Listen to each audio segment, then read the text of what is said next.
Everyone.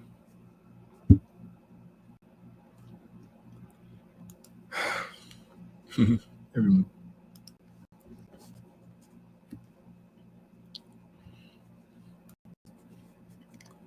Wasn't even sure if I was going to do this evening, but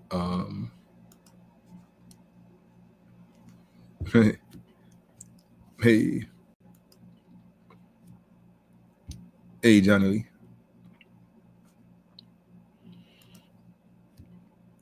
Hey, Donnie. Good to see you. Thanks for being here with me. Probably going to be here for a little while.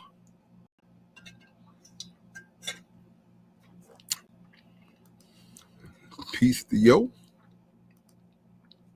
Shout out to RTG. Hey, Khalil. Glad to be back, I think.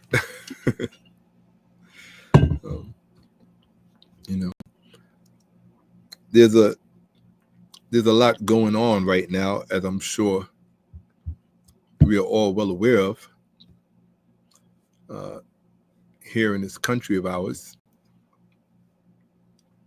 And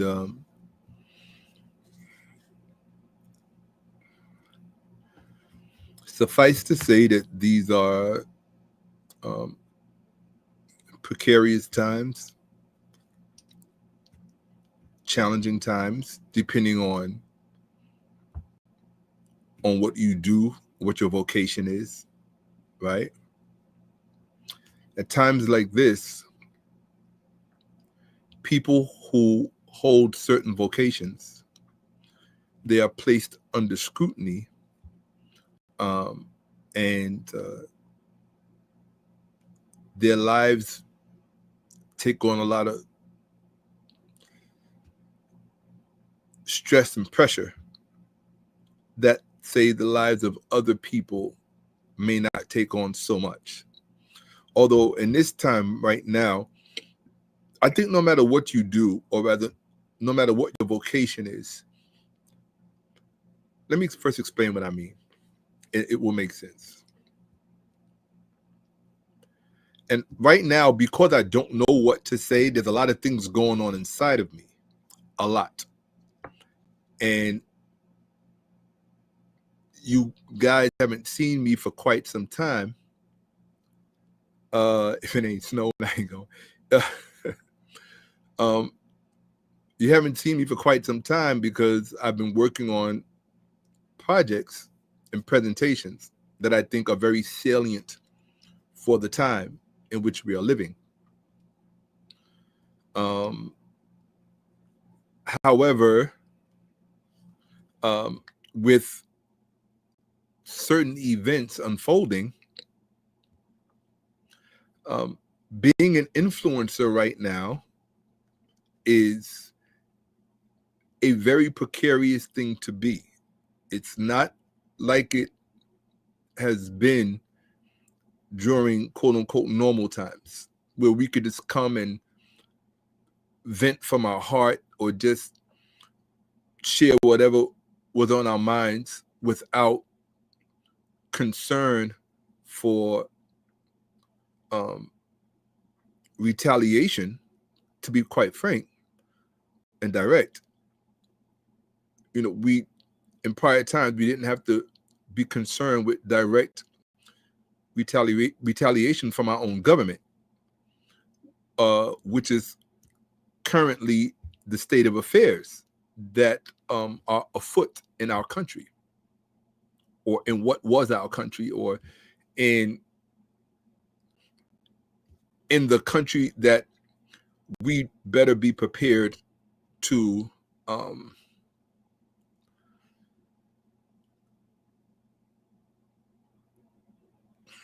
do what is necessary to restore. I think, people may disagree with me, but although America has never been perfect,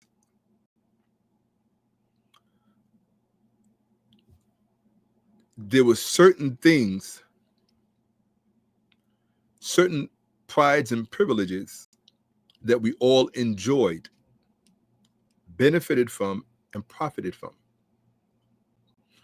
that made all of the other challenges worth dealing with. Because, truthfully speaking, our rights and our privileges, the one thing that they extended to everyone was the most valuable human commodity, which is hope. Hope is the most valuable human commodity there is. Because without hope, a person's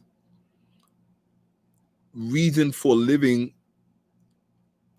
kind of distinguishes. It's like death before dying. It's like being a part of the living dead, right? Because there is, without hope, there is only despair. And to wake up in despair and to go to sleep in despair has very real life consequences, psychologically, physically, spiritually, financially, health-wise, all of that. And so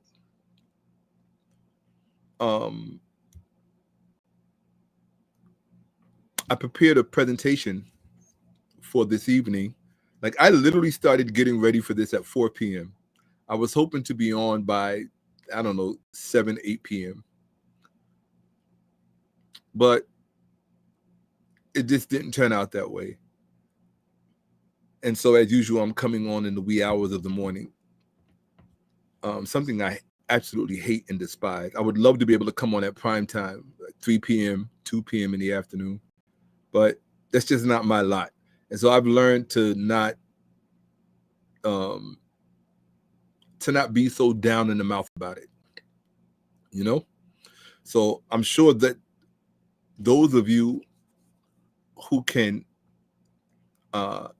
see the title of this presentation, or of this evening's cause for being here, are probably wondering, like, what is Shakka talking about? Why is it entitled For Young Whites Only?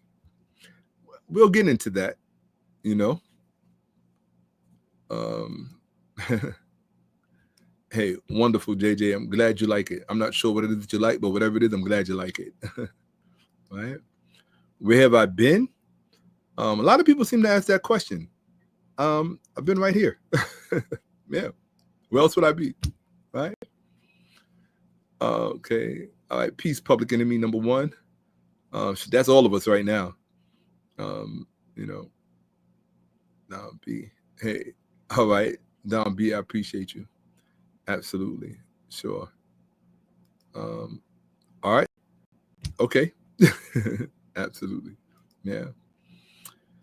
Well, I appreciate you. Thank you so much, Don. It means a lot to me. It really does. Genuinely so. It really does. Hey, all right, thankful. Peace to you as well. Absolutely. Dua, I appreciate that one. Yeah, absolutely. We're going to need them moving forward, for sure. So, I mean, we've got 30 people in here. I think that's enough. I'm not some big shot influencer where I have to have 1,000 people coming in, or 3,000. There was a time when I was, but like the song says, was it Bruce Springsteen, "Glory Days"? On the glory days, right?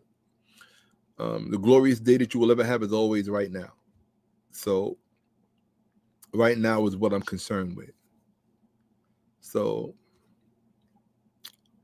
I'm sure you are. I'm sure you are interested in my perspective on these modern occurrences, the political violence, the growing divide between us Black Americans and Africa, etc. Is this government-crafted division or organic? Some really good questions. Really good questions.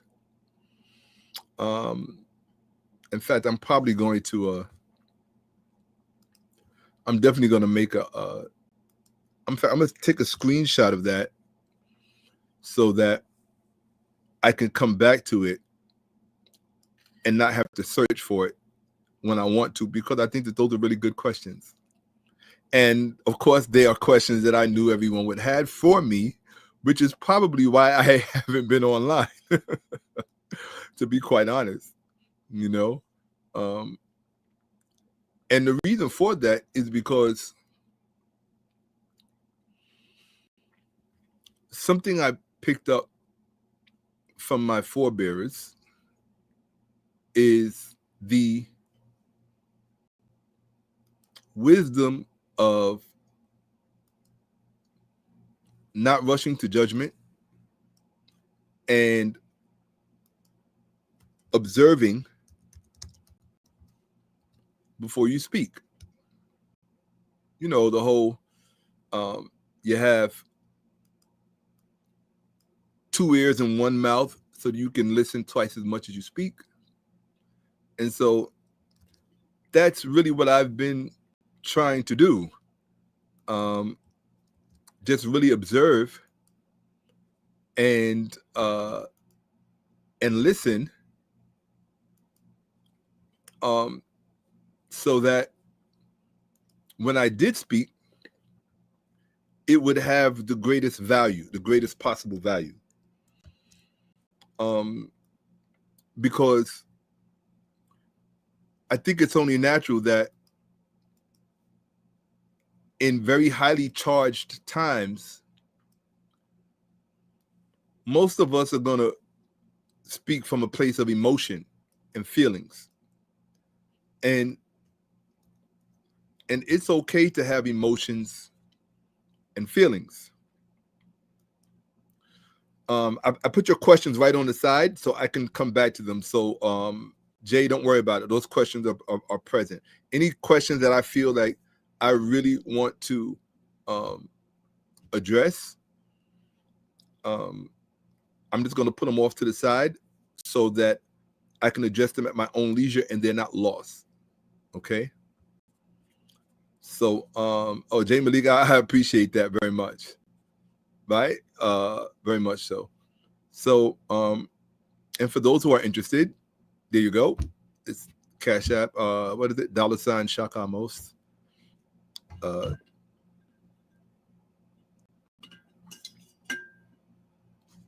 Must take care of the house. So, hey, who's this person? That name and that picture always makes me laugh because of the concept. Just the concept. It's just, and then the look on the face is just, it's really funny. It's really funny. Absolutely. Hey, shout out to Kemetville. You better believe it. You better believe it. Been working on that too, a lot. And been working on that too a lot. But so I'm going to be moving kind of slow because I have to choose my words very carefully. And it doesn't mean that I'm going to not say what I feel or what I believe needs to be said. It just means that I have to have the presence of mind to say the things that I feel or that I believe needs to be said. I have to have the presence of mind to say them as they should be said, when they should be said during the unfolding of this discourse. So I'm not trying to say everything all at once, simply because this presentation or this live, simply because this live has just started, right? This is not Midas touch, where I just have to throw a bunch of news at you and what's going on in the White House as if we don't all already know. The whole world is paying attention. So I don't need to be a surrogate for the news, right? I think part of the problem in many respects is that too many people online, particularly on social media, too many people are trying to be the news, right? And it has a net effect that isn't necessarily constructive or positive. Because what ends up happening is that there are a lot of things that are reported on that certain interests want reported on. And what that stuff does is it pollutes your own personal environment, which I believe and feel can only serve to make you less effective if you genuinely want to be helpful. I would like to be helpful. At this current point in time with everything going on, I would like to be helpful. If I could find any word that would describe what it is that I would like to contribute to the discourse, and even beyond, helpful is what I would like to be, and is what and that is the intention behind my motivations, to be helpful. And it almost goes without saying that in the course of being helpful, it's almost inevitable that one is going to confront or bump up against, so to speak,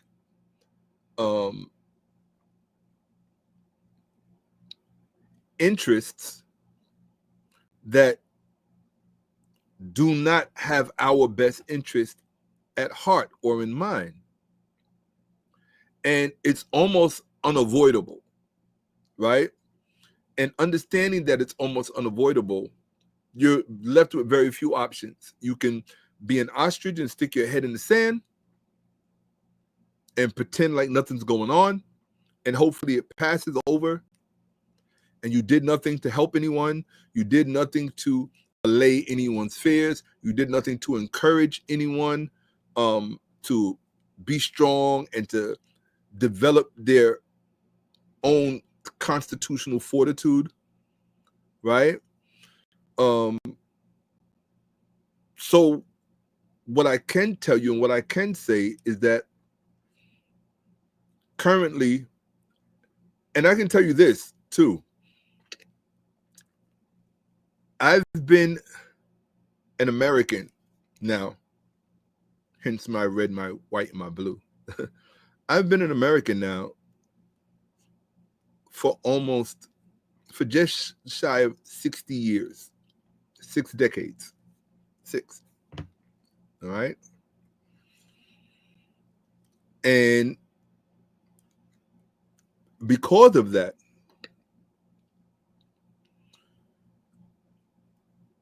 there are a number of things that are underway currently that I find to be highly offensive, and to be truthful, unacceptable. Just 100% unacceptable. The way that I came up and the way that I was socialized, I guess, is that when you have standards in your life, when you have standards, one of the key words that is part of your own personal vocabulary, one of the key words that is part of that is inherent, if you will, in your own vocabulary, talking about that personal constitution, one of the key words, and it might not be many words, but one of the key words is unacceptable. And you have to know when something is unacceptable, whether it's from yourself or if it's from someone or something else. You have to be able to say, okay, well, this is unacceptable. And in order to remedy the situation, even if the situation may call for excited energy,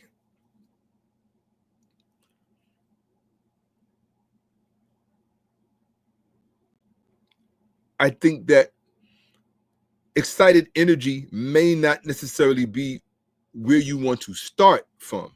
I'm not saying it's off the table. I'm saying it might not be where you want to start from. And being that I'm just now entering into this public discourse, I don't think that excited energy is the best place to start from. One of the most challenging things about this presentation is I literally spent maybe 2 hours just sitting in front of the camera wondering what I was going to say. Because I know that we live in a climate currently where we can no longer exercise our constitutional rights of free speech without concern for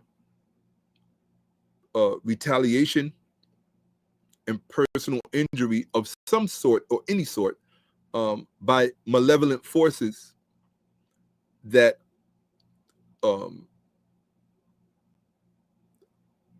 currently occupying our government.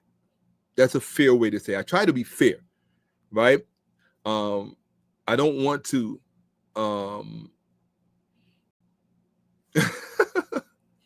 I have a kind thing to say. You're the young 6th decader I know. Hey, well, I don't know. I don't feel like it all the time. But thank you. I appreciate that.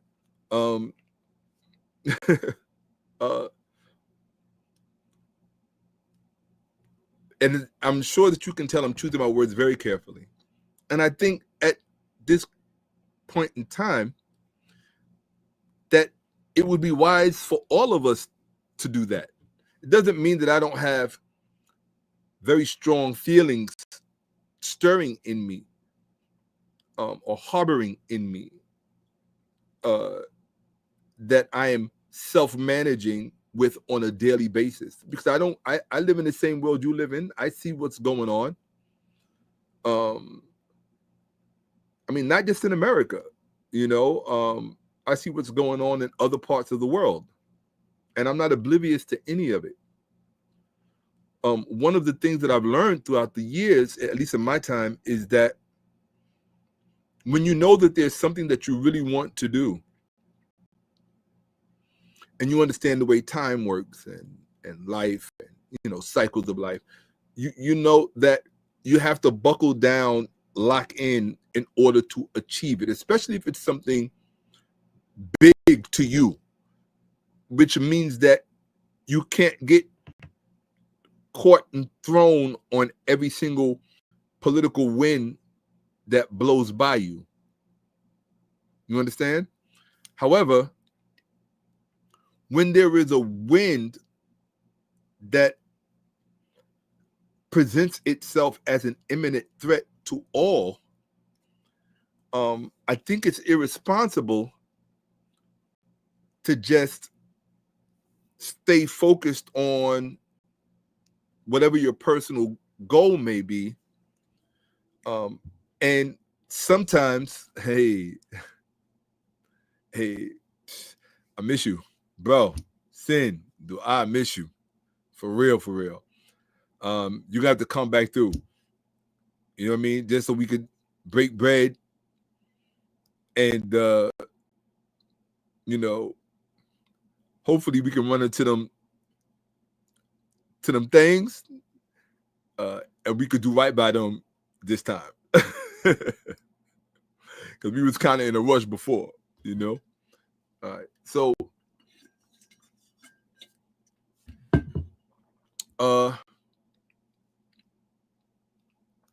hey, where you at? You in the building? Where you at? I want to see it. Back in the mix. Okay. Oh, there's a lot more where that came from. A whole lot more. Yeah. What does it say? But that can be for another time if you're doing this on young whites. What's the topic? Somebody said, what's the topic? Well, if you read the title, it says for young whites only.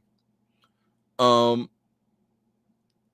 mean, I can promise you that you're going to find this interesting if I'm inspired to actually give the presentation. Like right now, I'm literally working up I hate to use the word, I'm working up to the decision as to whether or not I actually want to present this evening or tomorrow or at the very latest the day after. But I felt that what would probably be best, I could just hear my parents' voice in my head saying, look, just go on, talk to them, see what they have to say. And if something that someone says inspires you to begin to engage more, then perhaps more than likely it will lead to the subject matter that I eventually do want to address, which is the title for young whites only. Okay. But again, as I said, I'm not the kind of person, I don't start at the center. I start way out on the edges and then I work my way to the center. That's just who I am and how I do. It may be because of the value that I place on knowledge. From my perspective, when I look out into the social media ecosystem, I know from my own personal experience that most people don't place the same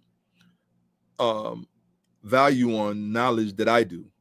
At least those are my own personal feelings and my own personal perspective, which I'm entitled to. You don't have to agree.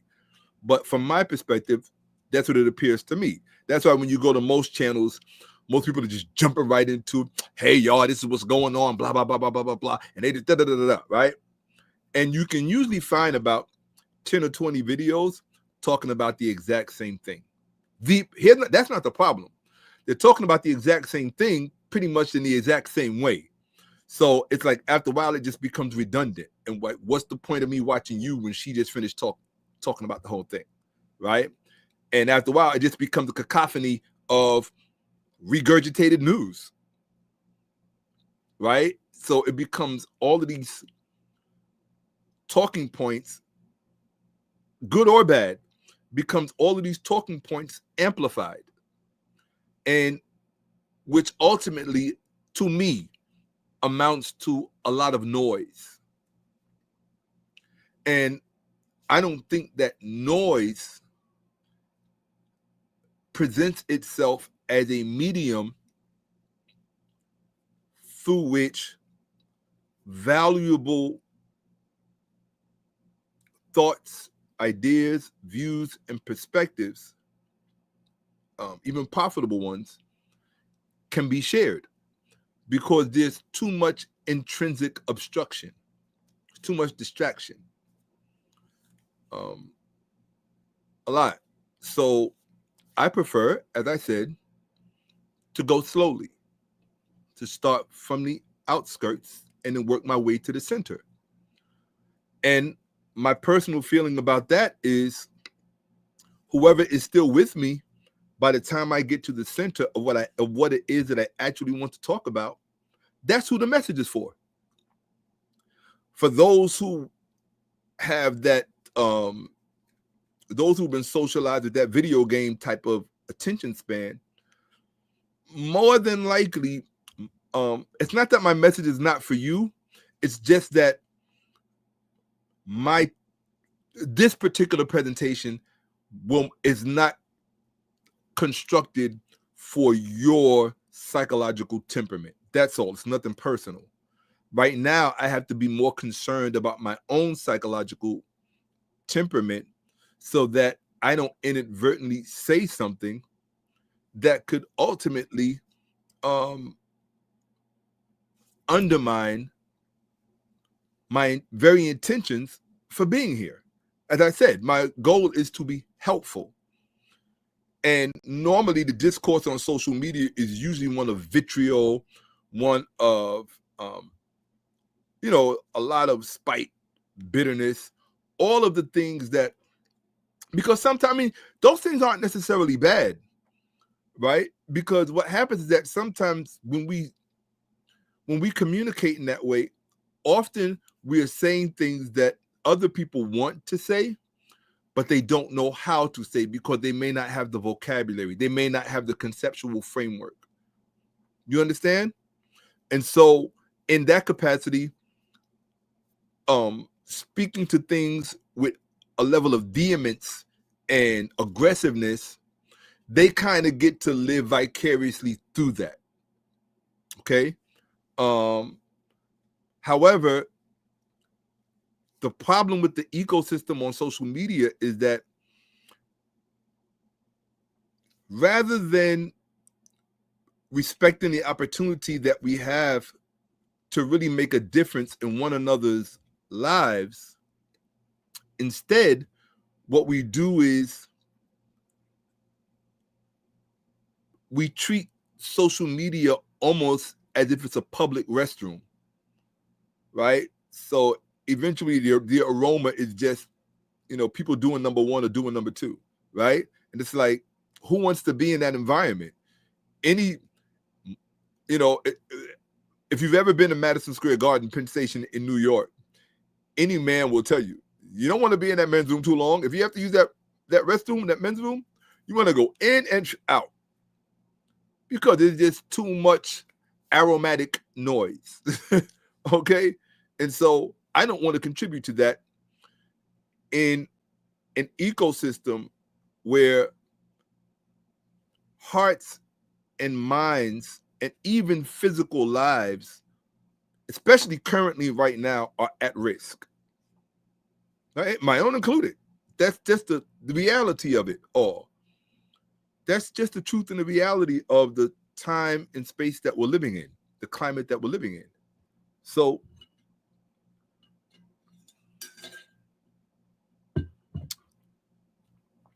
hopefully, even up to this point, something that I have said, maybe the way I'm setting the tone for this discussion, hopefully that in and of itself will be will have a constructive effect and impact. And here's why. One of the things that I usually try to be conscious of, I think I'm just naturally conscious of it, is I understand, me personally, because of my own insight, I understand that on the other side of this camera, there is a heart and there is a mind multiplied. There are hearts and minds multiplied on the other side of this camera. And so while it may be an opportunity to vent, or it may be an opportunity to accuse, it may be an opportunity to convict, it may be an opportunity to do whatever, I think in the spirit of responsibility, you have to take a hierarchical approach to it, meaning that you have to have a first things first mentality to do this the right way. And first things first is being mindful and having the presence of mind to know that there are other minds and other hearts on the other side of this camera. And in the particular climate that we are living in now, if you've ever chosen your words carefully before, now is the time to truly choose them as carefully as you most possibly can. So for influencers who would like to perhaps maybe survive this season of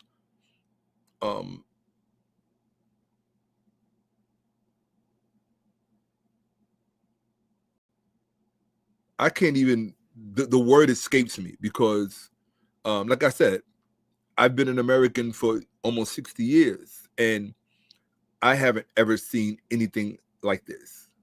Okay. And in fact, most Americans who are alive today, particularly those who are not senior citizens, they have not ever seen anything like this. If you weren't around for McCarthyism, you don't remember anything like this.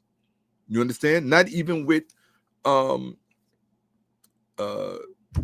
mean, black people, maybe perhaps because of things like COINTELPRO and things like that. But if you're just the average person with an opinion and with a perspective, however passionate you may be about it, the average person wouldn't recall or remember anything like this in their lifetime. You know? And I would say that that's even true only to an extent, because the same way we witnessed Mr. Kirk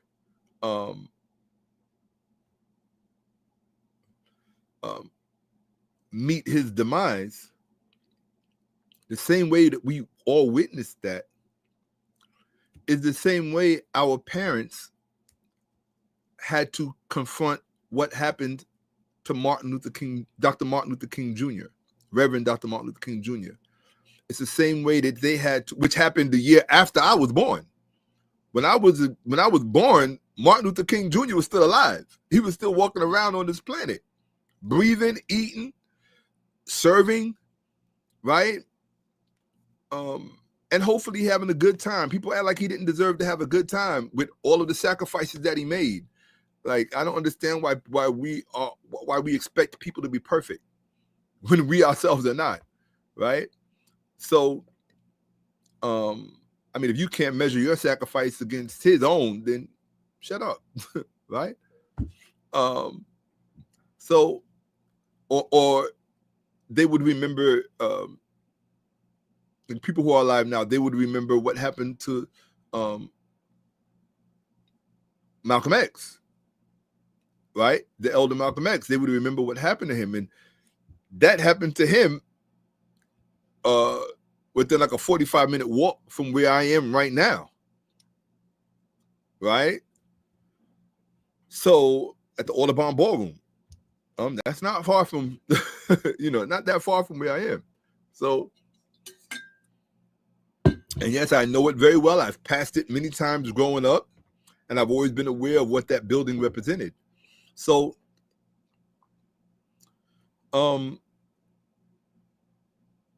but for the most of you who may be watching, you wouldn't remember anything like this in your lifetime. I know if I don't, you certainly wouldn't, So,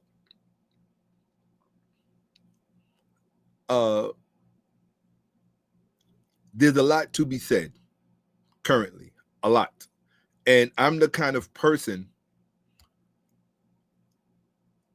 it's always been a strange thing with me. The less that I have to say, the more I will probably speak, right? Because I'm not too overly concerned with what I'm talking about. It may be relatively inconsequential to whatever is immediately in my presence, because so therefore there's no threat behind me saying whatever it is that I need to say. But when I genuinely have a lot to say, you can be very sure that that is not something that I just let pour out. That is something that I let out little bit by little bit by little bit, simply because sometimes as the vessel through which certain things come, sometimes those things can be so powerful that they can overtake you. And when they overtake you, you can embody the spirit of that thing. And if it can be an idea, a principle, and because ideas and principles are real, they have gravity, they're tangible, and these things can express themselves through you. And it doesn't mean that they're wrong or that they're bad or that they're malevolent. But what it does mean is that you can very easily inadvertently express something that could have been expressed perhaps in a more fortunate way at a different juncture of the discussion.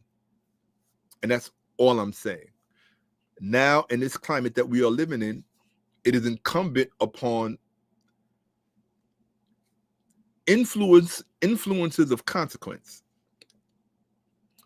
I may or may not be one, but too many, I have a sneaking suspicion that I'm seen as an influencer of consequence.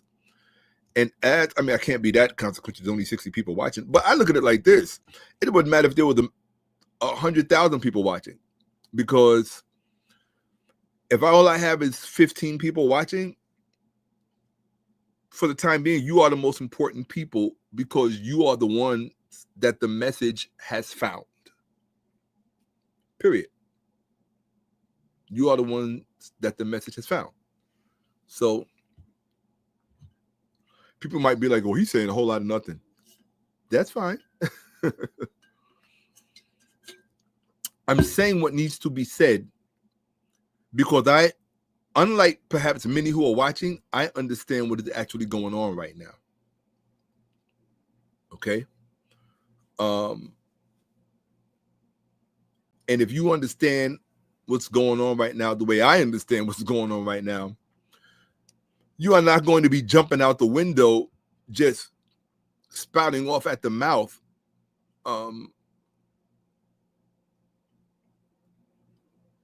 in order to draw unhealthy attention to yourself.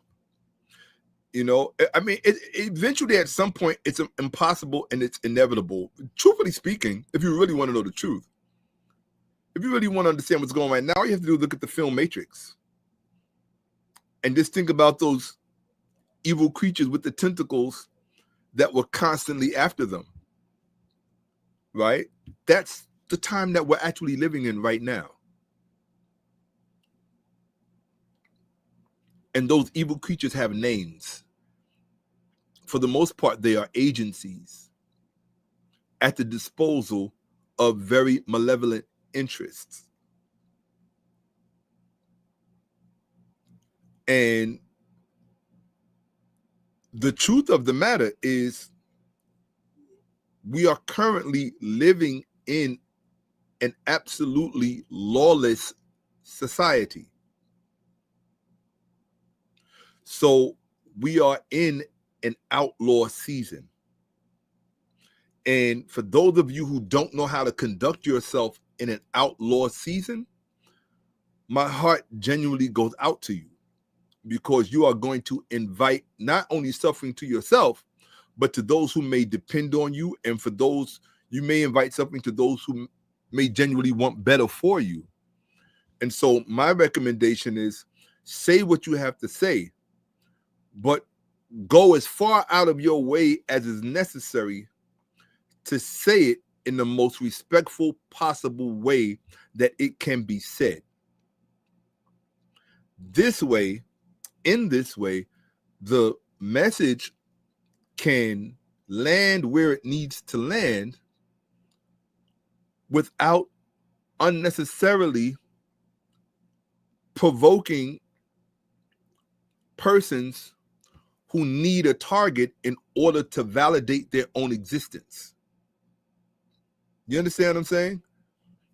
Some people don't feel as if they have any self-worth or anything to contribute to the world unless they have a target to aim at. Particularly one that here's key thing, particularly a target that they already are confident that they have the absolute drop on. Okay? So, I'm going to look at a few comments, and then I'm probably going to get to the PowerPoint. For those of you who have never watched me before, and for those of you who don't know me, my name is Shakka-Ahmose. I am a research specialist, independent, which I'm very proud of. And from what I'm told, I'm pretty good at what I do. And what I try to do, my overall goal is to always try to give the greatest gift that I believe one can give someone else. And that is a greater vision of themselves. Now, if for whatever reasons, because sometimes facts and circumstances and evidence won't allow me to do that, and in an instance where I'm unable to give someone a greater vision of themselves, I think the very next best thing that I can accomplish is, if I'm on my game and I'm on point, is to at the very least give you a more accurate vision of yourself, so that then you could begin to maybe reassess where you are, what you're doing, why you're doing what you're doing, and most essentially, who you are. Because if you don't know those things, if you don't know who you are, it's going to be kind of hard for you to arrive at maybe who you should be or who you want to be. Because unfortunately,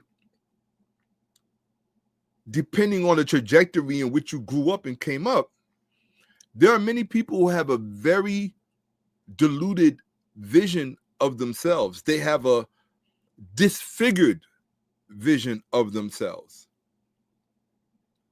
And the scary part is that if that disfigured vision of themselves serves their appetites, whether it's an ideological appetite, a financial appetite, some kind of appetite, as long as those appetites are being served, then that disfigured vision of yourself becomes an investment. And there are many people who are overly invested in highly disfigured visions of themselves.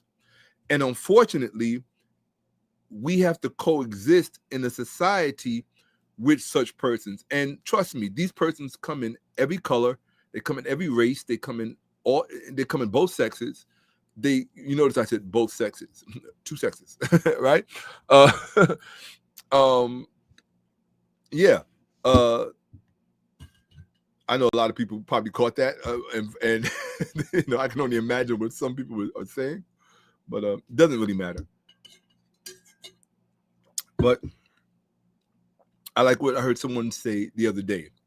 The truth of the matter is, right now, we kind of all have to close ranks, and any ideological differences that we may have about whatever, we could deal with those things later, particularly in a civil way. Like, we can have really great discussions about them.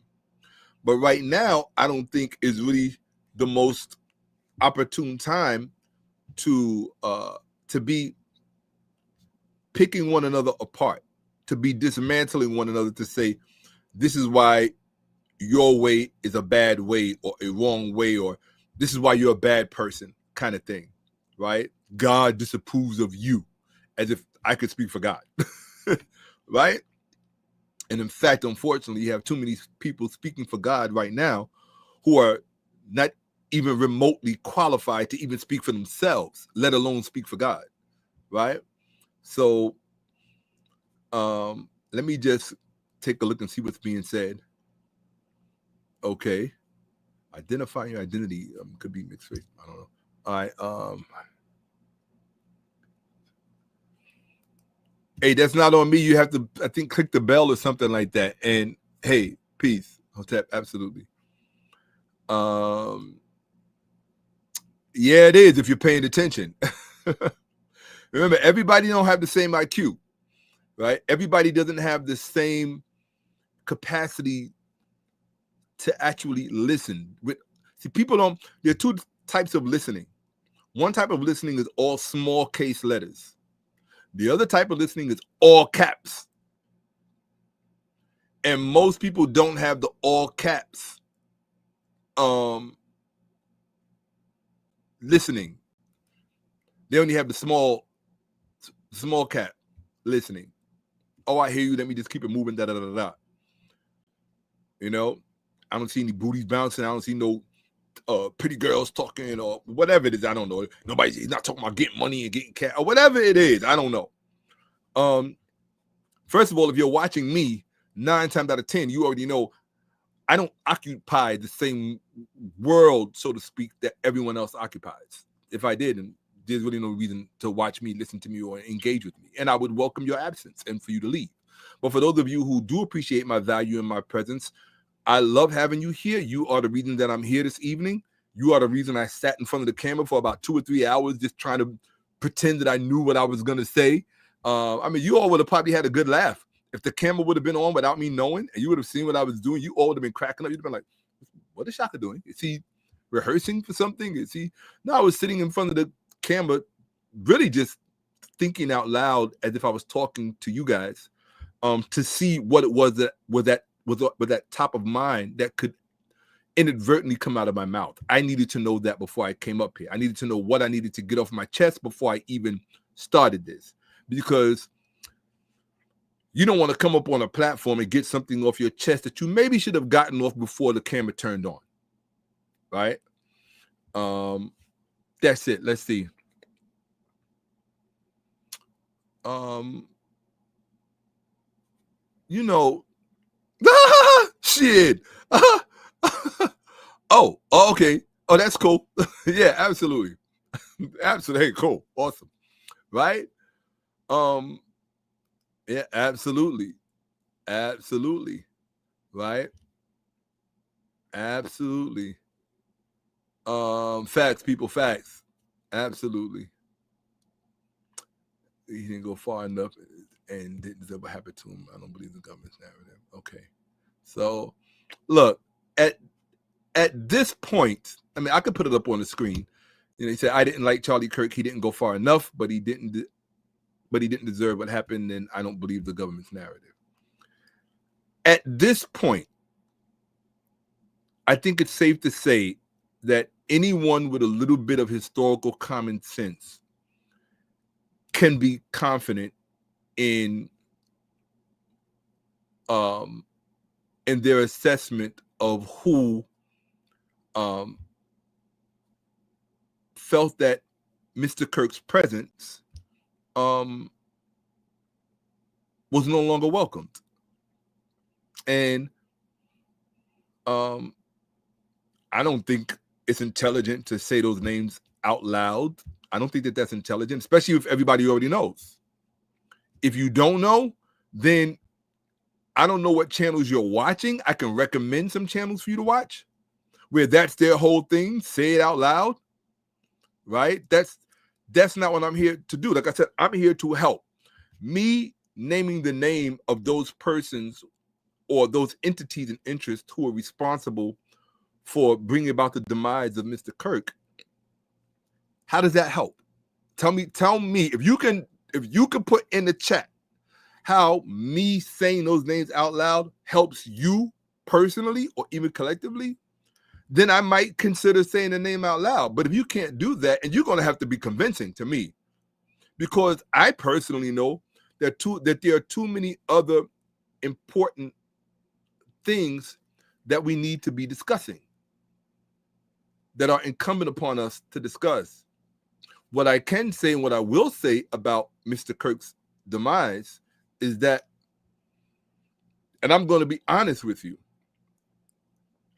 I went through a whole range, probably like many people, I went through a whole range of feelings, emotions, and perspectives. And because I've been around for a little while, I know that sometimes it's better to let yourself go through a process so that at some point you can eventually come to an understanding about how you genuinely feel about something.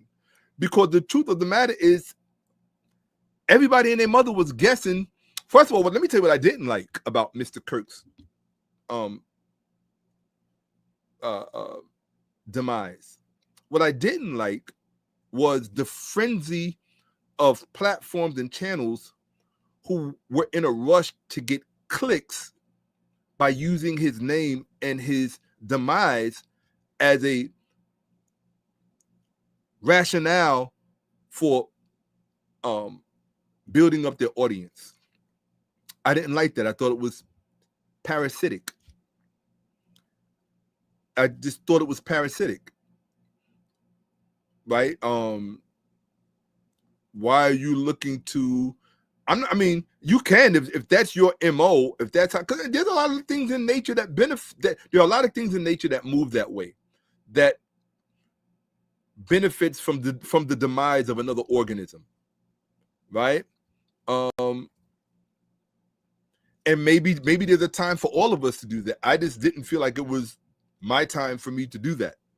So, but I did watch and see so many persons who were really uninformed, who didn't do any responsible research, and who didn't wait for enough information to come out to really make a responsible assessment on their own, who just jumped on the bandwagon just so they could have the name Charlie Kirk in their title.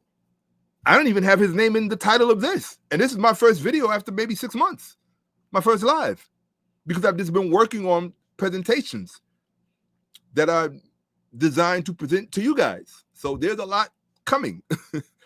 Because we don't know, you have to take everything on a day-by-day case and day-by-day basis, right? Because the truth of the matter is, when they come for you, right? The question is, how are you determined to go, right? Or if you are going to go at all. And it's an interesting season. That's all I would tell you, right? That's all I would tell you. So, like I said, my goal is here to help. And no, I did not like the frenzy that I saw of people who were nowhere near qualified to be speaking about the Charlie Kirk situation. They were nowhere near qualified on either side, on any side, right?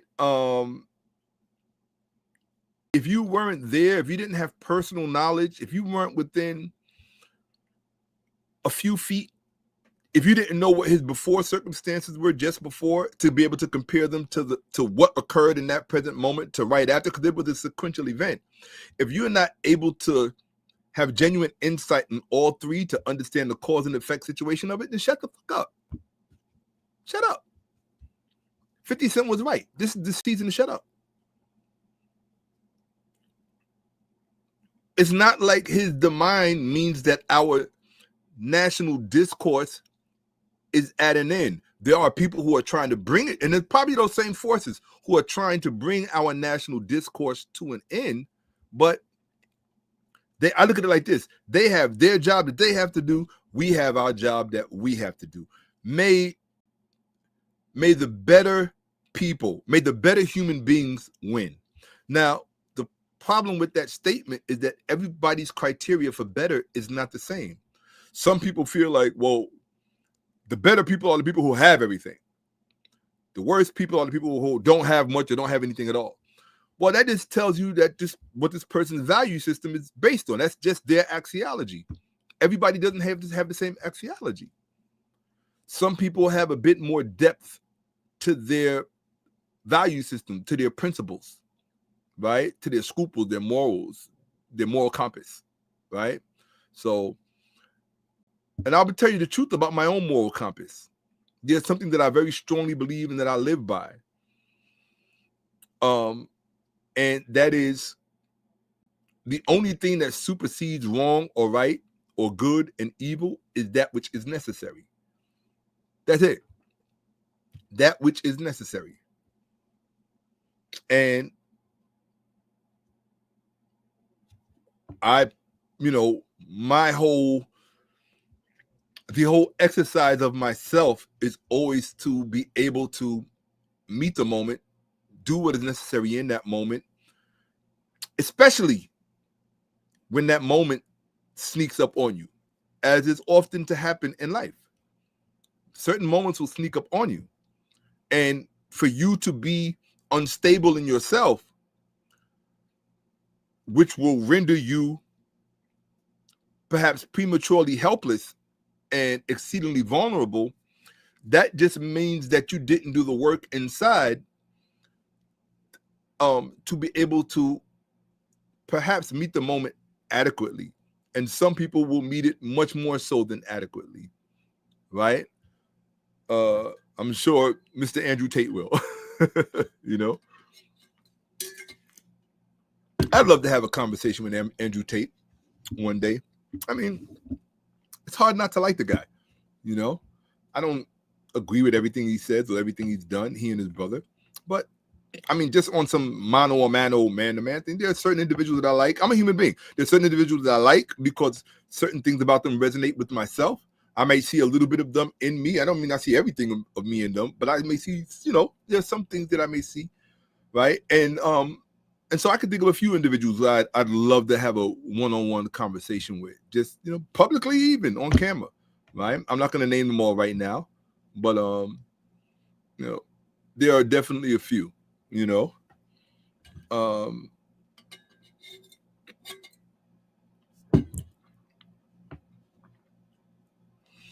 So let me just look in here and see if there's anything said that I may need to address, right? Well, there are a whole lot of people that don't like that, right?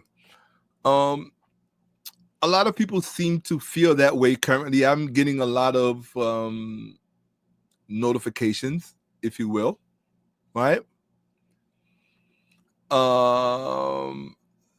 What is this? Tell us the people who justify his death, because I'm not laughing at his demise. I'm sometimes I just tend to laugh at how people structure their sentences. That's all. Look, I have a mother who's a grammar teacher, right? So, wow. Oh, this is, let me see this one. Hey, I'm a 6-year U.S. Army veteran and a 5 Department of Justice retiree. Wow. I can tell you during my tenure in the U.S. government, as Dr. John Henry Clark stated, we have no friends. Oh, I already know that. Oh, that could have, you didn't even have to say that. But I'm glad other people can see it. I'm glad that other people can see that. Absolutely. And 𝓖𝓿𓄿𓅓����𓀢𓀢, what he actually said is that we have no friends, and the only thing that we owe the rest of the world is an ass kicking. That's it. And that's what he said, right? And so I want to give a shout out to those brothers and sisters who invest time in ensuring that we are able to answer when ourselves and our loved ones are placed at risk. Because being able to answer effectively is a reflection of the responsibility you take for yourselves as a community. And that's the most American thing that you can do. You know, I'm not one of these big, everybody should have a gun kind of thing. I'm not one of those people. I don't agree with what Mr. Kirk said about, a few deaths are acceptable a year in order for us to have. I don't necessarily agree with that. But any human organism that is not heavily invested in its own self-preservation and the preservation of, I guess, those who seek after its own kind, I think that such persons are a great liability, not only to themselves, but to the people who are depending on them, right? So, so he wanted me to say, who was it that justified his demise? Like I said, it's out there. Just there are really, really good platforms to watch who I think are doing responsible research and who are making commentary on it. And if you search for them, or if you contact me personally, I can recommend a platform that would would satisfy that curiosity. Because that's not really what I'm, like I said. And I also said, if you remember what I said, hold on one second. Hold on. Hey, absolutely. All right, family. Hey, strategy attention, right? Yeah, you know, the strategy attention,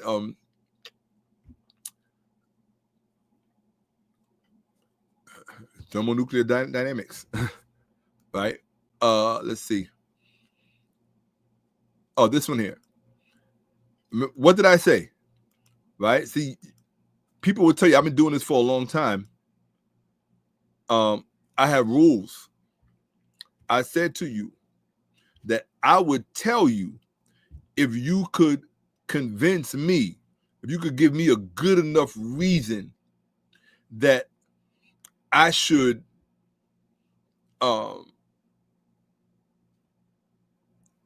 invoke interests that may take my naming their name as a personal attack. Right? If you can convince me, hey, Shaka, here's a good enough reason why you should do that, then okay, you know what? That makes sense. Let me go ahead and do that. That's worth the risk. Right? But to take a risk is to satisfy your curiosity. That's what Google is for. I'm not Google. Okay? All right. I don't think what makes white people have not been shy about their racism lately. Well, number one, that's not okay. My connection is going in and out. So if I get cut off for any reason, I'll just come back on. Okay. I don't think that that's all white people. That's number one. All right. I don't know what kind of stuff you watch because sometimes the algorithm will feed you what you're looking for. Right. We said white people have not been shy about their racism lately. Like I said, I've been in America for almost 60 years, born and raised. And I have not ever known white people to be shy about their racism. I would find it strange if they were. That would be strange to me. So the fact that that's somehow news to you,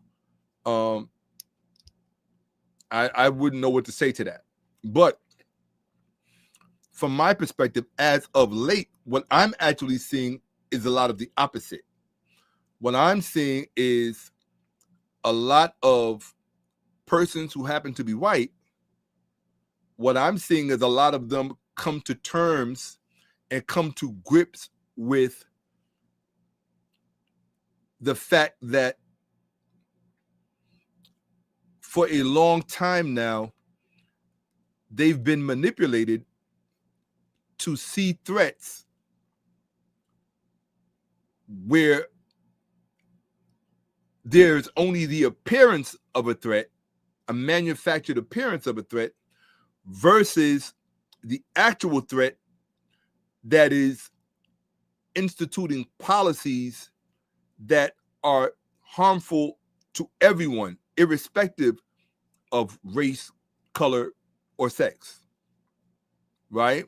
So when you have certain communities closing ranks and all of us are not members of that community, essentially it's common sense. That makes all of us targets. All of us, not some of us, all of us. Everybody outside of that club is a target. To use George Carlin's words, there's a club and you ain't in it. Right? And so many white people, so here's a good way of putting it. Many white people now, at least within the algorithms that feed my feed, they are coming to the conclusion that they are not part of the club. And so now what happens when they come to that conclusion is that the value that they previously placed on their racial status becomes diminished in their own eyes. And that's not a bad thing. I think it's a good thing because it allows you to acknowledge the larger club that you actually do belong to.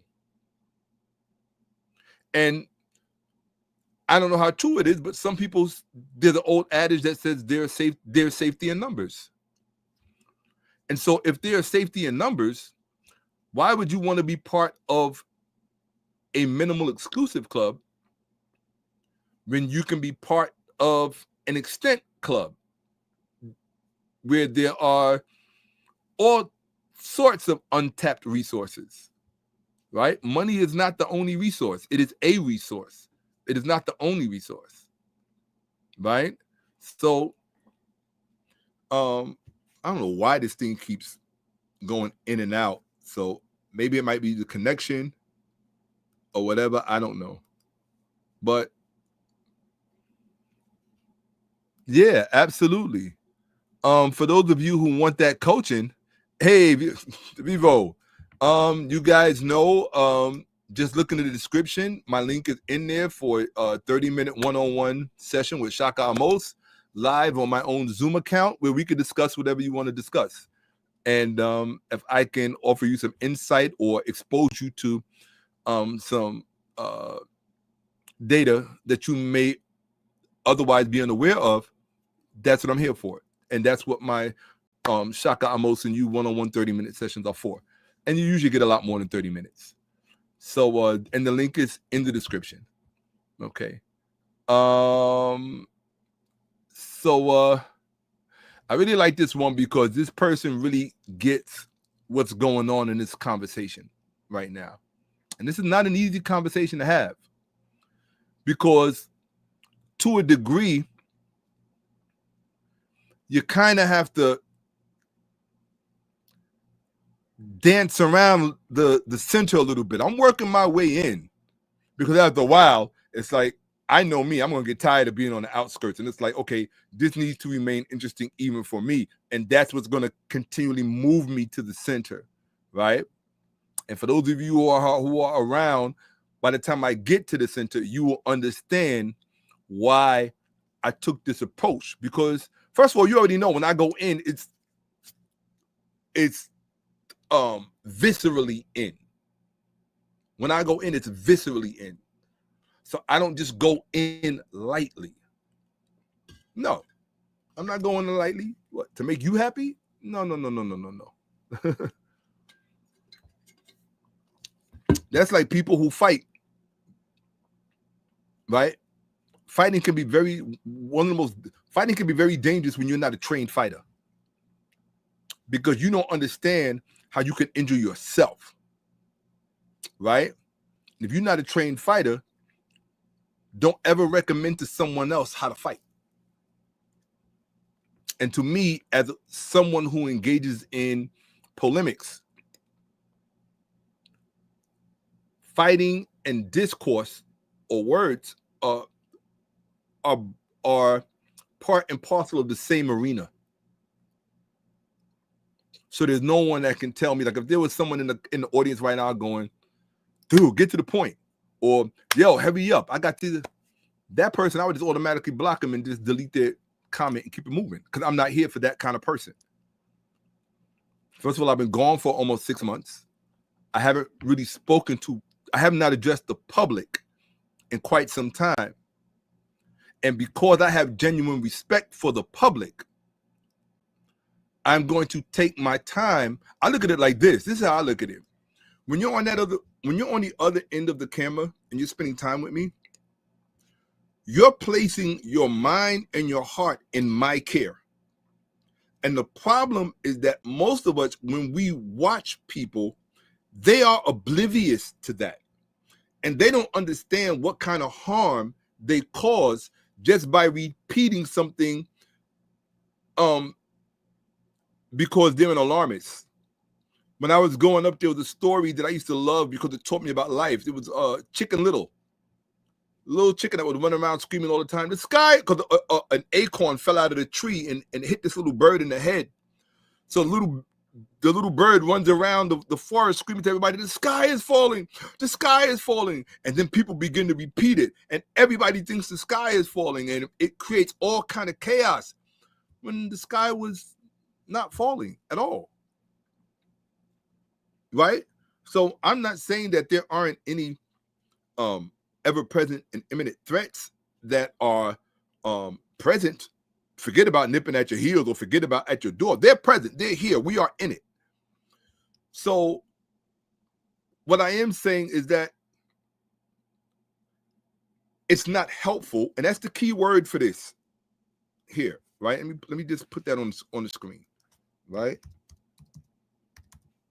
Here we go. Right? I'm going to put that in there, right? Boom. Okay? It's not helpful to me to contribute something to the discussion that we all cannot benefit from if we are, one, either exposed to it or in agreement with it, or even if we disagree, right? Whoever is wondering what my Cash App is, it's at the top of the YouTube chat. So if you go to the YouTube chat, it's pinned to the very top. And that's why I did that, so that it would be very easy to find. And of course, oh yeah, somebody just, there you go. Yeah. Thank you, Alexis. I appreciate that very much so, right? But for those who aren't interested, that is what it is, $ Shakka-Ahmose. And of course, it is graciously received, more so than you could possibly imagine. And that's just the truth of the matter. It's well received. In fact, I have to begin to prepare for. See, here's what a lot of people don't realize. Some of you know I've been working on producing a project. It's called Kemetville. It's a didactic series based on ancient Kemet. And when all of these things begin to unfold and happen, I had a choice. I could just stay focused on the production, get to the crowdfunding, get to the crowdsourcing, make sure the page is set up, make sure we're filming first episodes and getting the cameras and the lighting and the cameramen and the actors and doing all of that logistic stuff, which takes real first. Or I could stop what I'm doing.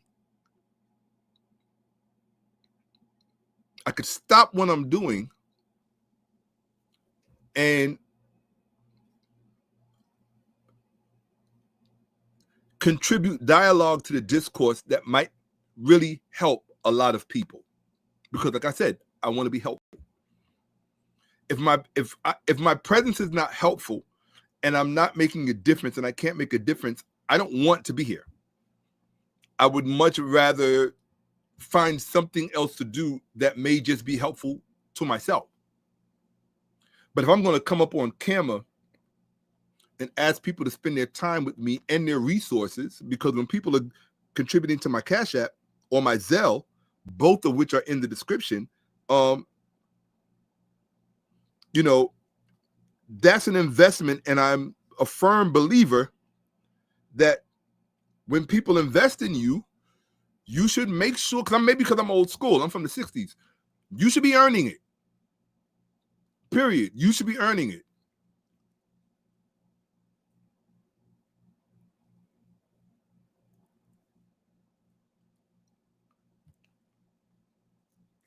Yeah, no, I can't stand no crusty lips.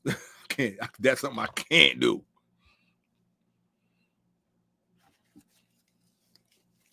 Okay. So. Okay. Shout out to Buffalo, New York. I hope you guys are still. I know you guys are still healing from that attack in Buffalo, New York. Yeah. Hope the community didn't forget that. That mass unaliving in Buffalo, New York. I think it was about 2 or 3 years ago. A lot of people still hurting from that because those people aren't coming back. you know? And I think it could have been avoided. And in fact, that might bring me to what it is that I'm here to discuss.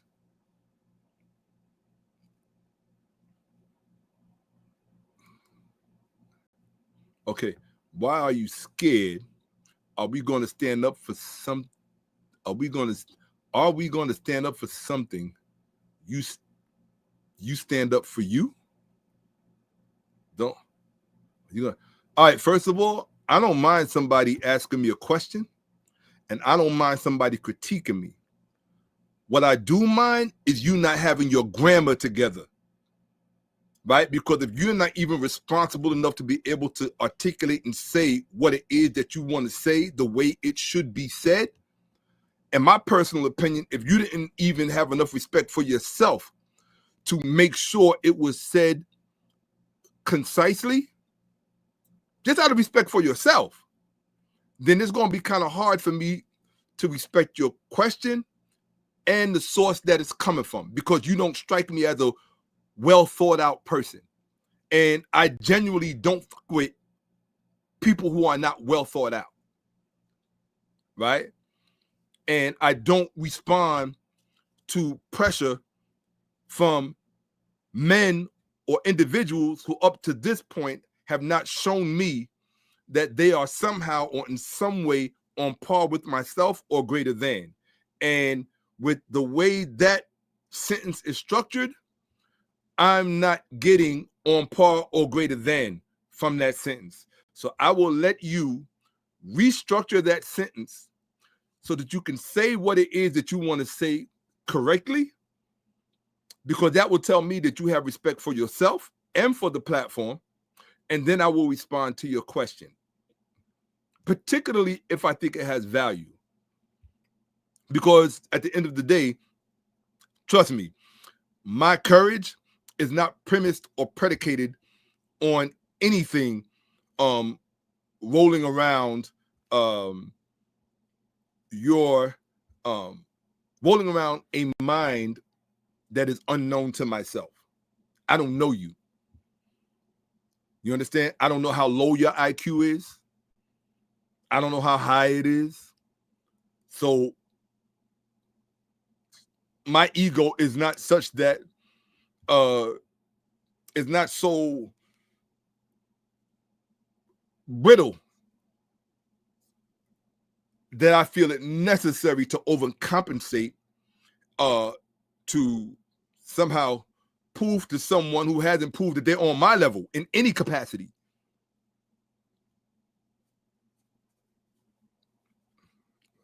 All right.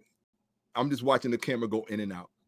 Yeah. So like as I was saying, I got to tone down my fire a little bit, but yeah, I'm not in a rush to overcompensate to prove to someone or establish for someone that I have courage or a lack thereof. So yeah, again, you have one more opportunity to restructure your question and ask it in a way. I don't mind you being honest, but at least show me that I'm speaking to someone of some type of someone who respects their own presence. That's all. Why waste an answer on somebody who doesn't even respect their own presence? I don't expect you to respect mine if you don't respect your own. You understand what I'm saying? That's the actuarian in me. If you know what an actuarian is, probably you don't. But here we go. Do I love white people? That's an interesting question. There are white persons that I love. I can count them on one hand.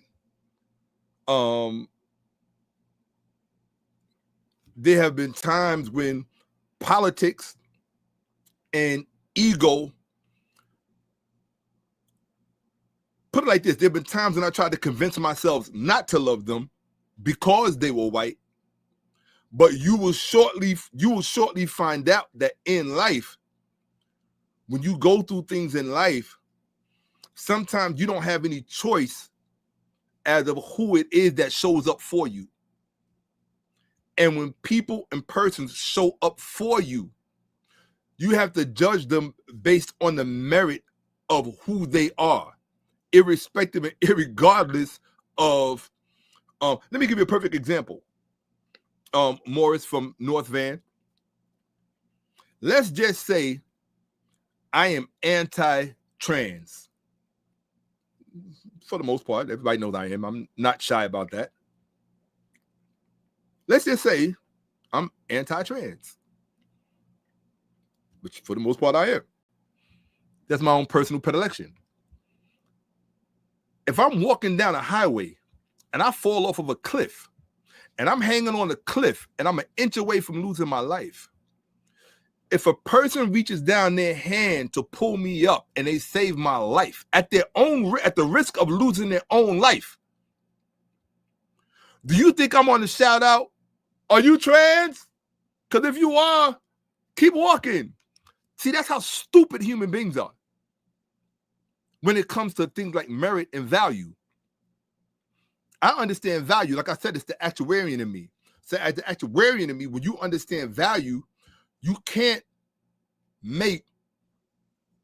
it's going to be challenging to make blanket statements about any one group or any, that would be almost like asking me, do I love black people? Now, most black people like to put on fronts for white people and pretend that they love all black people. And I can stand here in front of you and tell you that's a lie. In fact, most black people don't even like each other, let alone love each other. And any black person watching knows this is true. How many exes do you have that you hate? How many exes do you have that you tried to send to jail? How many exes do you have that you took to court to try to destroy their lives? How many exes do you have that you lied to the police on? How many exes did you set up to have killed? Right? How many friends or relatives did you do some really foul thing to? Because they was black just like you. Right? How many times did you do something foul to somebody who looks just like you, and then you want to stand on the soapbox and talk about how you love black people because it's a great talking point? No. So that would be like asking me, do I love black people? Right? I love black people ideologically speaking. Sure, I love black people. Ideologically speaking. Practically speaking, there are white persons that I love and respect, and I can count them on one hand. Why? Because that's been my life's experience. Though it could be 2 or 3, but I can guarantee you that those 2 or 3 have immense value in my life. Period. I wouldn't apologize to anyone for that. Why would I apologize to a buster who wouldn't do shit for me and he's the same color as me just because the person who did do something for me happens not to look like me? My mother didn't give birth to a fool. I understand value. And truthfully speaking, most persons who would probably try to critique me could not survive in many of the instances that I had to come up through and survive. I've been in places and situations and circumstances that many people didn't make it out of. And most people who know my personal life know that about me. So I'm not some young, stupid person in my 20s, 30s, 40s. I'm not some young, stupid person who still hasn't figured out how life works. And very few people have a relationship with truth such as I do. If you know that about me, that's why you're watching. If you don't know that about me, keep watching and you will learn that and you will figure that out. Or go watch one of my older videos. Or better yet, just ask somebody. Okay? All over this world. Ask somebody. They will tell you. I don't have the average relationship to truth that most people think and believe that they have. I've paid a lot of dues and made a lot of sacrifices to know the things that I know. So that when I speak, I'm not speaking from a place of lack of insight. Most people are speaking first of all, I'm not a reactionary. If you can make it to my age, you will understand the value of that. I'm not a reactionary. I'm not going to react. This individual asked me or made an unfortunate, I think he made I call that an insightful comment. That's a fact. That's a fact. I don't know who Lucky Dube was. I think he's a Rasta singer. But yeah, that's real talk. That's real talk. Right? Let me just see. If you're going to stand. Oh, this is what I think he wanted to say. If you're going to stand up for something, you stand up. You don't act like a punk. Okay. So let me address that. Number one, the only way a comment like that could have any substance or gravity to myself is I would first have to know something about the person who is making that statement. You understand? That's somebody who's sitting behind a keyboard.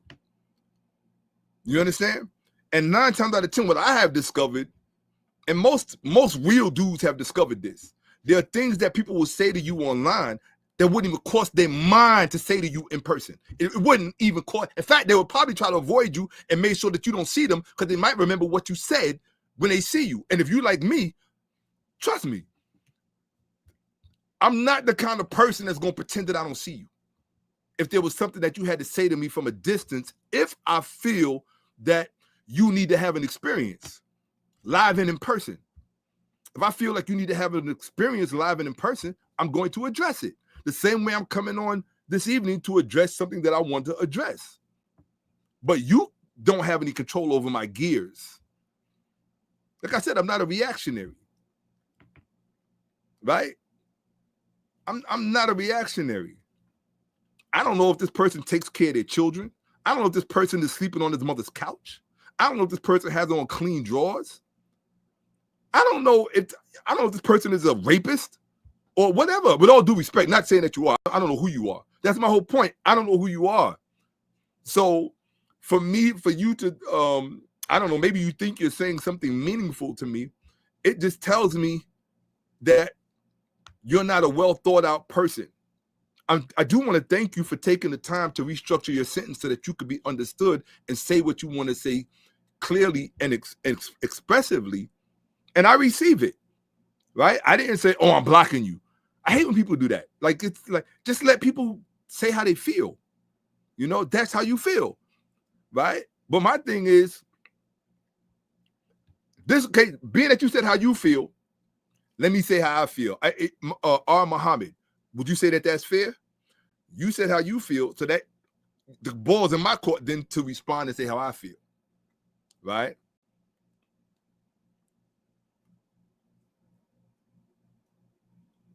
In my travels, I have not ever encountered another man who felt it was incumbent upon him to tell another man how, when, and where to stand up, or even what standing up is and what it looks like. Because what standing up looks like to you may not look like standing up to me. But something like that is kind of probably, more than likely, that's over your head. Like certain individuals are beyond peer pressure. And the reason that they're beyond peer pressure is because they don't have any peers. I don't expect you to understand that. But that can only be peer pressure to me if you were indeed my peer. And I can assure you, you are not. That is something you are not. You are not my peer. Okay? And that's nothing personal. I don't know you. But even most people I know will tell you they're not my peers. And I know great people. And they will tell you they are not my peers. And the only thing that I would submit to you is, if you feel as if I'm acting like a punk, because from your perspective, I'm not standing up. Like I said, this is going to be a long conversation. I'm still on the outskirts working my way in. Right? With all due respect, I hope you don't have sex the way you jump the gun in discourse That's a premature ejaculation, right? I'm not one of these people that got to rush and, bust off to get my point out or to give you some kind of sense of satisfaction. You understand? That's not my purpose and reason for coming here. I didn't spend the days, months, and weeks that I spent putting together the presentations that I have that are up and open and ready to go right now. I didn't do all of that to come and try to impress Mr. Muhammad. You understand? So, forgive me if I'm not impressed by your question. That's all I'm saying. I would have appreciated and welcomed and been more receptive to a more constructive and inspiring and motivating question. But if that's the level of your thinking, then I can't compensate for you. You understand, Muhammad? I can't do that. That's why you and I live very different lives. Trust me on this one. We live extraordinarily different lives. You understand? And I'm grateful for that. And may it continue to be so. And I wish you the best. But what I would recommend to you, my brother, is don't watch people who act in ways that don't meet your standards. Because then what you're telling me is that if you continue to watch me and continue to listen to me and you think I'm behaving as a punk, it tells me, the first thing it tells me about you is that you're someone willing to lower your standards. So if you're someone willing to lower your standards, how much value do you think you have to someone like me? You're not asking yourself the right questions. How much value do you think you have to someone like me if you're willing to lower your standards and listen to and watch someone who you feel acts and behaves as a punk? Right?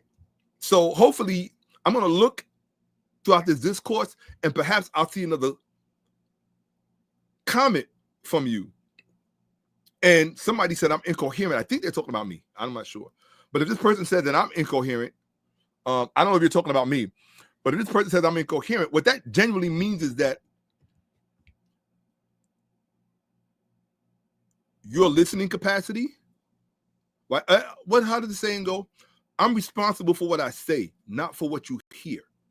I cannot compensate for your capacity to listen or not listen, or your capacity to understand and not understand, right? If you could only consume discussion and discourse in street language or street vernacular, right, or what's called base vernacular, then you should go seek out a channel where the curator uses that kind of language.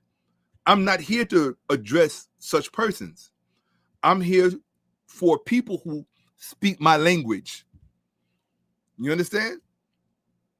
I'm here for people who speak my language. If I use words that are too big for you, or if I articulate in such a way that you're not accustomed to and you feel like you got to go get a dictionary, then this channel and this platform is not for you. My platform is not for everybody. I'm not here for everybody, right? There are a particular type of people who appreciate my presence. That's who I'm here for, period. And I will say this, though. Once it becomes apparent to me that your presence is here is more to disrupt, I will serve you as best as I possibly can by excluding you from disrupting the conversation. Because as I'm addressing your lack of thinking, if I'm addressing your inability to understand me, I mean, imagine if you could call into the news or call into whatever it is that you're watching and say, yo, you're incoherent. I don't understand what you're saying. You think the newscast is going to stop? Can you imagine Lawrence O'Donnell on Nightly News stopping and go, oh, sorry, folks, I have to change this newscast because this person over here didn't make it past the 8th grade and can't understand what I'm saying. I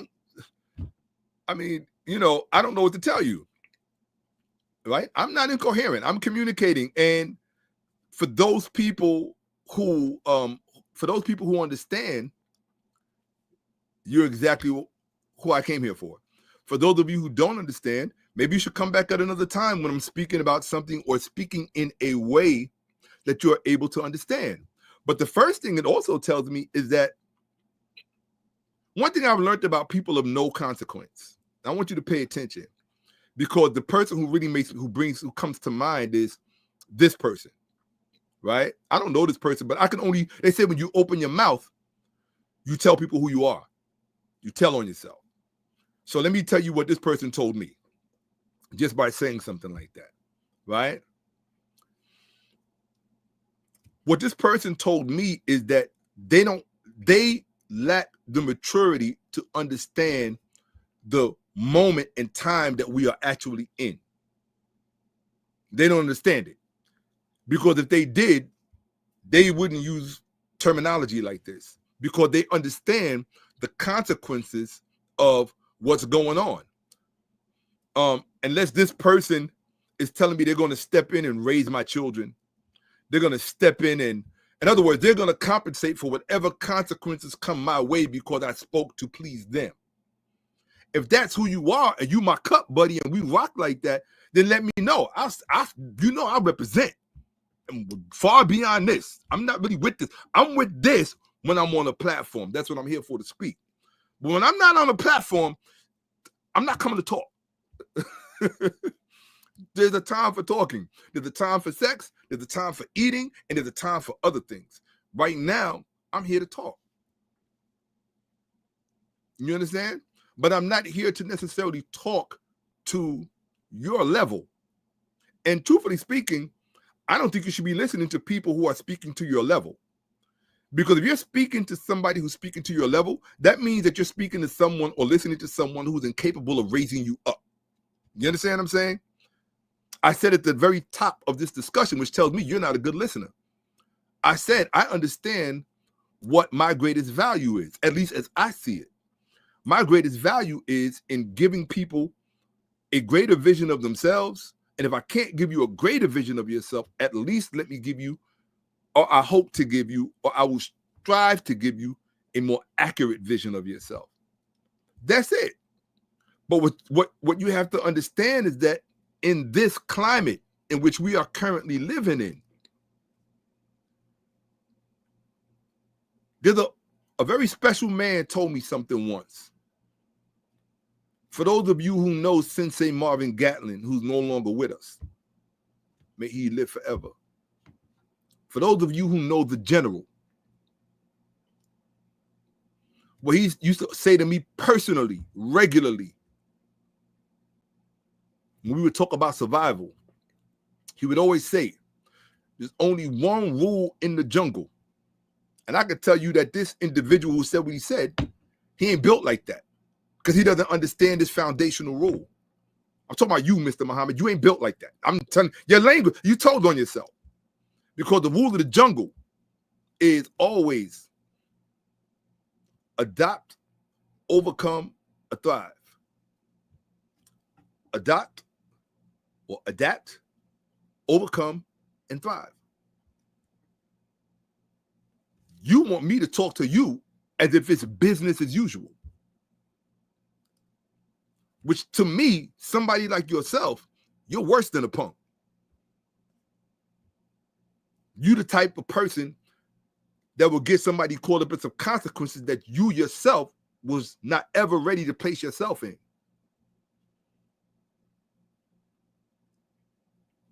This is what we call in modern times, this is called gaslighting. And I'm going to look for a rectifying comment from you. If I don't come across one, I will work my way back to this comment and I will make sure I will permanently block you from my platform, because I don't deal with cowards.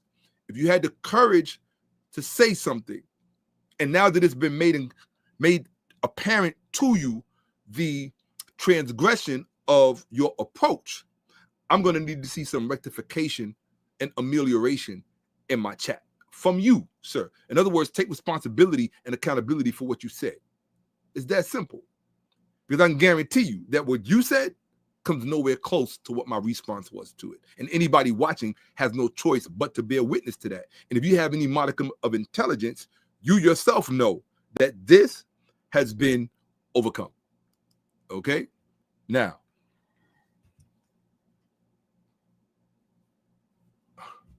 let me see.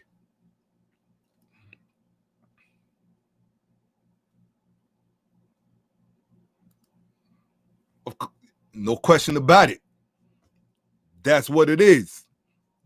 All day, every day. All day, every day. That's why the little ones don't survive. Because they ain't on it like that. They don't get it.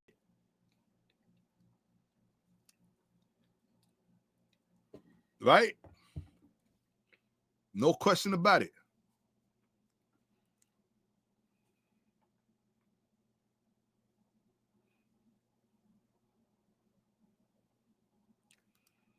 I'm aware of that.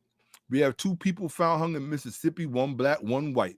Both ruled suicided, and no one believes it. Some suspect her. Oh, come on. No disrespect. I don't speak to the obvious. You don't need me for that. I try to deal with the more challenging things. Right? Okay. All right. Oh, nah, brother. You can't address me. And then one thing about me, most people who really know me, like I just had 2 of my very, very, I had 2 students that I love and have great respect for. Both of them came to stay with me. One came from another country and the other one came from another state, very far. And they both came to spend like 2 weeks with me here in my personal residence. And one of the things that both of them discovered, because they came literally one right after the other, and both stayed for about a week. And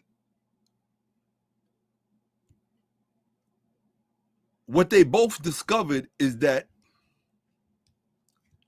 the same person that you see here on camera, I'm the same person in person. In fact, I'm probably a bit harder in person because I have very low tolerance for weakness. Why? Not because I'm a mean-spirited person, although both of my students told me I was disrespectful. At one point in each of their visits, they was like, damn, Shaka, you ain't got to be disrespectful. I look at it like this. What you are perceiving as disrespect is really, on my part, just a sense of urgency that you may not share. And that's probably why I didn't want to come at 𝓈𝓁 from a personal, I'm a human being. Of course, you're going to, to an extent, a small extent, you're a human being. You may even if you pretend that you don't, you're going to internalize something. But it's how you process it. If you process it in a destructive way and you let it get the best of you, that says more about your character than it does about the person who may have said some unfortunate thing to you, right? But he just perhaps felt that his own sense of urgency made him feel that way. So I'm not going to like trip out and think, oh, he's a bad person. He's a bad. No, it's just something he said that I didn't appreciate. That's all. I'm a human being. I'm not allowed. I'm allowed to not appreciate something, right? So, I can appreciate that. No, Muhammad, yo, brother, I did. Yeah, absolutely. I'm not trying to tell you poking here, and I appreciate that and I respect that. You just want me to speak my mind. Absolutely. I'm going to leave that up for a second. I'm here to speak my mind. In fact, if you could see what I have waiting in the wings, you would know that that's why I came here. But what you have to understand and appreciate is that let me make it a perfect example for you. Muhammad, this is just for you what I'm about to put on the screen. Okay? So you can understand why I've been speaking the way I've been speaking. And it's not that I'm not going to say what I came here to say. What I'm trying to do is set a tone so that the rest of you begin speaking this way for the time being.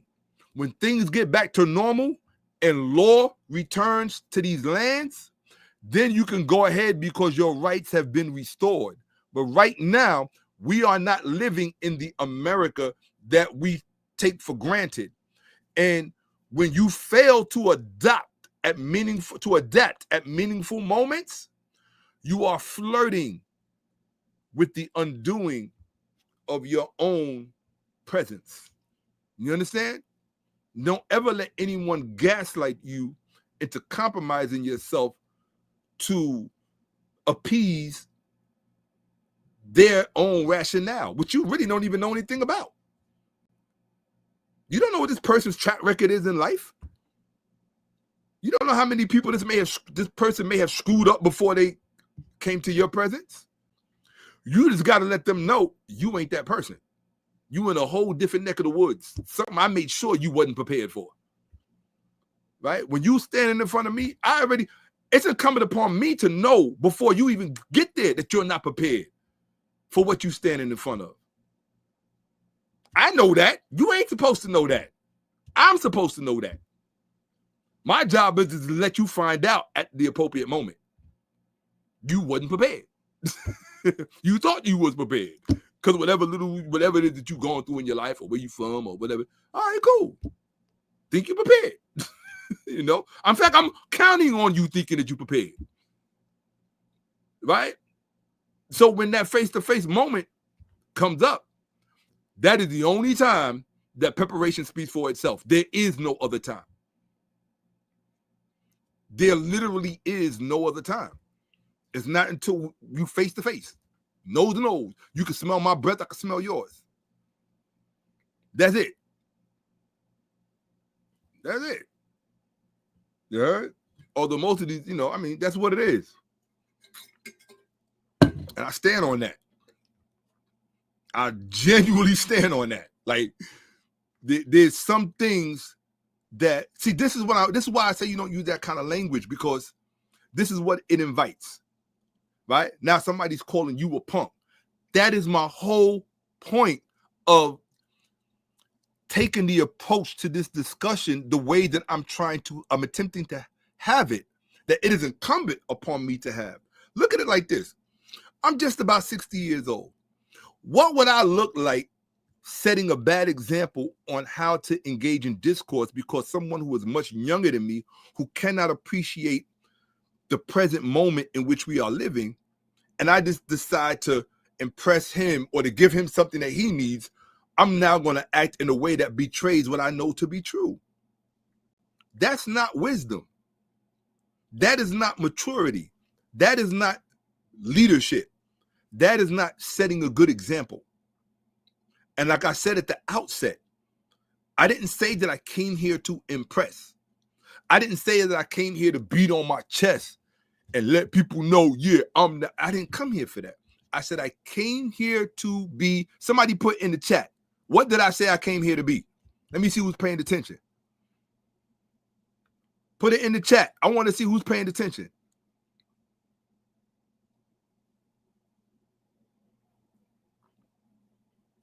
Okay. Afro Dynamite, I'm going to hope that you're not addressing me that way. Please clarify in the chat that you're not. Right? Yeah, I mean, this is the way you get people thinking. Like, people think, you gaslight somebody because you want to see somebody crash out. It's like, nah. See, now there you got the whole chat, with all due respect, seeing you for what you are or for how you presented yourself. And you can't judge people for assessing you in the way you presented yourself. And that's why you have to be careful when speaking, because sometimes you don't get the chance to take it back. You understand what I'm saying? For those of us who have lived long enough to know the gravity and the consequences that come with words, we are the culture and the civilization that created the phrase, so it is written, so let it be. So it is written, so let it be done. Meaning words are cause and effect. So it is written, so let it be done. That comes from us, because we understand the power of words, right? If you come from the streets, I come from the streets, but to me, one thing I learned about people saying they come from the streets, and that is everybody don't come from the same streets. A lot of people think because they came off the streets, because they survived to lose something, that they think they came from some real streets. And that's okay. If you think that,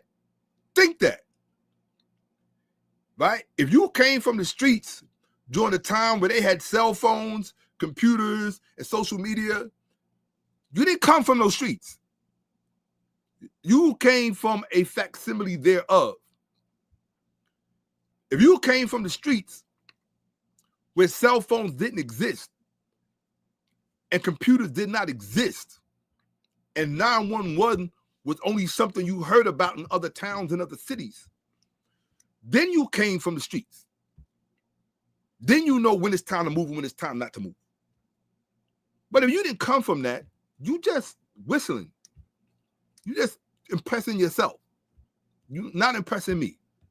You understand? So what I do want you to do is, well, no, here's the thing, right? First of all, like I said, you got to know who you're talking to. I'm not accustomed to people addressing me that way. Not to people who know me. You understand what I'm saying? People who know me, they know what I stand for. They know how I am in person. They know how I am. So when someone addresses me that way, it's just like, I'm going to address it until I get it out of my system and I feel, why should I suppress it and then take it out on someone in a destructive way? If I can address it in a constructive way and we can all learn from it and we all the better for it, including yourself, then it was not wasted time and it was not wasted conversation. Understand that on this platform, I am the maestro. I am the one who sets the pace for the discourse. I am the one that determines how it will go, how fast it will go, how slow it will go. What is important, what is not important. I felt that the way you addressed me out of the blue that way was a great teaching moment, not even just for you, but even for me, to remind myself how to behave under such circumstances. Behavior is everything. And as Black men, especially Black men who grow up without fathers, they're not taught the value of their own personal behavior and what comes with it, what it brings and what it precludes. You can get some people that won't fuck with you at all just based on your behavior, and you never even knew that that's what it was. You didn't understand how somebody else was perceiving you based on your behavior. And one of the first things that tells people, or that is an indicator of your behavior, is how you speak to people. That's the truth. That's the truth.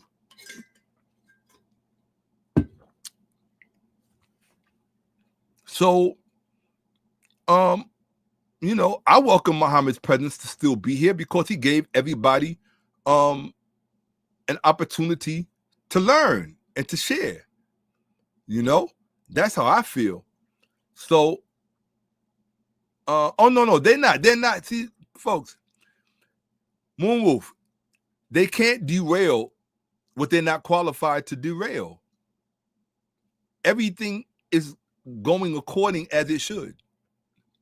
That conversation that I just had, it served to set an example of how we should all at least make an effort to address things. Because we're not always going to, I have a ping pong match that you will appreciate.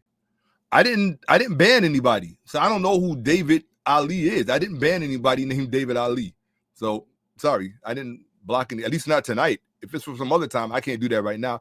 I have to, that person's not that important to me. All right. So, hey, Hotep. Absolutely. Hotep Shakka. Absolutely. That's what's up. Okay. Right? But this is the internet. You address things here like it's real life. Well, yeah, that's true. Right? Yeah, okay. You said you're not wrong, Shakka, but this is the internet. You address things here like it's real life because you're a real dude. There's no question. Right. But this is a different universe. People leave their life to come here. But what you gotta, I have no issue with that. But you have to understand, you know what they say, it's not where you from, it's where you at. So if I'm a real dude and I address things, put it like this, it's all real life. See, that's the difference between, you just say I'm a real dude. That's the difference between real dudes and dudes who are not real. It's all real. There's not like a moment that's, what moment of your day is not real? See, people like that I can't relate to. And that's probably why a lot of people in my personal life don't fuck with me, because I'm really real like that. Like 24, 25, 8. Even my students, I got students in the chat right now who came to stay with me. I'm talking about firearm instructors, big bad boys, who felt I was kind of hard on them when they was in my presence.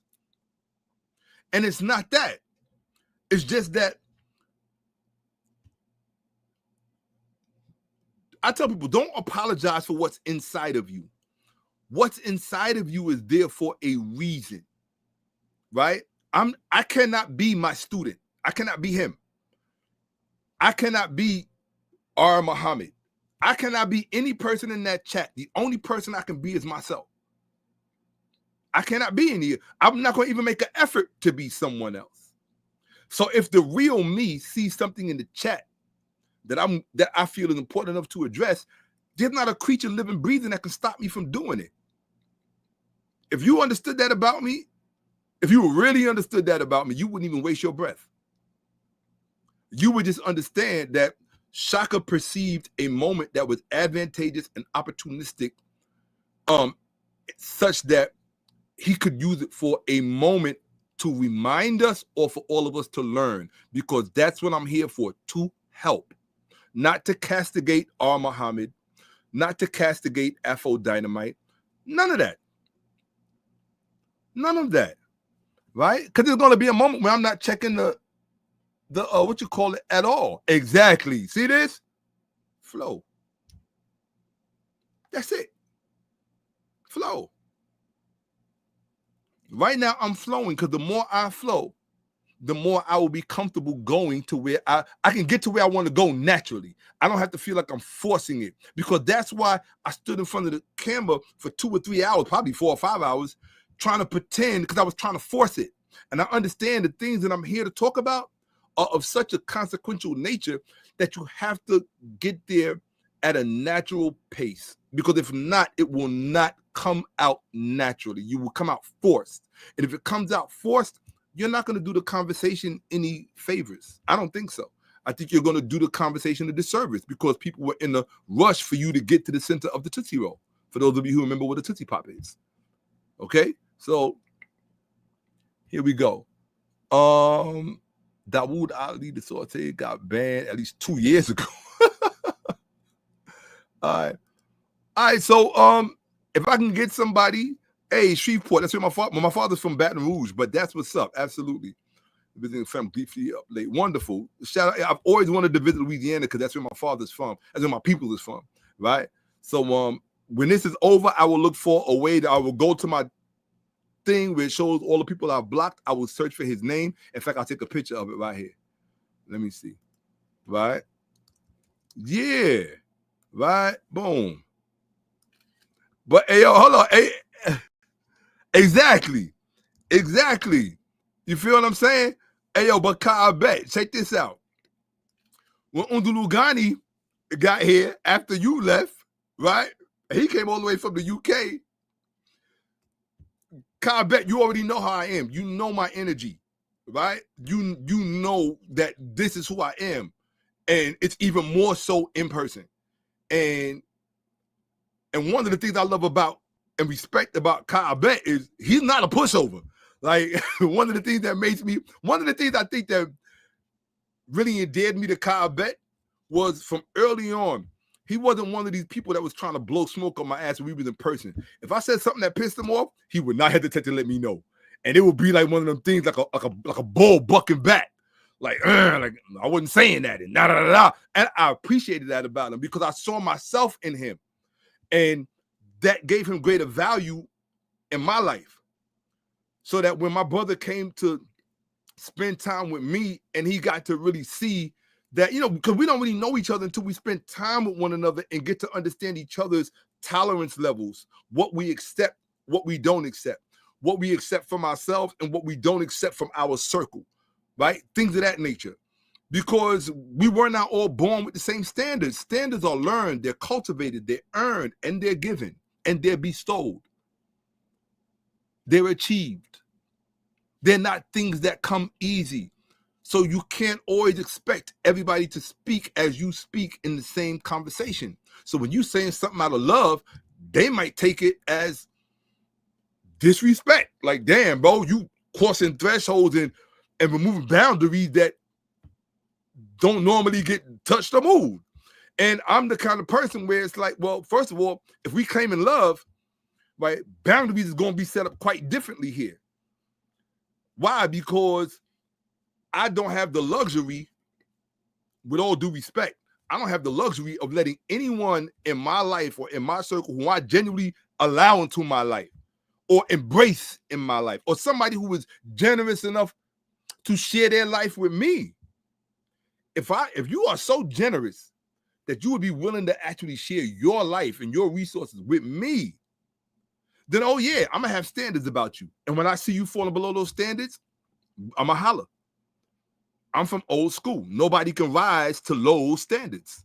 I'll say it again. Nobody can rise to low standards. So if you understand that life and reflection have a very intimate relationship, right? People who genuinely love you and respect you, particularly respect you, are always going to look to see the best things in themselves, a reflection of that in yourself. And when they don't see it, it's going to be a moment of correction. I can promise you this. Sometimes that correction is nice. Sometimes it's not nice. Sometimes that correction can come to blows, physical blows. I know this because of who I am and because of the kind of people I share my life with. I've shared my life and still share my life with very dangerous individuals. And there are moments when it comes to blows. Sometimes people got to go to the hospital. Sometimes it comes close to the other things. But that's how real love and respect works. Because those who really don't, everybody watching may not understand this kind of language, but those who really put in work understand part of what comes with that is keeping each other in shape. Don't fuck with anybody who don't keep you in shape. Because I'm going to keep you in shape. If you rock with me, like in personal life, I ain't got room for weak people in my life. I have no room for weak persons in my personal life. Doesn't mean that I expunge all weak people. I have no empathy or sympathy for weak people. I'm talking about in my personal ranks. In my personal ranks, because I have to protect myself in this world. Just like you got to protect yourself in this world. And one of the easiest ways to unprotect yourself is by allowing weak characters and weak persons, people who make excuses for themselves in any context in their lives, or people who are willing to look at themselves as less than because they've been accustomed to looking at themselves through the eyes of other people. They've been letting the world gaslight them. Now, I can't let you come around me with that. And if I see it and if I even get a whiff of it, we're going to have a talk. Yeah, yo, sit down, man. Let's have a talk. I'm sorry if you wasn't raised in the kind of environment that produced me. I was not raised in or produced from an easy environment by easy people. So a lot of people are not going to understand me, and I'm okay with that. Right? Yeah, I'm okay with that. Facts. I'm okay with that. Right? One of the things I've had to learn also in life is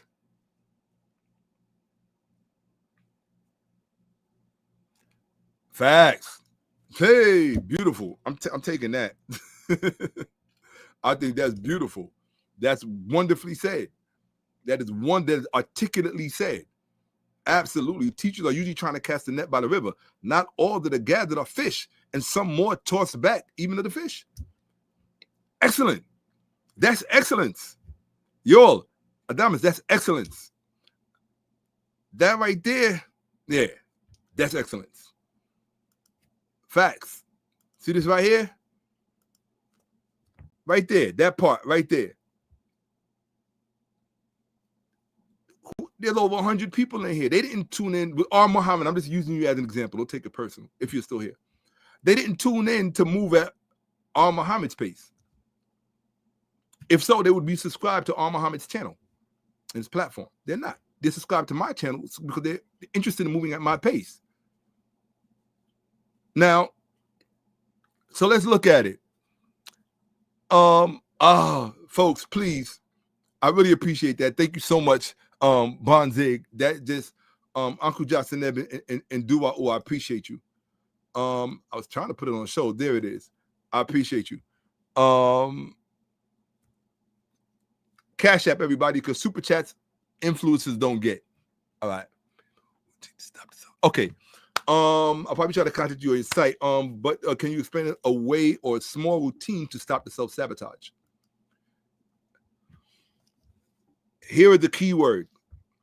And depending on if you were raised with a father or without a father, this word will, and that, whether you're male or female, this matters whether or not if you were raised with or without a father.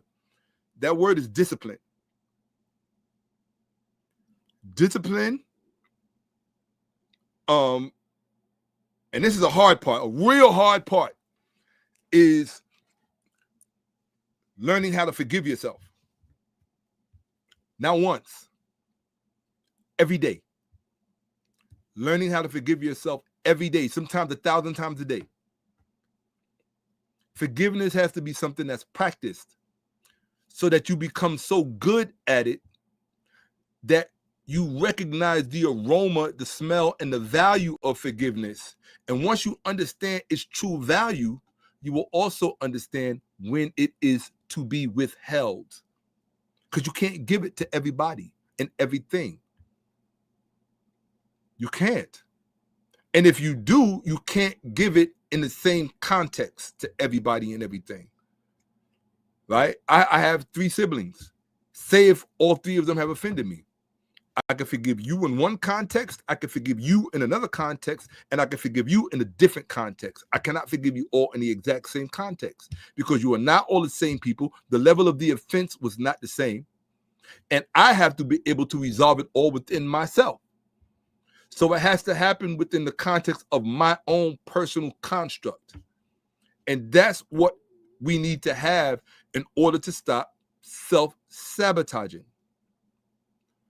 Right? Don't be in such a rush to hate one another. Don't be in such a rush to be spiteful and resentful towards one another. Watch this. No matter what the person's color is, no matter what the person's sexuality is, period. Because when you react, you can't think. Like I had to teach one of my students, don't hate your enemies. Deal with them effectively and be exceedingly effective at neutralizing them. But don't hate them because hatred clouds your judgment. It's better to understand them. Because if you can understand your enemy, you can understand yourself. If you can't understand your enemy, how are you going to understand yourself? If you don't understand yourself, how are you going to understand your enemy? It's all about understanding. So when you have an understanding, you can contribute to the situation in the way of your own choosing, which might be far more effective and yield far more results of satisfaction, deep, permanent, lasting, abiding satisfaction, irreversible satisfaction, just by virtue of the fact that you did not allow your judgment to be clouded by hatred. How you going to be a man running around hating somebody? I thought that as men, and this is no offense to women, but as part of our machismo, don't we say that men are logical and women are emotional? So women are emotional. What the fuck you look like dabbling in hate? You lied to yourself. Or maybe you wanted me to believe the lie you told yourself. Hate is an emotion. I'm not saying that it's something that I don't feel. I'm a human being. I feel hate like everybody else. At times when hate is naturally evoked. But I look at hate like racism. I'll say it again. I look at hate like racism. If you understand humanity the way I understand most human beings, I'm talking about the average person. I'm not talking about people who are consummately devoted to, or ideologues. I'm talking about the average person. Black, white, blue, green, doesn't matter. Everything in between. The average person can be altruistic on Monday. They can be giving on Tuesday. They can be understanding on Wednesday. And if something happens on Thursday, it just had to happen the wrong way in the wrong circumstances. Now all of a sudden they're going to be racist until next Sunday. And then once they process it and their better nature comes through and they're able to overcome it, remember, adapt and overcome and thrive, right? That's most people. So when people come to me and tell me I'm not racist, I already know that you haven't had any real conversations with yourself because you don't understand yourself and how the human state works. If you catch me on a Monday, I'm very altruistic, maybe. You catch me on a Tuesday, I may be very forgiving and very giving. But let the wrong person do something to me on Saturday in the wrong circumstances, I'm going to be more racist than the most racist person that you ever met. Why? Because that is how the moment is making me feel. That's how the moment's making me feel. But my level of understanding, my IQ, instructs me that you don't let your emotions get what? The best of you. Because then that emotion gets to determine your height and your depth, your length and your width. I'm just not going to do that. I can't claim to be a warrior. That's why, with all due respect, this gentleman, somebody who has really caught my attention, is Stephen Miller, Mr. Miller. He wants to be perceived as a warrior, but anybody who understands true warrior culture knows that there's no room for hatred in that worldview. You can tell what they've studied and what they've lived versus what they're idealizing. Too many movies, too many of the wrong books, too many keeping company with the wrong persons. They had to go in the back and plan little things because they didn't have the courage to just, and there's nothing wrong with planning things how can I put it, that are not transparent, because sometimes the best plans, the things that maybe, look, if you can plan to do evil deeds in the darkness, you can also plan to do good and constructive deeds in the darkness, deeds that benefit everyone. You can. So the darkness in and of itself is not evil. It's not bad. It just serves a purpose. It's a tool. A person could take a hammer and hit somebody in the head with it and kill them. Or they could take a hammer and build a structure for a homeless person. So it all depends on the heart behind the action.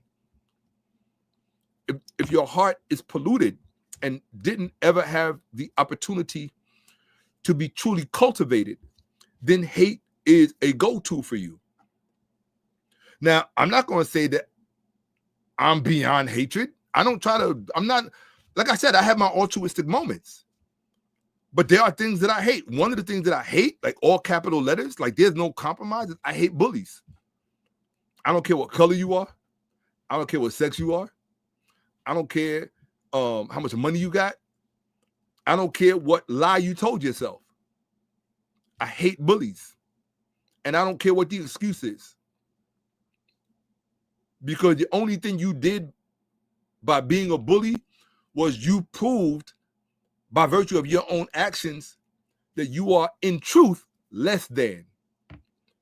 You needed to make somebody else feel smaller in order to make yourself feel bigger, which means in truth and in fact, you're not bigger. You need the illusion of that person being less than you. So real recognizes real. In some ways, just talking about Stephen Miller, because I brought him up a moment ago, and for those of you who don't know who he is, look him up.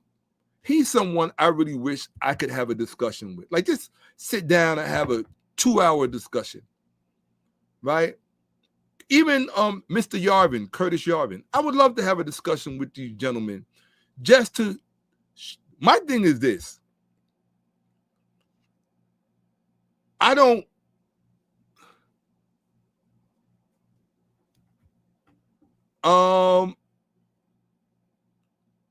Actually, this is not true.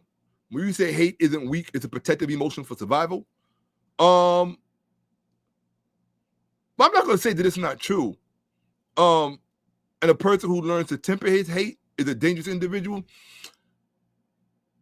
I would agree with that. Unfortunately or fortunately, I would have to agree with that. But that does not preclude the fact that hatred can be an indication of a weakness. It absolutely can be. It doesn't mean that it always is, but to preclude that it cannot be is faulty thinking. Experience says otherwise. Hatred can absolutely be a sign of weakness, a sign of deficiency. Right? Now, if it's justifiable hatred, yeah, because all hatred is not justified. That's my whole point. All hatred is not justified. Right? Most hatred is usually engendered vis-a-vis exploitation. Somebody got exploited somewhere in their life. They didn't even realize it and didn't even know it. And now they find themselves hating people based on unjustified metrics. Things blown out of proportion, stereotypes, a bad experience, right? With a particular group or a particular person from a particular group, right? Those are the kind of things that engender hatred, right? But you will find that most of the greatest rulers and even the greatest conquerors did not have hatred and would quicker than not kill and dispense with someone in their own ranks who exhibited that type of smallness and weakness, because the person in the ranks who was small, hateful, and brittle, so to speak, they thought that the leader would identify with them. And that has brought many a soldier and a warrior to a very quick end, because they didn't realize that the man at the top who was doing what he was doing for a completely different set of reasons. Reasons that the guy who's much further down the ranks can't even relate to. That's why you have I hate to say it, I don't want to be disrespectful to the gentleman, but like I said, everybody deserves to be assessed by virtue of what they say and how they behave. So when I look at someone like a Mr. Hegzeth, and if you don't know who that is, look it up. Someone like him comes to mind. And I'm not trying to be disrespectful. I mean, if he ever hears this discussion, maybe it's something he can grow from, you know? Maybe it's something he can grow from. Maybe that was a warning because I said his name and my camera went out. Like I said, I'm not here to harm anybody. I'm not here to disparage anyone.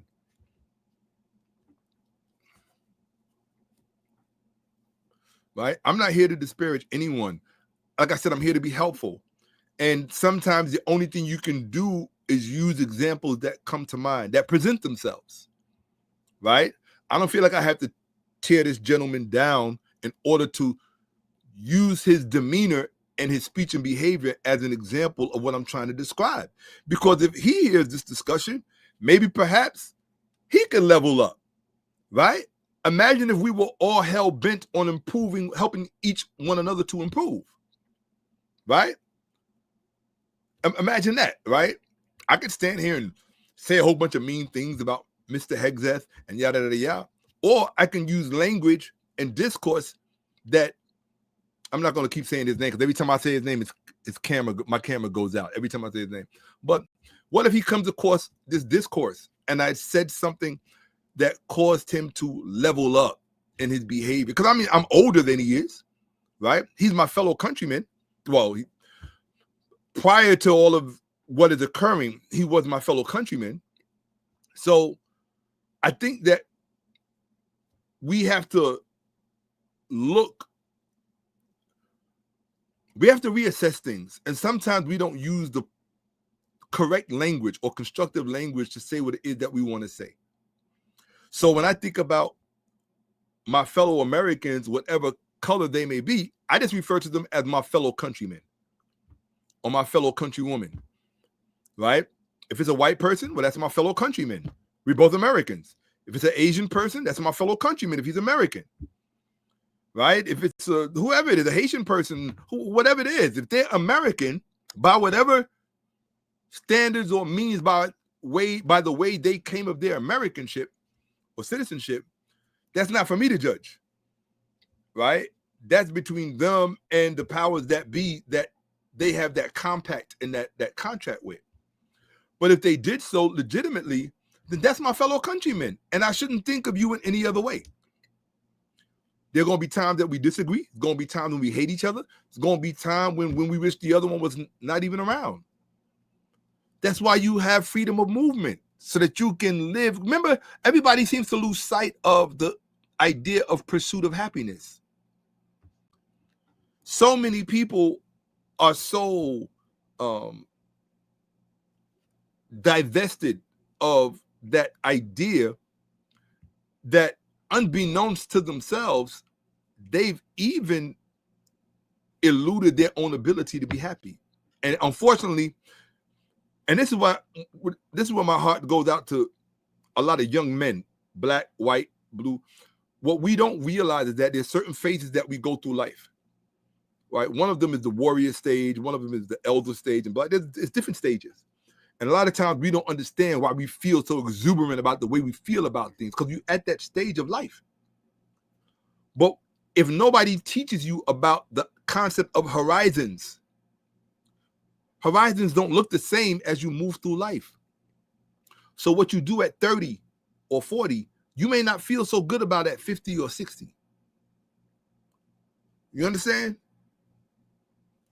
I'm just letting you know. And you really have to be careful around corrupt persons, because corrupt persons can prolong and exacerbate your own corruption.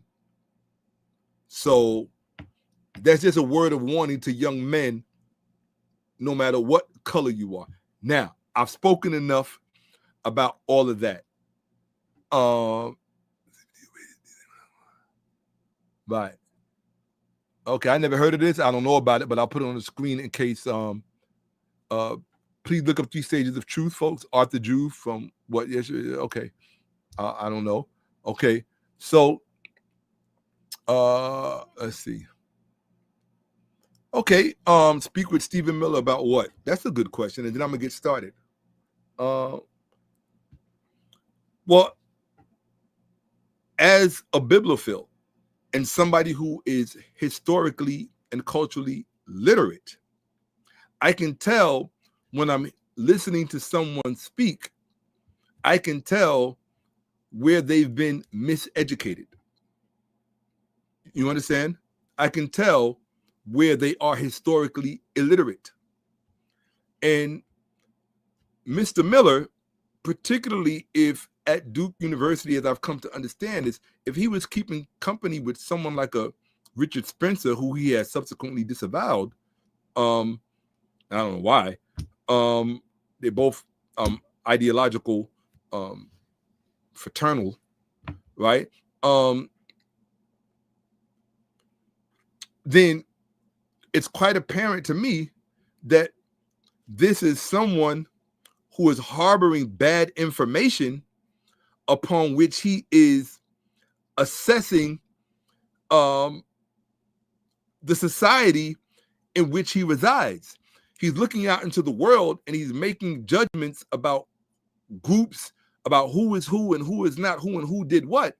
And just by the nature of his verbiage, and it just may have been because the persons who he was quoting were under ideological delusions and illusions, he runs the risk of assuming that they themselves were historically literate, and he ends up repeating their errors, their faux pas and their mistakes. And I hate to see young persons, I don't care what color they are, I hate to see young people repeat other people's mistakes. So as Mr. Miller gave this excited speech at Mr. Kirk's rally,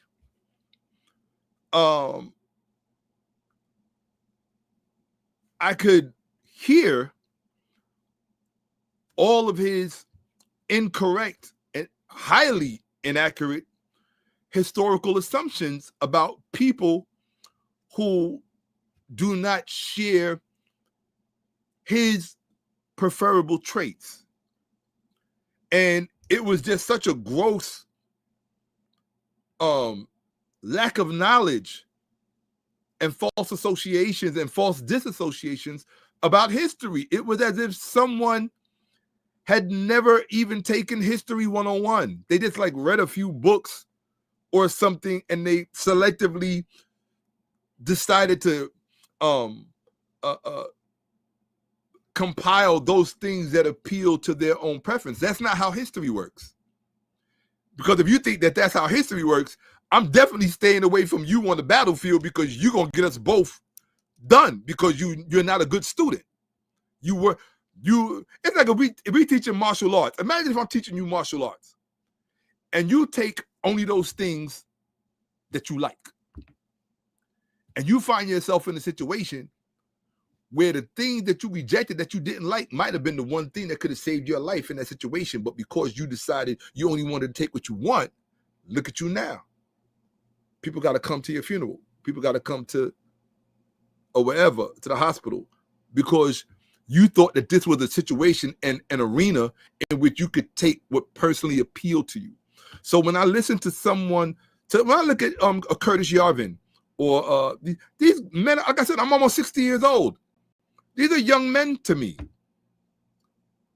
They're young men to me, and they're perhaps because of certain faulty presumptions that they make, because they all are. You can tell this by listening to them. They're historically illiterate. You can tell, and that includes Curtis Yarvin, who is supposed to be this great intellect. He's not. To someone like me, he's not an intellect, because I can hear and see the lacustrine nature of what he believes is his knowledge.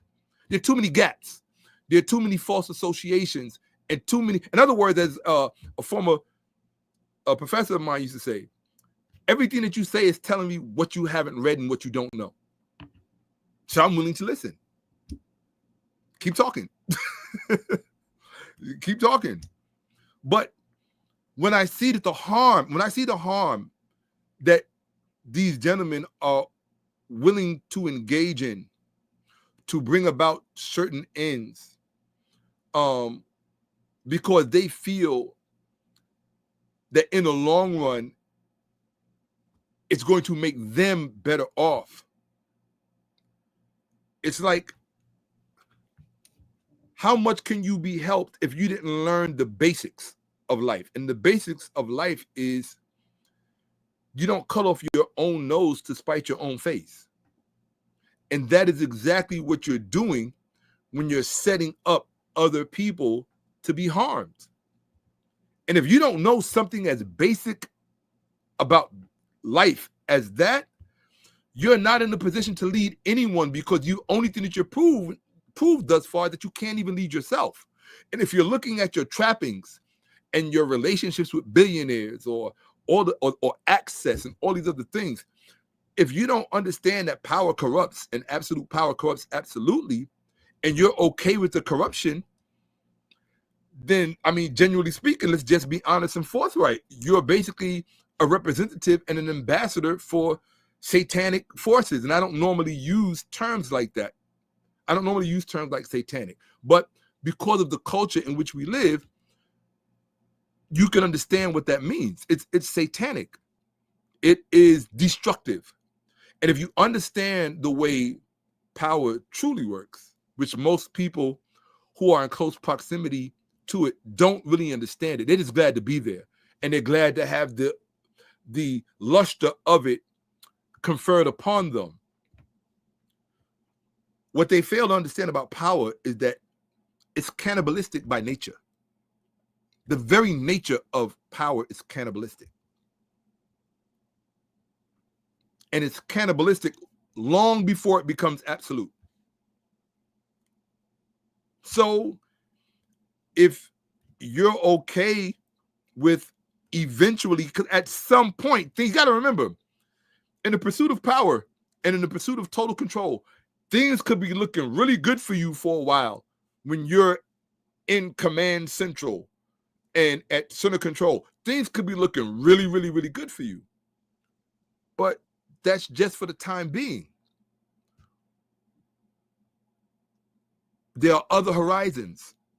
See, the one thing you have to understand about life, and this is what I would say to Mr. Hegzeth and Mr. Yarvin and such persons, is that I don't know if you were taught this, and maybe Nietzsche didn't tell you, or whoever else, Foucault, whoever didn't tell you, but life, like anything else in life, comes with its own rules. And if you don't first endeavor to understand its own rules, everything that you are working so hard to put in place has within it its own seeds of destruction. Because power by its very nature is cannibalistic. You can read Sun Tzu's Art of War and come away with that understanding. When he talks about always leaving a golden exit for your enemy to retreat in. Because if you understand the true nature of what an enemy is, you'll know that it can't be, it's like trying to kill evil. You can't kill evil. You can't, good and evil are permanent states of the universe. So if you understand that good and evil are permanent states of the universe, then you know that you can never truly kill an enemy. And so if you seek to control, it's like you have to determine for your own lineage, how many cycles do you want them to have to repeat? Is the control and the power actually worth that type of reciprocity? Because part of the nature of life is also reciprocity. You could exacerbate or you could exert all of the control in the world that you want. But if you're delusional enough to think that you have outsmarted life itself, that's on you. Maybe you're a lot smarter than I am. Maybe I can't speak to it. But understand that life has its own rules, and all of the money in the world doesn't change that. All of the AI in the world doesn't change that. It doesn't. That's just first principles. How are you scientific if you don't understand first principles? These are really genuinely first principles. I mean, I don't know if you've read the natural philosophers. I really don't, but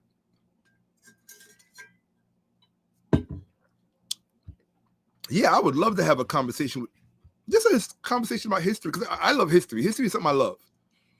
It's my first love. It's something that I genuinely love, and I respect it. Because what it really is it's respect for time, and time is the only commodity that we all have. And what history does is that it gives you a very close-up, bird's eye view on time as a full spectrum, which is a resource. It's a temporal resource. And so I hate to see people who are exploited in that context and who have been abused in that context and who become abusive within that context. And that's Miller and Yarvin. They're abusive within that context of temporal or time as a resource as it pertains to history, because they're making presumptions about whole communities that you can tell by their conversation they haven't even taken the time to devote any real serious study. When you listen to them talk, you can tell they don't really know anything about people of African descent or Black people, because when you devalue something or you perceive something as a diminished value, you don't think it's worth your time. You see it as something that only exists to be solved, a problem only to be solved, not something to be truly understood. People who get the most out of life are people who truly want to understand things. I would have more of a respect for an adversary who first took the time to say, okay, I don't like these people. Let me really, truly do an in-depth study of who these people are, where they came from, and how they came to be in the circumstances in which they are in. If I can do that in-depth study and then determine for myself, oh yeah, I hate these people, at least you're making an informed decision. But Yarvin and Miller, they don't do that. It's a lack of respect. But the real lack of respect is not for us, it's for themselves. You don't even respect yourself enough to do an in-depth study on a demographic that you claim to hate so much. How can you hate something you don't even know? You don't really know. You have certain presuppositions about them. And those presuppositions color everything that they say and do. So that then what you actually create is it's a self-fulfilling prophecy within your own mind.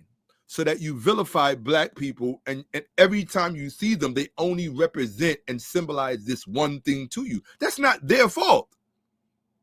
That's your narrow, poorly informed, lacustrine,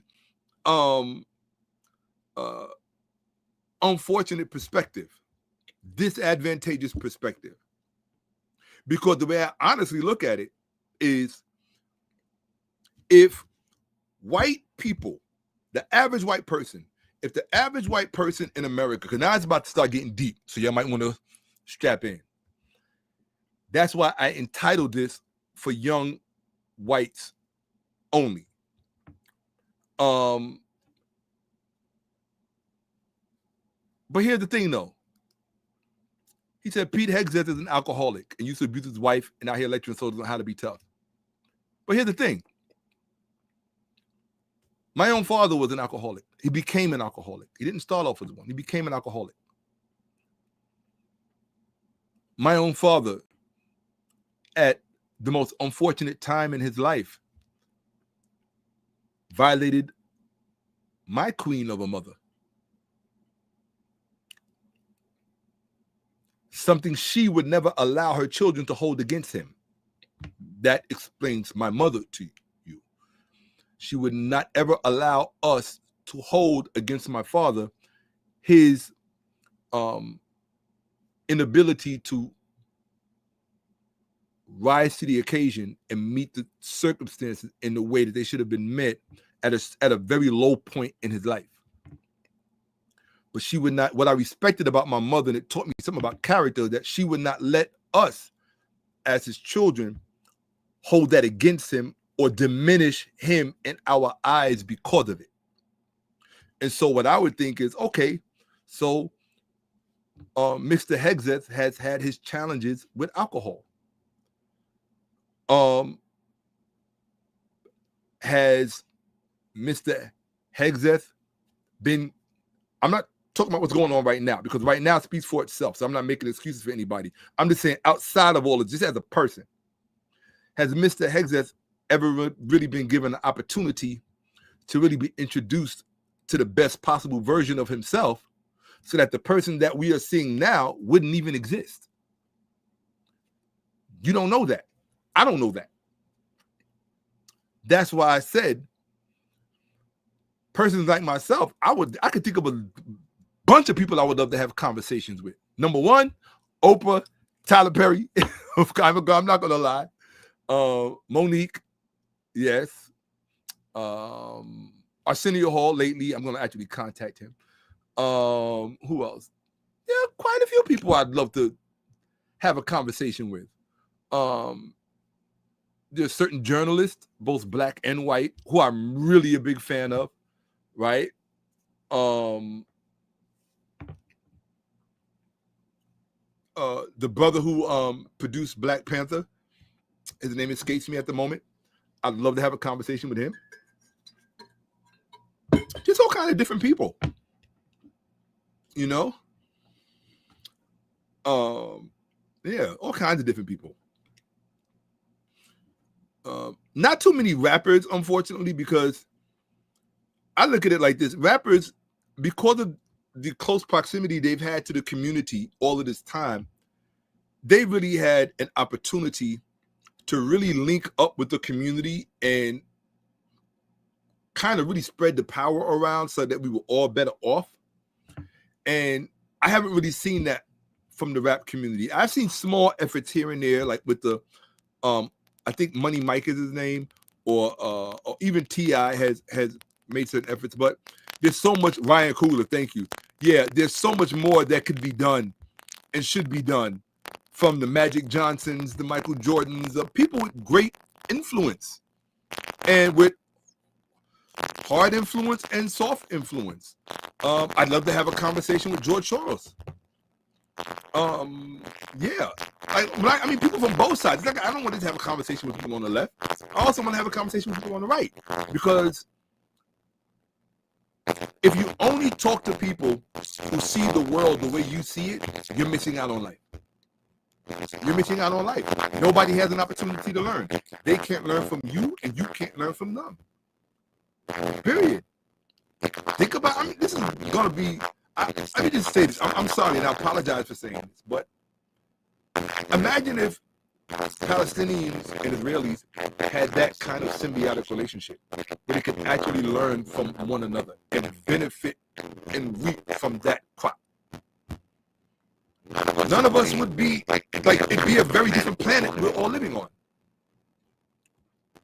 They'd be getting money together.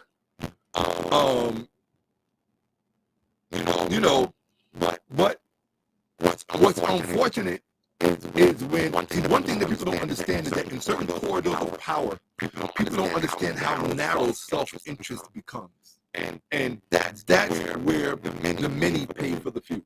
The many pay for the few, because the higher it goes, they say it's like a mountain in high elevation, the air gets thinner. Right? The air gets thinner. So everybody can't breathe at that elevated level. So there are fewer people up there. But when you get those fewer people, again, the narrow self-interest can become so exacerbated that that's many pay for the few. And the hurtful part, that if you understand the way life works, is that it doesn't have to be that way. This planet in human history is so rich that everybody literally get what they want for as long as they want it. Everybody can. Everybody. It's just a question of perspective. Right now, we live in a world where people have a poverty mindset. Because one of the things without poverty, you cannot. And their model, without poverty, you cannot have wealth. One the other. Right? So what that mindset does is engender win, lose model. They have to live, we can win. What it fails to establish or even bring it to the focus. What it fails to focus is a win-win model. A win-win model. And that's how hard it is. So some people would say, well, they understand conservatism all based on the concept of trade-off. Right? That's why you can't be a warrior. You can't be altruistic. Because you have this, you have the sprints with that have this, you have to this. That's basically the foundation of conservatism. Right? And by the way, we did not create conservatism. Trust me. Okay. Conservatism has a very long history in Africa before the first white person ever showed up. Okay. So I'm just talking about conservatism. Right. So I'm talking about win-win. Right. So the win-win, like everything else that science utilizes, even political science, right? Political science theory, or even military strategy, whatever, right? You cannot, because if you're a really good theorist and a really good strategist, you cannot tell me that you're intelligent enough to come up with a win-lose situation, but you're not intelligent enough to come up with a win-win situation. Well, if you're not intelligent enough to come up with a win-win situation, that's really more of a reflection of your own IQ and your laziness. You're just too lazy to figure out how everybody can win. So rather than put in the work so that everybody can win, you just take a shortcut and say, okay, we get to win, they get to suffer. Not realizing what you did, how you diminished your own capacity to win over a longer period of time more consistently. It's just IQ.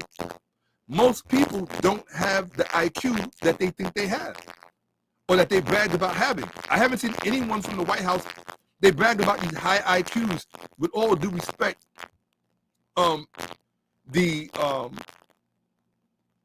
the person who is occupying the White House at the present moment loves to refer to Miss Crockett in the Congress or Senate, whichever it is. They love to refer to her. He loves to refer to her as a low IQ person. I don't have a problem with that. If you are willing to post and make public your own IQ. But if you're not willing to post and make public your own documented, registered, objective IQ, meaning it wasn't doctored or you didn't have somebody on the payroll to just, unanimous, anonymously submit your tests scores or anonymously submit your test results to whomever, to a third, a neutral third party, and have them say, these are the IQ results of this person. Because what happens in life is that a lot of people you will see achieve certain things and cause end results to come about when it really didn't ever have anything to do with IQ. It had much more to do with a combination of other factors that many, most, or all of us may not be willing to engage in, because some of us genuinely do believe in God. Some of us have what I call a God standard, not a God complex. There's a difference. And that's another problem going on in this country. You have too many people that have a God complex, but they don't have a God standard. They're not the same thing. The twain shall not ever meet. God complex, God standard. Two different things. So,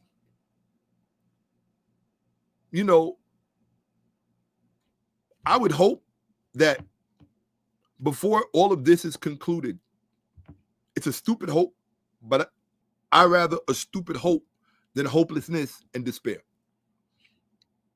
And it's no reflection on what I'm doing or not doing, action that I'm taking or not taking. This is just a thought bubble. And this thought bubble is that, and I know it would be a miracle, but what a miracle it would be if individuals such as a Curtis Yarvin or a Stephen Miller and other such persons of that ilk, and even a Peter Thiel, and all the rest of them, right? Andreessen, all of them. We know who these people are. Imagine if they live long enough or are fortunate enough to be exposed to far more advantageous perspectives than the ones they've thus far had the privilege of being cultivated by. It would be, with all of those resources that they have at their disposal, the world and the future could be a better place for everybody. And that's why it's win-win, right? You're going to tell me you got enough math to put a satellite in space? You know enough physics to get a rocket ship from here to Mars, but you can't work out the physics of creating a win-win situation for everybody? A truly win-win situation for everybody and their children. Then if that's the case, physics was wasted on you. Physics was wasted on you. It's a waste. You are not worthy of the lofty ideas that, by the way, Europeans did not create. That's part of the delusion that they have. And to me, it's just so unfortunate that men at that age still entertain such kindergarten stories about where knowledge actually came from. Just because it might not be appealing to your own personal palate as a white elitist or European elitist, just because the actual history of knowledge, philosophy, math, science, just because those things may not fit your ideal perception that you've been furnished with, it doesn't mean that the actual story persists and will always exist. Persist and will. I mean, how do you have AI at your fingertips and delude yourself and seduce yourself into thinking that it was Europeans that created math, science, philosophy, and things of that nature? Because if you have AI at your fingertips and you still entertain such childish ideas, then the sad part of that, what that really says is that it's not that you don't know, it's that you don't want to know because it doesn't fit your paradigm. It doesn't fit your narrative. But if you need to put a lie in place of the truth, what does that say about how you actually see yourself? It tells me you don't genuinely have a very real high opinion of yourself. Because if you genuinely have a real high opinion of yourself, you don't have to siphon credit away from people who made contributions to humanity in order to elevate your own symbolic image to your adherents, your subscribers, your followers, your benefactors. I mean, it might be motivating for the moment, but then how silly do they feel when they find out later on that you are 100% wrong? And I think that's the most, I think that I would say hurtful. The most hurtful part is, and by the way, this is part of my agenda when I came up here tonight. I said, Shakka, don't worry about going, if you end up through the conversation going to the PowerPoint, then go ahead and do that. But if not, you've been off of, the sound is off.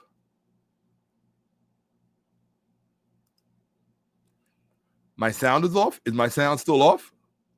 Nobody else has said so.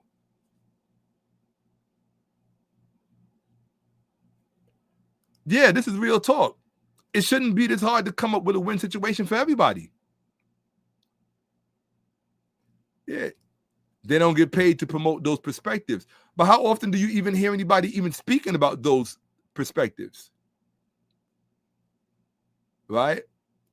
Somebody tell me how long it was off for so I can repeat what I said. What was the last thing you heard me say? Just let me know. Tell me what the last thing was that you heard me say.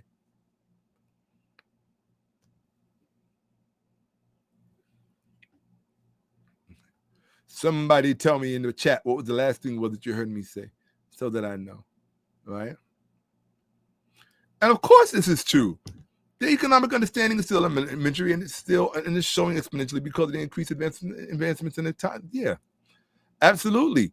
And it's really, I think that's my mic is kind of static. Okay, that was then.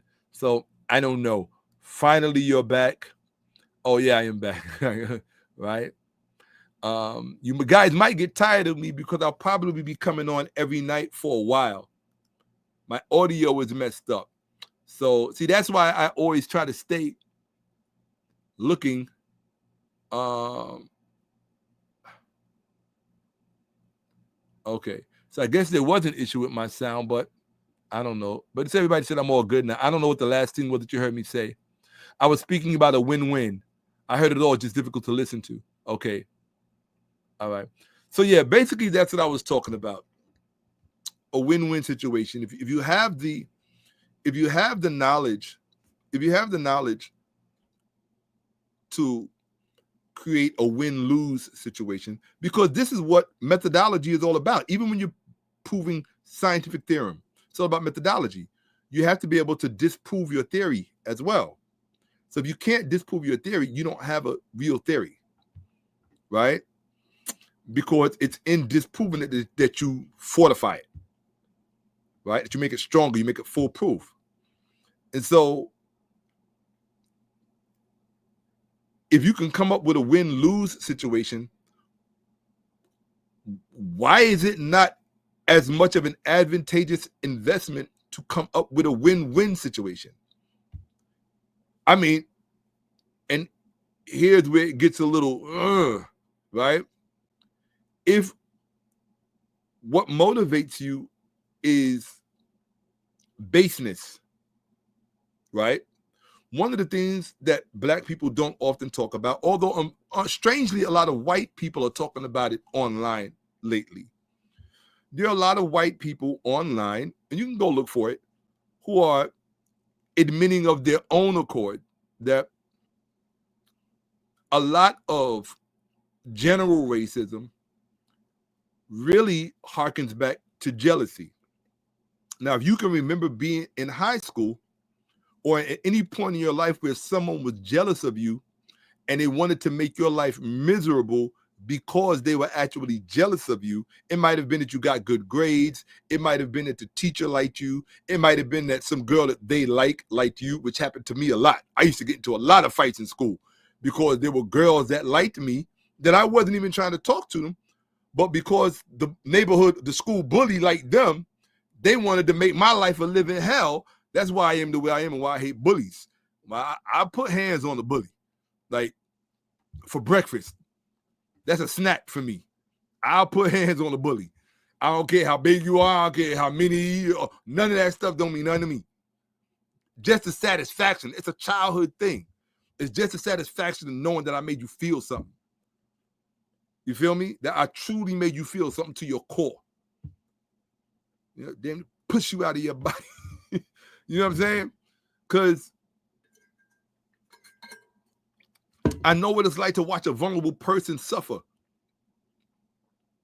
And there's no joy in knowing that maybe at a certain period of your life, whether intentionally or not, maybe you were that person, right? Maybe you were that person that made a vulnerable or innocent person suffer because you had yet to arrive or yet to grow into the perspective where you realize, oh, wait a minute, I have to autocorrect because my behavior is having a disintegrative impact and effect on this person who is unable to withstand it or to protect themselves from it.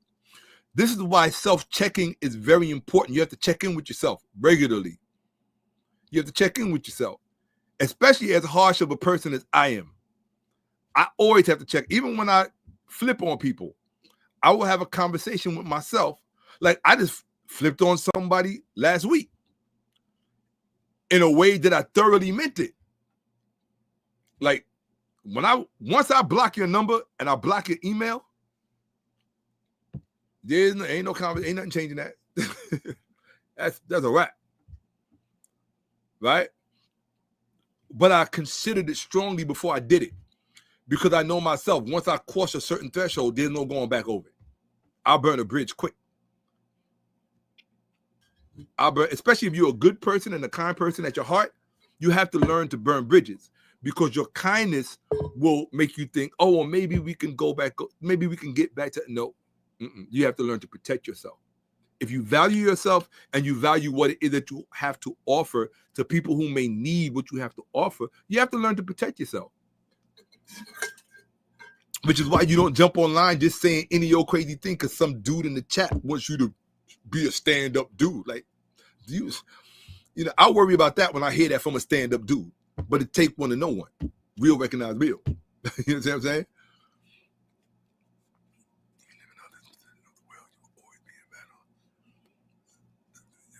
Well, yeah, but see, here's the problem with that. The issue with that is, in fact, let me just get to it. Let's just cut to it. All right. I don't know if I should do it now. Well, I'll tell you what I'll do. I'll do it now, and then I may do another episode where I just repeat the whole thing, but more in a lecture form. So you just get the same information twice, right? I've never heard anybody complain about that. So, but like I said, I've been gone for a long time, and I didn't even really know what was going on in my mind because I spend so much time alone. I don't really talk to people. And because I don't talk to people, a lot of times you don't even know what's on your own mind unless you talk to someone first. That's why people recommend therapy. I don't touch it. This is my therapy right here. I'm talking to y'all. And in talking to you, I'm discovering what's on my mind. I'm discovering how I see things, how I feel about things. It doesn't mean that there's not a much shorter, more vociferous version of it. But how constructive is that to me by pouring gasoline on a fire that I think we could all benefit from putting out. You understand? That's it. You also have to consider the fact that, and this is where it gets a little scary, if you want to use the word scary, is that there are interests that do not want us to put this fire out. They want the fire to burn so it can all burn. Why? When something is standing in the way of absolute power, power needs to do away with it. And if doing away with it means doing away with us, this is what we are faced with. That's serious business. It's an existential question. You understand? So I would hope that,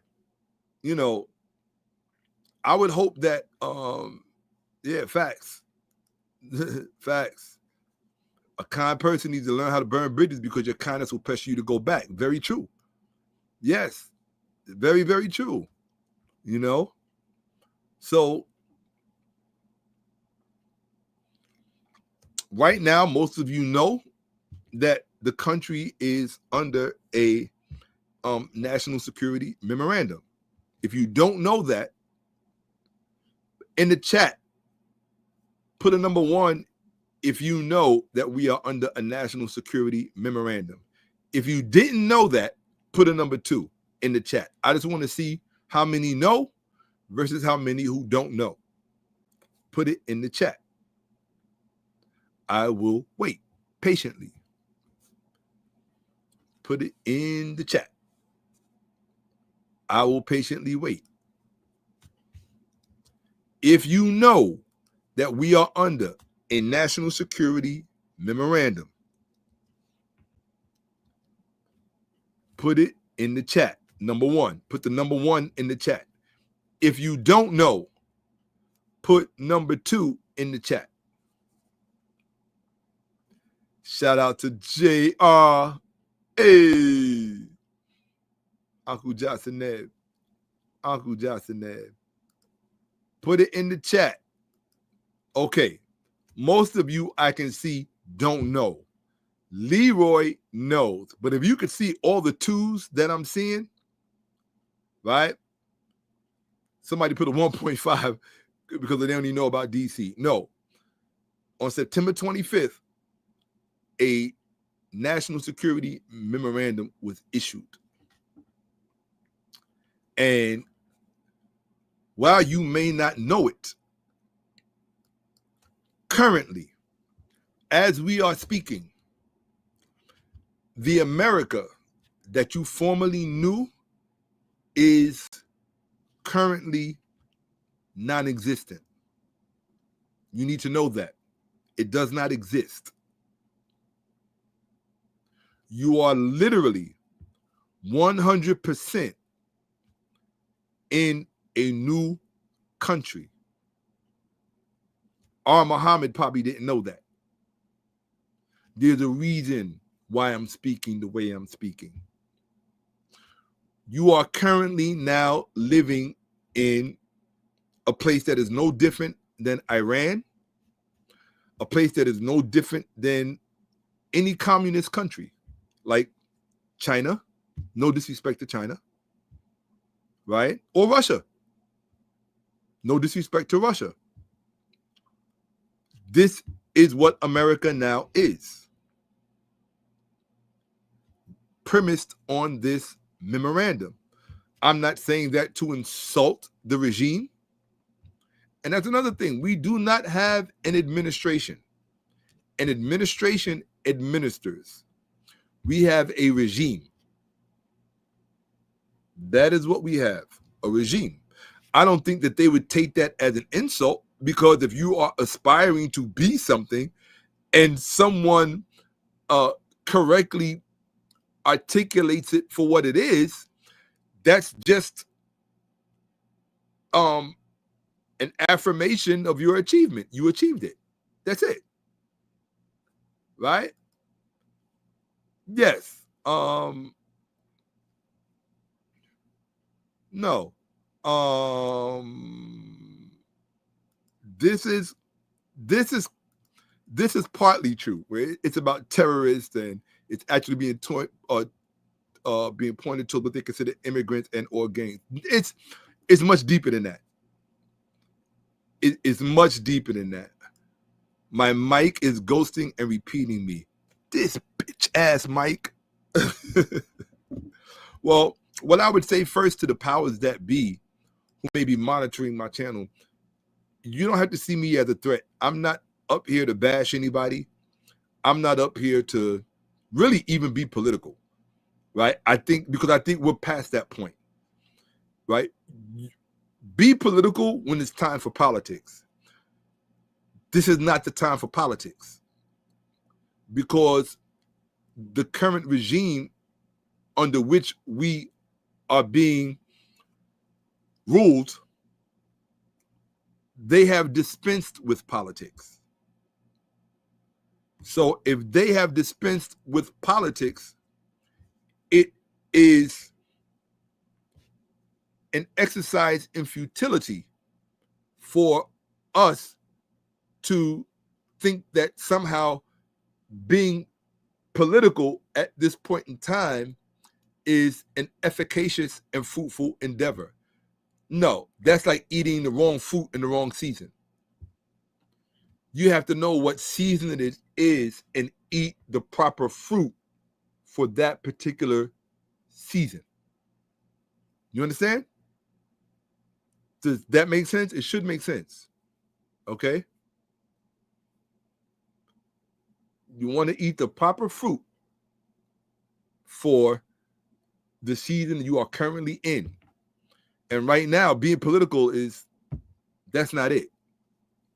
So I'm not up here to talk about, this is the only thing I'll share with you about being political. And I'm going to give you this so that you can raise your own thinking. And I actually hope that I would love, that's why I say I would love, because I just love to teach. My greatest pleasure in life is teaching, because it really impacts people's lives. And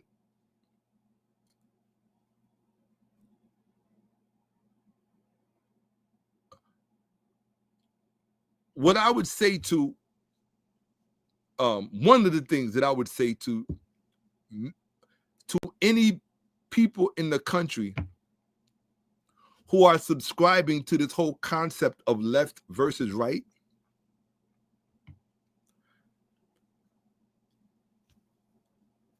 one of the reasons you don't hear from me often is I know that most people don't have this. I know that. And so because of that, I'm very careful when I decide to come along and share this. So I'm going to share something with you right now that you've not ever considered before. And I'm directing this at gentlemen who I will not ever be able to have a conversation with. Mr. Miller, Mr. Hegzeth, and I don't think Mr. Yarvin subscribes to left or right. His thing is far more, what's the word? Not complex, not intriguing. There's another term for it that escapes me right now. If I think of what it is, I'll come back and say it. But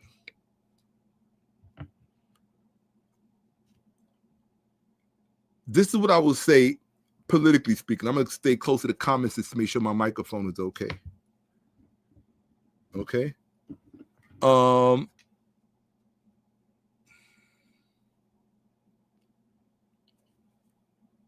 Yeah, I mean, you think about they're detaining black people now. I mean, this whole thing is about black people. It's not, the Mexicans and everyone else. Everything is practice. I hate to say this, whether it's Palestine or any other place, everything else is practice ultimately and eventually for us. Okay? Because in their minds, we represent a unique standalone problem, right? At the end of the day, I will say this before I go back to the left and right. I have personally, in my own personal lexicon, if you will, I have come to determine something salient about racism that I will share with you all. I think the most advantageous and profitable way to determine what racism essentially is, because I'm an essential kind of person, saliency. What racism is at the end of the day is it is a soft form of biological warfare. That's what racism is. I'll say it again. Racism is a soft form of, sometimes soft, sometimes not so soft, but it is a form of biological warfare. There are, one of the things that, because Black people don't really think this way, because we, I guess maybe to a degree, we don't really see white people as a biological threat. I guess from a genetic perspective, when it comes to dominance and recessive genes and all this other stuff, Dr. Frances Cress Welsing, while you may not subscribe to the entirety of her theories and worldview, like many other authors and many other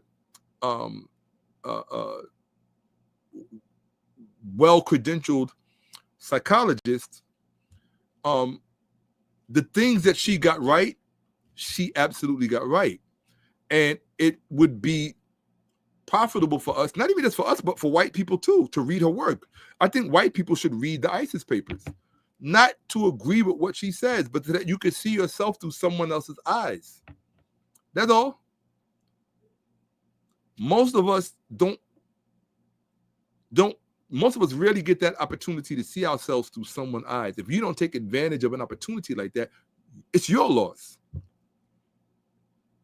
You know, imagine if Mr. Hegseth walked into a room full of Black people and just honestly asked for an honest discussion. Like, hey guys, how do you genuinely see me? How do you see me as? That would be an interesting conversation. But do you have the courage enough to walk into a room and have that kind of conversation? Everybody who claims to have courage don't have courage. That's talk. Walking around on stage and busting your chest and all, that's not courage. Do you have the courage to walk into a room full of people that you disagree with and ask them, how do you see me? With all due respect to Mr. Kirk, I saw him, like everybody else, go into different environments and offer an opportunity for exchange. But with all due respect to Mr. Kirk, he was not always an honest broker in the discussion. I can tell as a professional debater that everybody has a shtick, right? My shtick is making my opponent look irreversibly bad to the point where everybody talks about it forever. That's what I love to do. I'm a human being. I have an ego like everybody else. That's like the way Jordan feels every time he got it in the basket. That's how I feel when I utterly stand an opponent's premise on its head to show the incorrectness of its underbelly. Because it's easy to feel that you have a great point as long as the incorrectness on the underbelly of it is hidden. So you could feel, oh, I've got this great point. I got this really solid premise, until you have that premise turned right side up and everybody could realize, oh, this dude was not as correct as he was marketing and promoting himself to be. You understand? So yeah, that would be, things like that would intrigue me. You know, I grew up on comics back in the 70s and 80s, and they used to have, Marvel had this series called What Ifs. So I often think of, and I think Einstein spoke about the power of what if because of the imagination. So my what ifs are sometimes a bit altruistic. Like I said, it depends on what day you catch me on.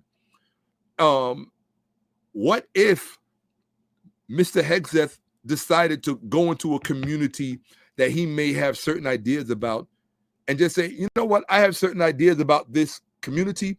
I just want to make sure I'm right. But before we get started on that, tell me how you see me. See, a person who's interested in that, that's a genius. A person who does that, that's a genius.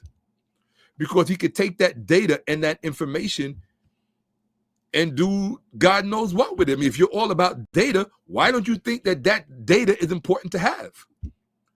Why? Because in your mind, oh, well, you're not going to be around long, so it doesn't matter how you see me? Okay. If that's your perspective,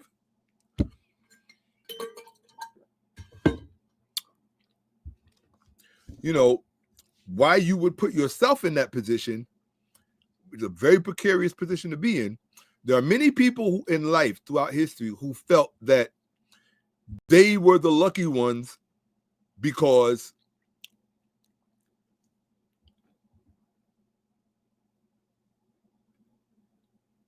they snatched all of the lifeboats while they left the helpless people on the sinking boat, on the sinking ship, only to discover that the lifeboats put them in much closer proximity a priori, much earlier on, to the waiting sharks. See, the sharks is not going to wait for that big ship to sink before they start feeding.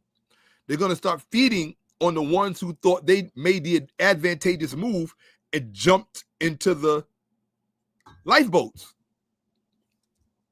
That's where the feeding frenzy is going to begin. Now, if another ship comes passing by, those people on that much larger ship who's sinking at a much slower pace, at least they have the chance to actually be rescued. Just saying.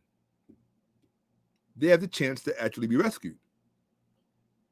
All right? Think of all the people who have actually gone down on ships and were rescued later because they found an air bubble or something like that.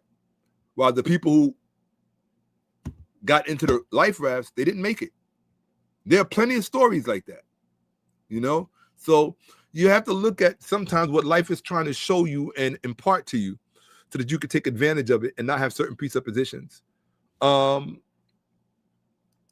But yeah, this is true. The ISIS papers are mostly misunderstood by people who disagree. However, her point about fear of genetic annihilation is actually what white supremacy members have said they are literally afraid of. Of course.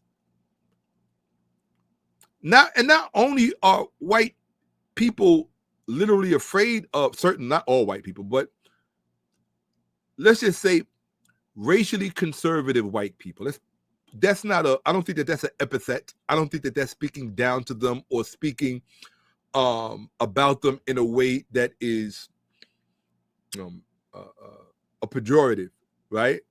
Let's just say that racially conservative white people have that genuine fear of genetic annihilation. Now, if they are our fellow countrymen, and they are, and we know that that is a legitimate fear that they have, well, like I had to explain to one of my tenants the other day, if you care about somebody who's on your team, then you should also care about their concerns and their fears. You understand what I'm saying? Because the first thing it shows is that you respect them and that you genuinely care about their welfare and their well-being. So if racially conservative white persons have this preoccupation of this fear of genetic annihilation, rather than demonize them, remember I said hate clouds your judgment. Rather than demonize them, don't you think it would be much more profitable and much more fortuitous to meet them where they are and say, first, look, we hear you, we understand you, and we're not going to accuse you of that being an unreasonable and irrational fear. Right? What is the first thing that you accomplished when you did that? Now they feel heard. You see how stupid people are? What did you give up by acknowledging that this demographic, these racially conservative people, have a fear of a reasonable and rational fear of being genetically annihilated? Well, we could say, well, race is just a social construct. It doesn't make it any less real. social constructs are real and have consequences. We live and die by them every day. So just because it's a social construct doesn't mean it's not. You understand?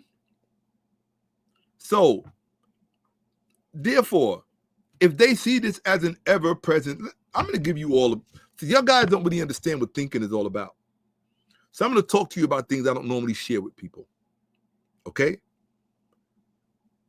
Right now, this is just a free fall. I don't normally do this. This is Shakka-Ahmose freestyling. You say, well, we talk about white people and this fear of genetic annihilation. Well, part of the problem with the white racism that we've encountered is that if it was solely just the fear of genetic annihilation, then we can expect to see certain restrictive protocols that they develop in their culture. Those protocols exist. However, when those protocols create a rationale to inflict harm on the other groups who are just existing. First of all, nobody is just existing. Depending on your perspective, if you have a win-lose situation, you're going to see them as your competitors, right? Well, if you see them as your competitors, it might be because you felt it necessary to separate yourself from them based on racial protocol, right? But if that's the case, it's wrong to hold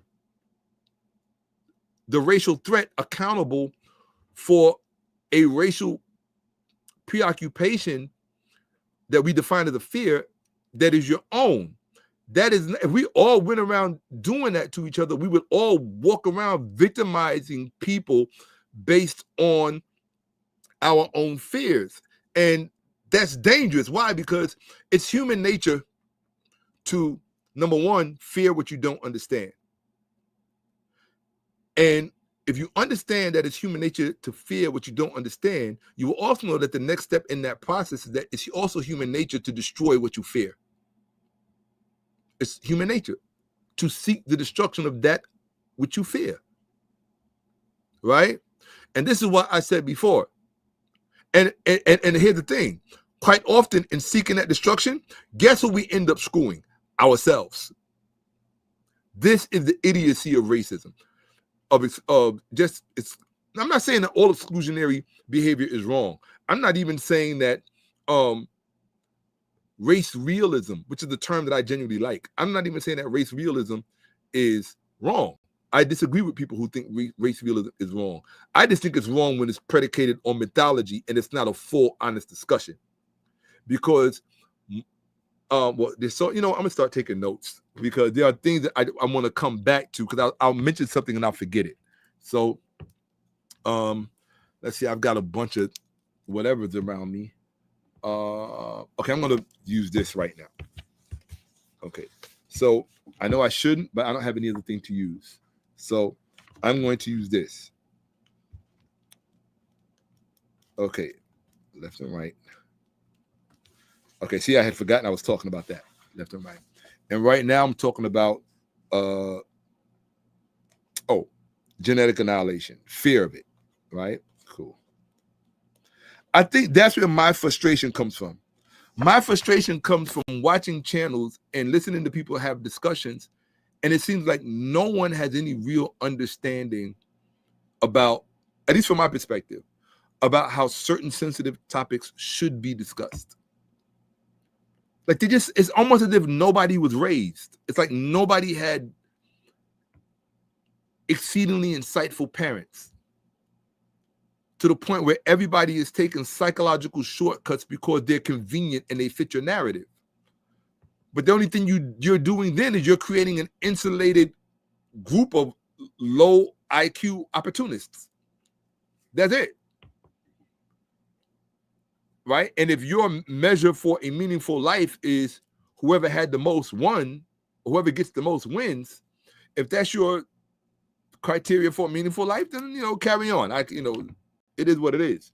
But that's not my criteria for a meaningful life. My criteria for a meaningful life is to each his own, right? If you have certain credit in history, right? If you have certain credit in history, whatever you achieve, that should be yours. Nobody else should come along and seek to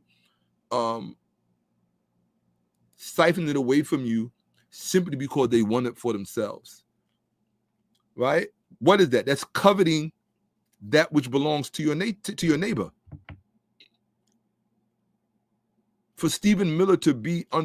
Miller to be under the false impression that Europeans created math, science, philosophy, and the only ones who ever built anything or created anything, that's coveting credit that actually belongs to your neighbor.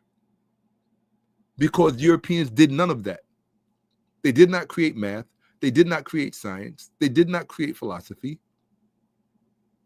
And if you think that they did, all it tells me is you don't know anything about Greek history. You've never read what the Greeks said about where they went to school to learn these things from, what continent they went to, who they consulted, how many years they studied there. So if you just want to promulgate a narrative that makes you feel like a hero to yourself when you look in the mirror, what you're doing is you are trying to appropriate for yourself glory that you haven't earned. That's all I would say to Mr. Miller. And I don't say that with any vitriol or any resentment or anger. I'm just saying that as just two men having a discussion. These are my favorite kind of discussions. I'd love to sit at a bar and have a conversation. He recommended this one book. I forget the name of it. It's related to it's a white supremacist memoir, to be quite honest. And I looked at it. I found it very interesting. And when people write things that offend you, you have to, I'm not saying don't be offended. What I'm saying is allow yourself to go through that process, right?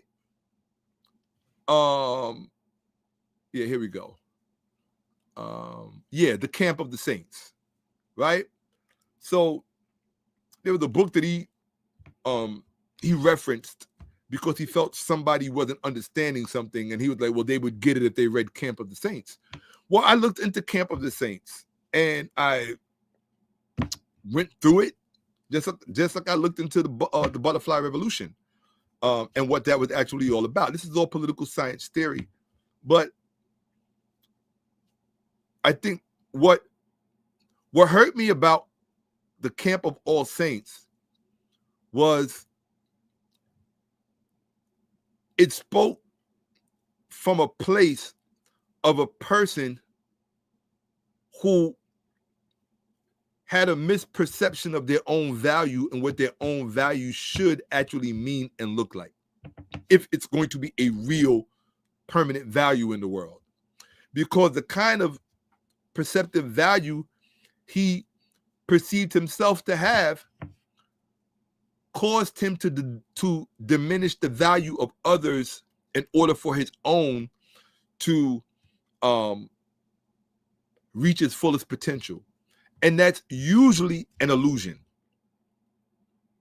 It's an illusion. Perfect example. Michael Jordan did not become Michael Jordan by diminishing in his own mind the value of other players. That's not what produces greatness. In fact, it's the exact opposite. It's the exact opposites.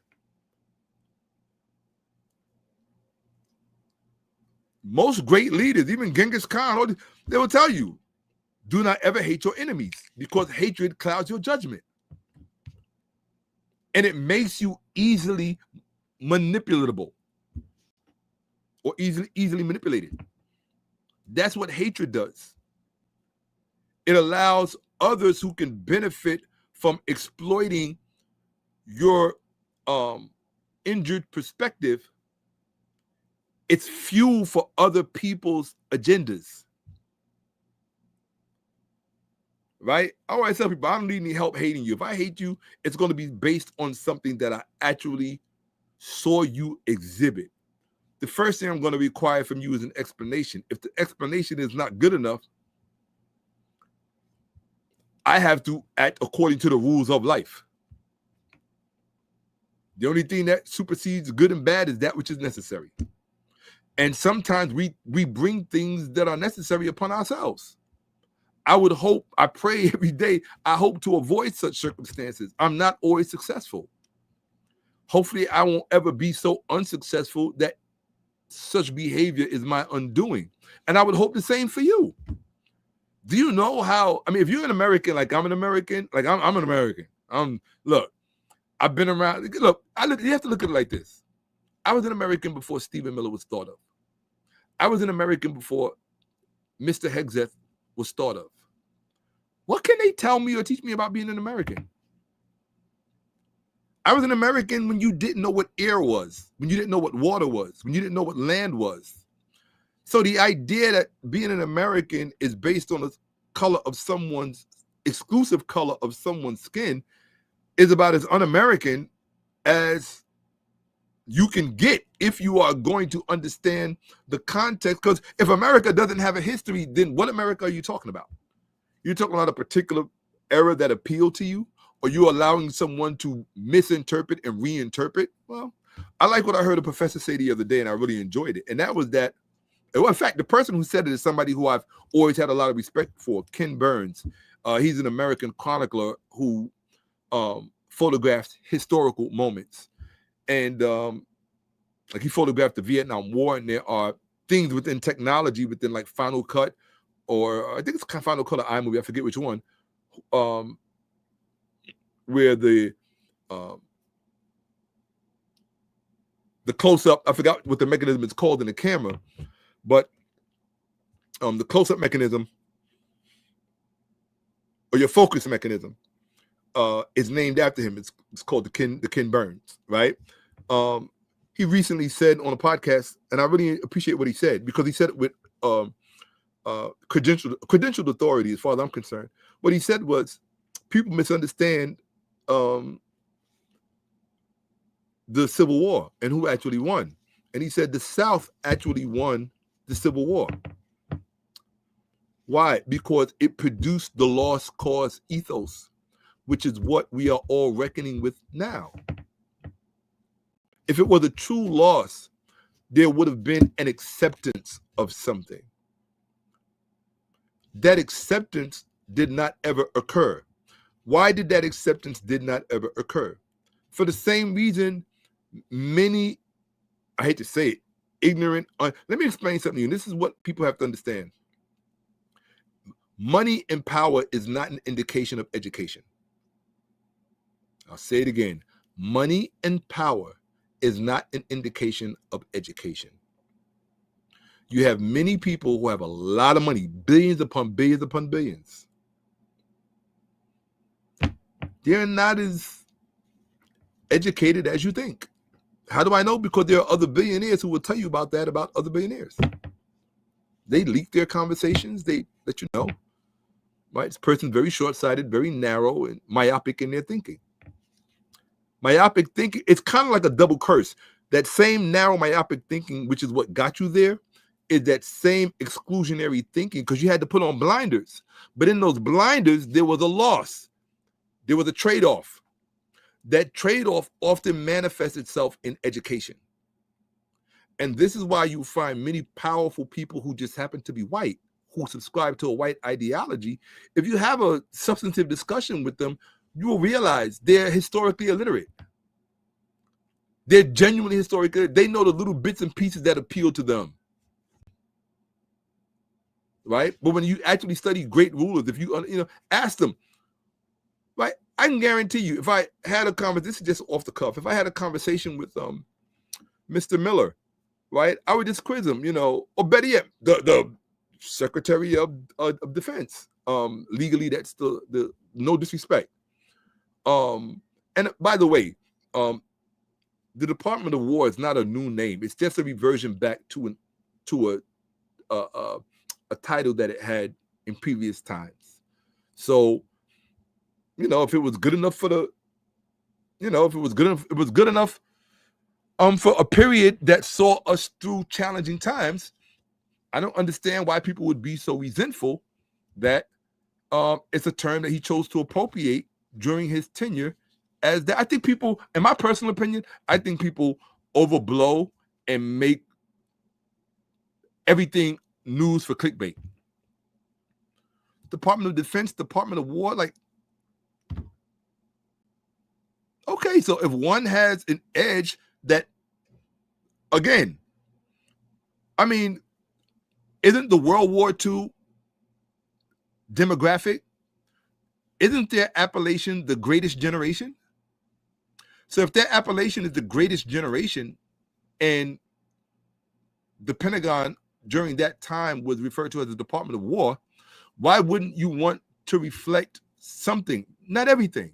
Why wouldn't you want to reflect something that reflects what the country has determined as a whole was the greatest generation?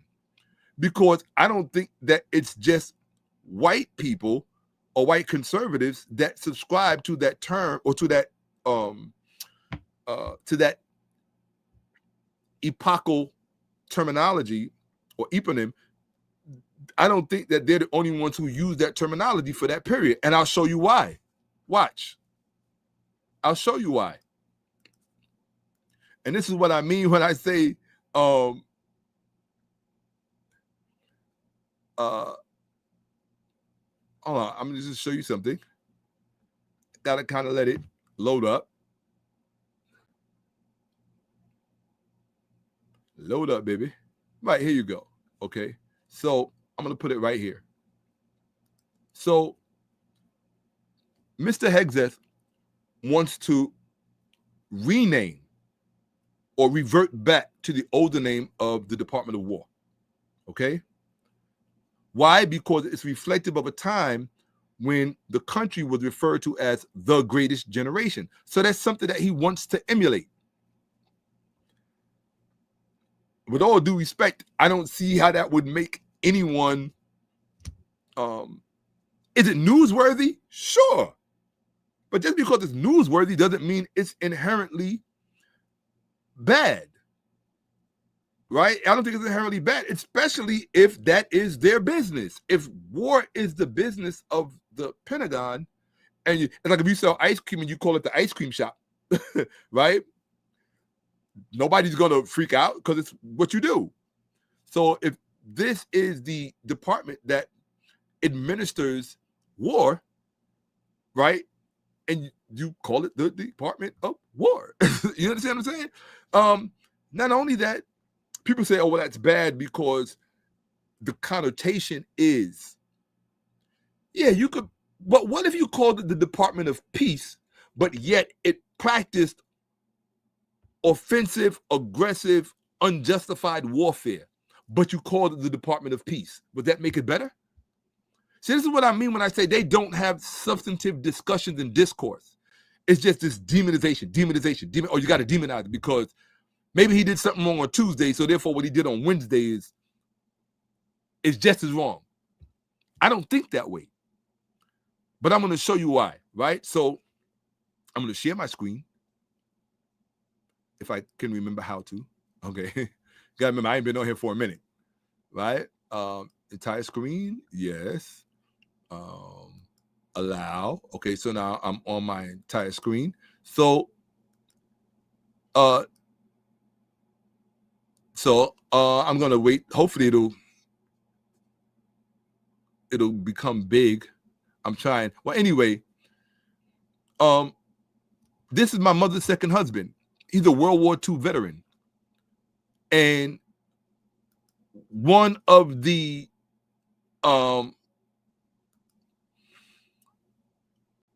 most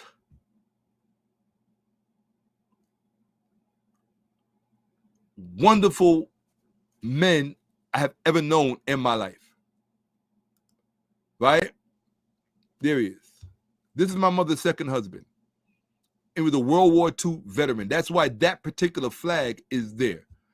This is not the current flag. This is the flag of the United States during World War II. A war in which he fought overseas. And when I think about his character and his values and his morals, just as a man, I can understand that if that is reflective of that entire generation, I can see why they would be referred to as the quote-unquote greatest generation, because they had to perform at levels and make certain sacrifices and just do things that most of us wouldn't want to do. So if the distinction that they get is the greatest generation, what is the, you don't have to agree with it. Maybe you might say, well, there's another generation that's the greatest generation. Okay. So when you become the Department of Defense or the head of the Department of Defense, you can name it after that generation. Whatever they called it during that generation, you can call it that. Right? So for me, everything is about perspective. And I spent a lot of time with that man, the World War II veteran. How many of you were raised by World War II veterans? I was. Were you? I was raised by a World War II veteran. It's my mother's second husband. Right? My father, my biological father, was there early on in my life, and intermittently until I was 16. But he really had his own challenges that he failed to overcome. Right? And you have to respect, I have to respect that life and the route that it went. You can either learn from it or you can lament it or do both, and it's fine. So I just said all of that to say that, yeah, but calling it the Department of Defense, if defense gives the connotation that you are not engaged in offensive behavior, then what does that say to adversaries who only respect a more aggressive posture? I didn't say it had to be a harmful or a destructive posture, but certainly a more aggressive posture, a more aggressive disposition. You understand? So I don't think there's anything wrong with the Department of Defense, but here's the thing. I don't have full disclosure on what the current state of the world is. I don't have full disclosure on the geopolitics of the world as it relates to my counterparts. Did you forget that Pete Hegseth or Mr. Hegseth has counterparts in other countries? So while you think and this is what I mean when people don't think, when he's naming this, and this is aside from his unfortunate discussion that he had the other day with all the generals, but this is just, I'm using it as an example, because my biggest pet peeve, because if you had the teachers that I had, you would understand me. My biggest frustration is that people don't think. That's all I give a shit about. I don't care about nothing else. And that might put you and me at odds. I don't care about anything else. I care about thinking. Okay, so this person is gone. Okay. Boom. Right. So if you find yourself unable to comment and chat, it's just because you chose disrespect. Disrespect is not necessary in my chat. Okay. I'm giving you my time. I'm giving you my energy and my resources. So at the very least, you don't have to agree with anything that I say, but don't be disrespectful. Okay. Because I can personally tell you, the one thing I have a problem with is, first of all, I'm not some little short dude. Right. If you saw me in person, I could promise you on everything, you would choose your words carefully. So don't talk slick to me from behind a keyboard because there's distance between us. Don't do that. I have more respect for you if I see you in person and you be like, yo, partner, what's good? Let's put in some work. Like I had to do the other day with somebody out in the street because the person was We ain't got to do this. There ain't no police around. There's none of that. Let's just put in some work and just get it over with, and live with the consequences. Right? I ain't gonna do you that bad like that, but I'm gonna certainly go out. I'm gonna certainly put an effort to make you reconsider the next time you think that it's okay to breach a certain protocol with me. That's it. That's just my nature to do that. You know, that's just my nature. But the point that I was making earlier, Bobby Ballbags, I wasn't talking to you. I was talking to somebody else. I was talking to somebody else who was saying I yap like 10 barbers or something like that. And I'm like, well, go get your hair cut someplace else. Right? I know I got over 100 people that are interested in what I'm saying right now because let me share something with you. This is on some real shit. One of my smallest thoughts is probably greater than the entire education you ever had in your whole fucking life. And that's just the truth of the matter. So if I'm giving you my time and energy just on some freestyle shit, I get paid a lot of money to have private conversations with people.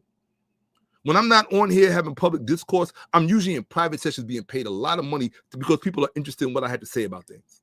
Now, if you're not interested in what I have to say about things, I don't expect a person with a very low IQ and very little education to place anything of value on anything that I have to say.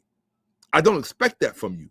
But then the people who actually subscribe to my channel and the people who actually follow me, number one, most of them have been following me for years, so they understand my value and they know personally what it is that they get from being exposed to discourse and exchanges with myself and from myself.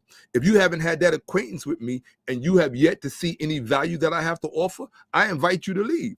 But I would also say I would have more respect for a person who would pop off after mouth to me in person. Because at that point, I can get to have a certain satisfaction myself. Why should you have the satisfaction of saying something slick in the chat and I can't make your acquaintance in person? That's not right. So I'm not going to let you get one off on me. Nah, keep it respectful in my chat or I'm just going to remove you. I'm not going to argue with you or get disrespectful. It's not necessary. We have to start practicing more respect.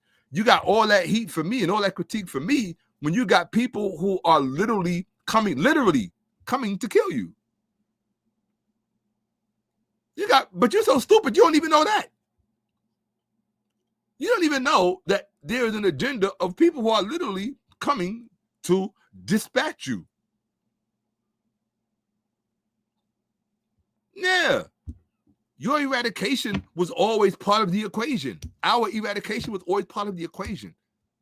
There wasn't ever a time when it wasn't.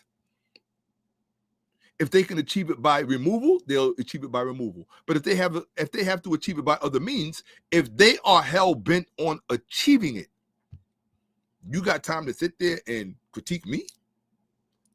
Then I know that your IQ is, somebody like you can't even have a conversation with me, personally or online. You're not intelligent enough to. That's real talk.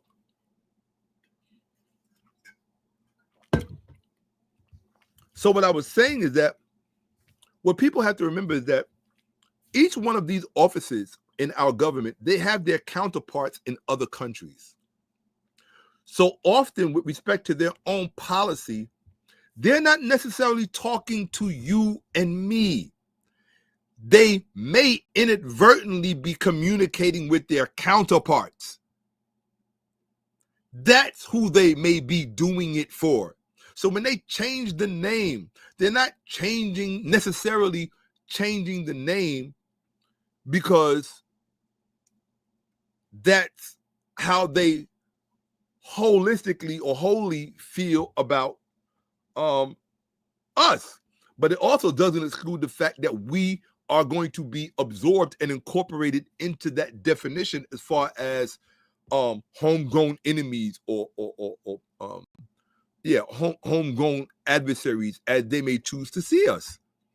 What I understand about life because of the kind of institution that I came up in is that sometimes you are somebody's enemy, not predicated or premised on anything that has to do with yourself. You didn't wake up this morning and decide, oh, I want to be this person's enemy. No, they just picked you as their enemy. So what are you going to do? You're going to say, well, I don't want to fight. I don't want to address the situation because he's not my enemy. Well, you may not be his enemy, but he has decided and she has decided that they are your enemy and they are going to treat you as such and make policy as such. You still think, oh, so you're under the illusion and the delusion that you have a choice. That is the uncomfortable reality of it. Lord knows I don't want to wake up with any enemies. I'm too old to be, I don't like the term old, but yeah, I'm old. Being old is a blessing if you can get it. I don't want to be anybody's enemy. I have too much to give. I've been given too much. I've been given too much to want to be anybody's enemy. If I could educate the world, I would educate the world and then say, okay, let's start over again. Let's start over again. I'll give you a perfect example. Part of the problem with general racism, forget what's going on up top, right? What's going up on top is them exploiting what is going on the bottom. So if you can take a ground up approach and begin to fix what's on the bottom,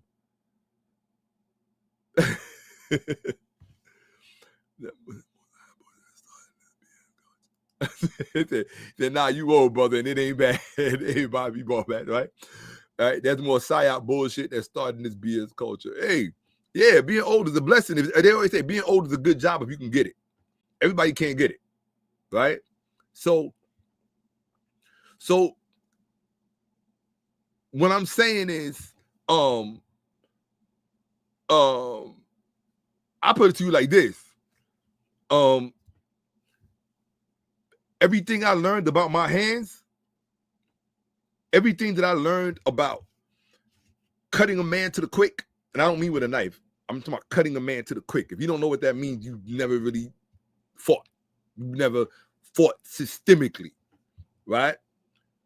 Everything I learned about cutting a man to the quick, I learned because I had no choice but to cut a man to the quick. If you put me against the wall and you leave me no choice, it's not human nature to just lay down and perish on your behalf. And it's wrong of you to ask me to do that unless we have a certain kind of relationship. If we have a certain kind of relationship, greater love hath no man than he who laid down his life for his brother. But if that's not our relationship, then you the ops. Come on, give it 100. You the ops. And you got to be treated like you the ops. Personally or professionally. Right? So what's heartbreaking to me is, and I think what's heartbreaking to many Black people is that people for whom they have no innate animosity towards have determined for themselves that we are their existential enemy, right? Now, if that's coming from a place of fear of genetic annihilation, which is really the underlying fear. Now, you shouldn't have to dress up that fear with a bunch of mythology and false claims about achievement, because that just means it delegitimizes your fear, your claim. If your fear is that of genetic annihilation, which many conservative white racialists or conservatively racial white people have expressed, I'll hark back to, who are we to say that that's an illegitimate fear? Who are we to say that that's an irrational fear? Rather than demonizing them of saying, oh, well, you're a bad person because you fear that, I think it's better to say, you know what? According to the science and the data, you might have a legitimate point. If you have a legitimate point and you are my fellow countrymen, let's see what we can do to work out so that you and those of you who share that particular, because not all white people feel that way, but for those who do, what can be worked out in concert, meaning everybody's on board.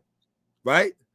Because when you do that, then you at least have reinforcements from people who may not look like you, but who understand your predicament and who are willing to work with you, because I know if I have a fear and I have a concern and it concerns my children and my family, and I find that there are people who may not look like me, but they're like, you know what? I understand where you're coming from, Shaka. Right? Like your fear or your concern is legitimate, because if it was me, I would feel that way. So this is what we are going to do to accommodate you. As long as it's not at our expense and it don't harm us in any way, what's the problem? I don't understand what the problem is. If there are white people in America, right, who feel that way, or conservatively racial white people, now there is also a counter-legitimate argument, right? The counter-legitimate argument, and I'm not trying to have that argument right here now because it becomes a ping pong, but I'm just saying because the way my mind works. The counter-legitimate argument is that, well, if you feel that way, the same advice that you've always given other people, which is it's not a country holding you captive. You always have the option of leaving, of relocating to a place that serves that interest. It's more insulated. It's more racially and ethnically insulated. There are places in the world like that. Beautiful places, from what I've seen, where white people are the dominant demographic. There's no ethnic threat undermining those stats, right? Why not go to that place? Well, part of it is because, and this is where entitlement comes in, right? People may feel a certain entitlement based on pedigree and birthright, right? So if those white persons in America who are racially conservative feel that they are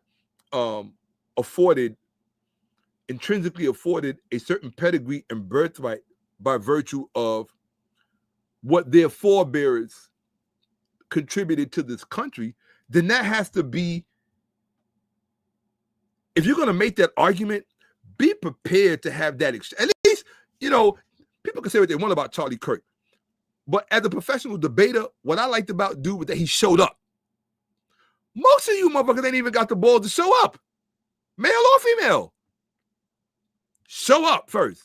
So if you feel as a conservatively racist or racial white person, because I don't think that all white people who are conservatively racial are racist. I just don't think that. That would be like saying because I'm conservatively racial as a black person, which I am. I'm not ashamed of that.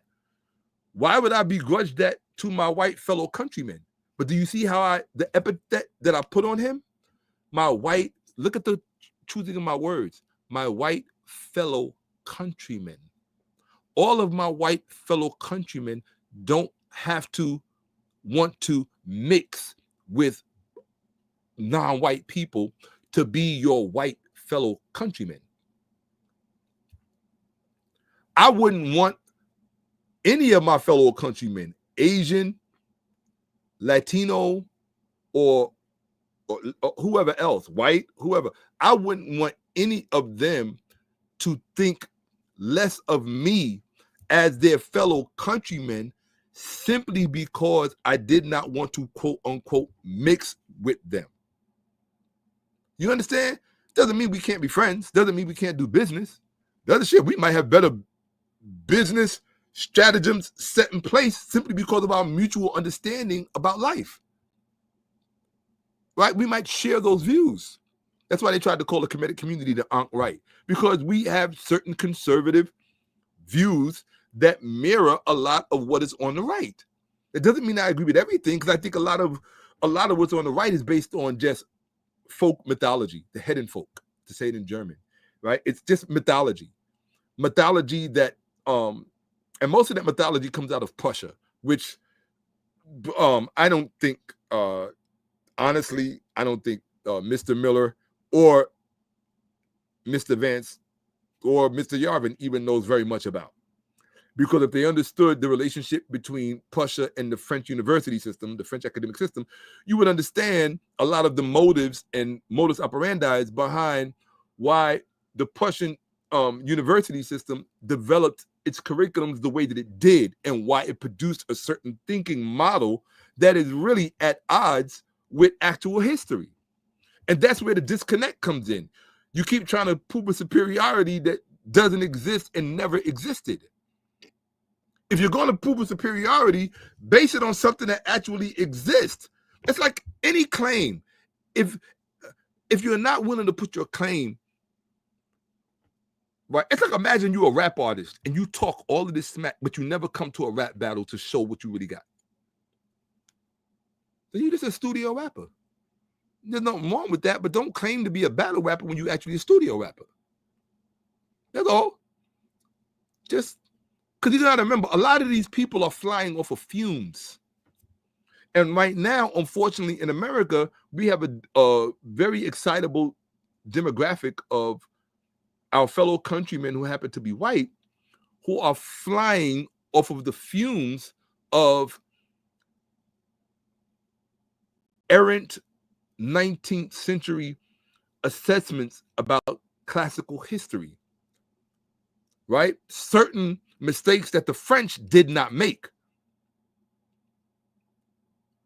There's a reason why the Germans and the French are always at war. Right? Always a long history of wars. Both Saxons, both come from the Anglo-Saxon tribe. Okay? Or the same Germanic tribes, rather. Right? But I mean, to me, all of this, I find it all fascinating. I'm just amazed at certain people who reach certain levels of life and still haven't cut their historical teeth yet. When I listen to Curtis Yarvin describe protocols he would like to put in place for Black people, talking about having us ear tagged by preachers that they control so that they can always know where we are, and they use the term gangbangers as dog whistles. My thing is, Mr. Yarvin, if you feel that way, do you feel that way also about the Italian La Cosa Nostra? Do you think they should be ear tagged by their Catholic priests? Or do they get a pass because they're white? Or the Jewish mafia, which exists? Right? I don't use terms like mafia, but especially when I've been an employee myself. Okay. It's the truth. Most people who know my past, they know that. So it's nothing I'm ashamed of. Help me to take care of my family and pay my bills. And good people too. And I cut my teeth.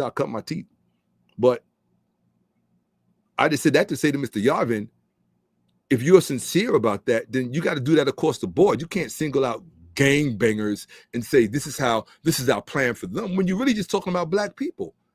Be the man enough to just say this is what you think, this is how you feel. Because I watched that interview, the beginning of it. He's sitting on the couch with some men and they're explicating on their future plans for us. Can you imagine if we sat down creating, and I mean, if they are going to make it necessary, I would hope that they wouldn't. Black people, there are no Black, and maybe this is something I shouldn't say, but there are no Black people that steadily come to mind that I could think of who sit around planning how they're going to put white people under their control. Like, Black people just don't think that way. We just don't think that way, and I think it's because of our history on this planet. We had hundreds of thousands of years of freedom, so we know the true value of it. First of all, white people have only existed for so long, so freedom is a very relatively new thing for them. For us, we've had it for thousands upon thousands of years. So freedom for us is a natural thing. It's a natural state. We don't sit around, at least on average. And now, hold on. I don't want to sell you any illusions, because one of the things I'm also going to be talking about in upcoming presentations is we have to stop telling lies about slavery. Yes. I'm going to say it again. You might want to turn off your camera. Black people in America have to stop telling lies about slavery. First of all, I have much more knowledge in my head about it than all of you put together. That's just a fact. And because I have the dates, because I have the data, because I have the facts, because I have the historical record and the documentation, you have to understand, and I'm going to say this right now, and then I'm going to get back to what I was saying before. You have to understand that even when it comes to slavery, I'm talking about the enslavement of black people. White people are a footnote in that historical record. I hate to tell you that 250 years we were enslaved in this country. And then if you extend that prior back to the early 15th century with the or 16th century with the Dum Diversus and the Rex Pontificus, those papal bulls that reduced to servitude or infidels, right? Which is a word that I absolutely despise, right? So if you take it back to that, then you're talking about another 200 years, so 400 years, about 400 years of enslavement. When you compare that 400 years of enslavement by non-black people, how does that compare to the enslavement that unfolded on our continent under our own people? You can't have the conversation about one without having a conversation about the other. And when you attempt to have that conversation, you get historically illiterate or historically selective people who become worried about placing reparations in jeopardy because we are admitting certain truths. And from my perspective, one doesn't have anything to do with the other. Any reparations owed by the American government to the descendants of African slaves, or to the descendants of slaves, period, be they African, native, or mixed, or both, which many of us are and were.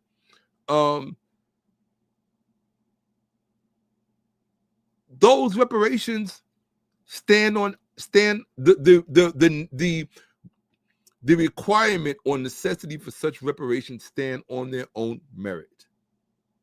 Okay, they stand on their own merit, but they don't need help really from us. If you're historically illiterate and you know what unfolded and you have a certain standard, remember what I said before about standards, right? If you have a certain standard, then you already know, okay, if these standards were imposed on these people for this amount of time and this is the legacy of it, it is an injury gone unaddressed, it is an injury gone uncompensated for, then that's not even a matter of rationale. It's a matter of your own moral compass. Either you respect justice or you don't. And if you don't, then you also have a right to your opinion and your perspective. And that means that those who are suing for justice just have to come up with, I think, more effective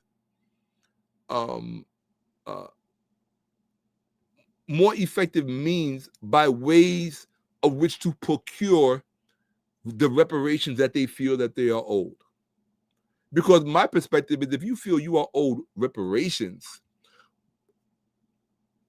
why do you think that it's something that white people have to voluntarily give? Why can't it be something that you come up with a creative way of acquiring it on your own without any assistance from them?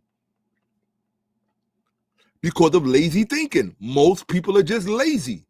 They don't want to think. They want everything handed to them on a platter, which, in my opinion, makes you no better than the people that you're suing against. They wanted everything handed on the platter. That's why you were enslaved to begin with. So now you're going to turn around and you're going to want everything served on the platter to you, and it becomes this cycle of entitlement. Are we owed on this side of the ocean? Hell yes. No question about it. Are we owed on the other side of the ocean from Africa? Yes. Yes, we are. Why stop your reparations at America and why not extend it to Africa? To those states that were enslaving one another. If you don't know the history of that, out of the people we actually came out of, because I know everybody is, we're Native Americans, we're Native.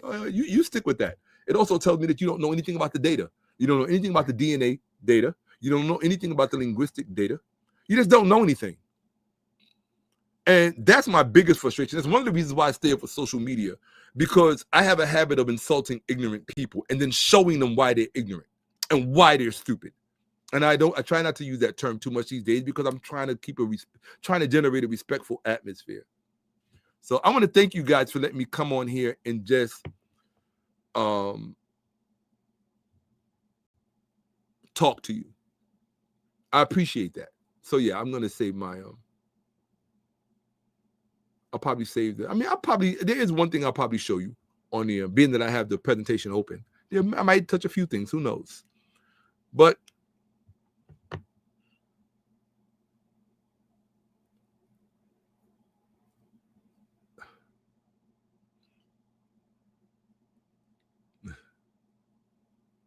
see, hold on one second. Watch. Look. You see this? No disrespect to you, Leroy. You're historically illiterate. You don't know anything about slavery on our own continent, because if you did, you would have never said anything like this. You would have never said anything like that. Slavery on our own continent under our own people was highly brutal. It was, here's a better way of putting it. Slavery on our own continent. You have to understand something about Africa. Africa, in many respects, you have to understand, you cannot compare Africa to America, because the historical record is so intact and goes so far back in Africa that in order for you to understand why things are or why things were the way they were, you first have to have that knowledge. If you don't have that knowledge, you kind of live in an imaginary world about what it was actually like and why things were there, because everything is cause and effect. Everything is cause and effect. Slavery on our own continent was not the same equivalent, because that is a lie. You can't call that anything else but a lie. I hate to tell you that. You don't want to put money on that, because I'll put 1,000 on it and take all your money. Trust me on this one. You don't want to make that bet. Africa was and is in many respects a place of extremes. Or to quote Dr. Tyson DeGrasse, because Africa is such a place of extremes, because it has the most genetic diversity, you can expect to find not only the tallest people in the world on that continent, but then you should conversely find the world's shortest people on that continent. That is a physical incarnation of the truth and reality about Africa, that Africa was a place of extremes. Because of those extremes, Africa achieved things on extreme levels. And no, not just in Egypt. So-called sub-Saharan Africa as well, and Central Africa. They achieved things on extreme levels. Okay? So, but what you have to understand is that in a place of extremes are always going to express themselves at you can either say complementary ends of the same spectrum, or they're going to express themselves at opposite ends of the same spectrum. And in certain places where you get what's called a happy medium, they'll overlap. This is very true of African society in the centuries leading up to the transatlantic slave trade. The transatlantic slave trade could not have occurred if it was not prepped. There had to be a prep period for it. Ask the average African-American person about the prep period for it. They know nothing about it. Ask the average African person from the continent about it. They don't know anything about it. Ask the average white person in America about it. They don't know anything about it.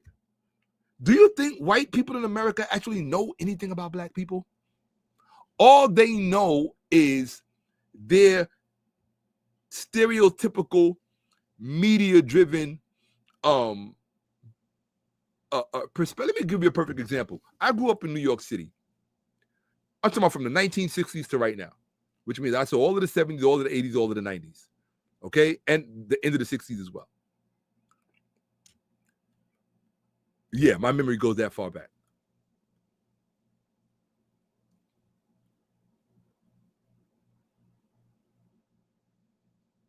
I was about to say something. Hold on one second.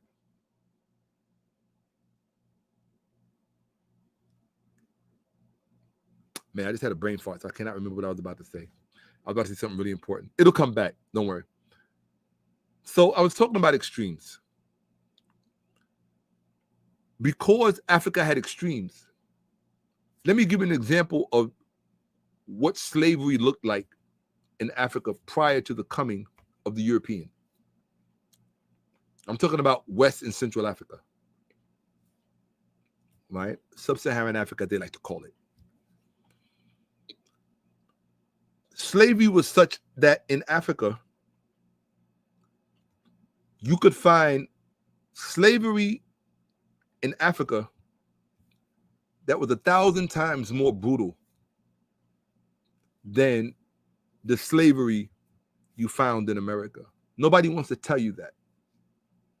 But in Africa, you could also find a slave that could rule the entire kingdom and never lose his slave status, because he honored his master so much that his slave status was a badge of pride. And his master thought so much of him because of his talents that he felt that his slave was far worthier of ruling the country and ruling the territory, because his slave had been taught personally by him. So who better to keep the institutions intact? That was the difference between the market difference between slavery in America versus slavery in Africa. That's it. That's it. But in my opinion, I don't think that's any less than you should expect from slavery and Europeans amongst Europeans. Why wouldn't you expect a European slave who has a European master to be taught by his European master so well? Because the relationship is different. Phenotypically, they have something in common. Their differences are not based on the most obvious, which is color or race, right? So that's just one set of fears that the slave master is not going to have. The slave master is not worrying about genetic annihilation from a slave that looks just like him or shares certain characteristics in common with him, right? So that slave could rise to rule the kingdom or become king in that European setting. And it's happened before. But the bottom line is that most people don't have a panoramic view of the historical record as it actually relates to slavery. But if I were to tell you about actual slavery in Africa and what actually occurred, I can promise you tears would fall to your eyes, through your eyes. I can promise you that. Because for the very first time in your life, you would see and understand how you got to this point, how we got to this point. And here's the crazy part. My essential message. Oh, Leroy, you don't want me to go there. Trust me, you do not want me to go there. Bruh, you don't think the African slave trade ran by Africans spanned a range of multiple continents? That's what I said. You don't know what you're talking about. I mean, eventually I know what you want me to do. You want me to put the data on the screen, but you're going to take me off of my subject matter. We could do a book a 30-minute session with me and I'll show you everything. You'll have a very different perspective. You have a very different perspective of slavery on the African continent. And I'm not saying that to make them bad people. I'm saying that because if you don't understand what led to the enslavement of us in Africa, and I'm not talking to people, black people, who identify solely as Native Americans. This is not, you go find another channel.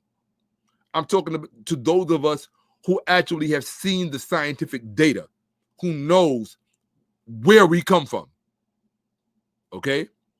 The problem is that too many of us have stereotypical ideas in our mind about what an African looks like, because white people told you this is what a true Negro looks like. This is what you don't know anything about Africa. You know nothing about its migrations. You know nothing about its back migrations. You know nothing about its coastal regions. You know nothing about its phenotypical exchanges. You don't know anything about Africa. You actually have the white Europeans' image of Africa and Africans in your mind about what Africans are supposed to look like. So when you look in the mirror and you see something that you think is stereotypically not African looking back at you, you say, oh, I must be Native American. No, you're just fucking stupid. Okay? Not that you don't have Native American, so-called Native. I mean, to me, the Native American thing is a stupid argument. And the reason it's a stupid, I'll tell you why it's a stupid argument. Where do you think those black people came from ultimately? If all humans on the planet came from Africa, and they did, if you don't understand data, then you can't have a conversation with me. All human beings came from Africa. Right? So then ultimately, you're an African. If you want to pick the phase at which the lineage that you are claiming left Africa, that's fine. But they didn't stop being African when they showed up here. That's why they were still black, stupid. It's amazing to me. It's absolutely and utterly amazing to me. Let me give you a perfect example of what I mean when I say, first of all, let me go back to this before I forget. I was speaking to you earlier about left and right. I want to help you all with this. Oh, no, they don't want to hear that part. They don't want to hear that part. That part they don't want to hear. They don't want to know nothing about that. Because that's how, you see that sentence right there? That's why your black ass got sent over here. That's how you got sent over here. Because of that one sentence right there.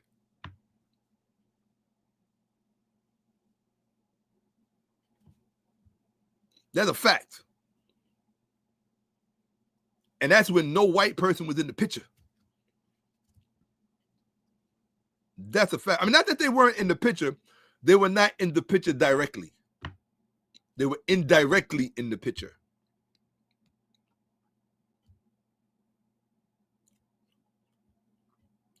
One thing you should not ever do is do not ever underestimate the lure of greed and power in human beings. Because they will dress it up with all kind of rationales. And the worst one, well, I'll talk to you about that later. But but you might want to take a screenshot of that sentence. So if you want to understand how your black ass ended up in America. No, white people. I'm not saying white people were not our tormentors.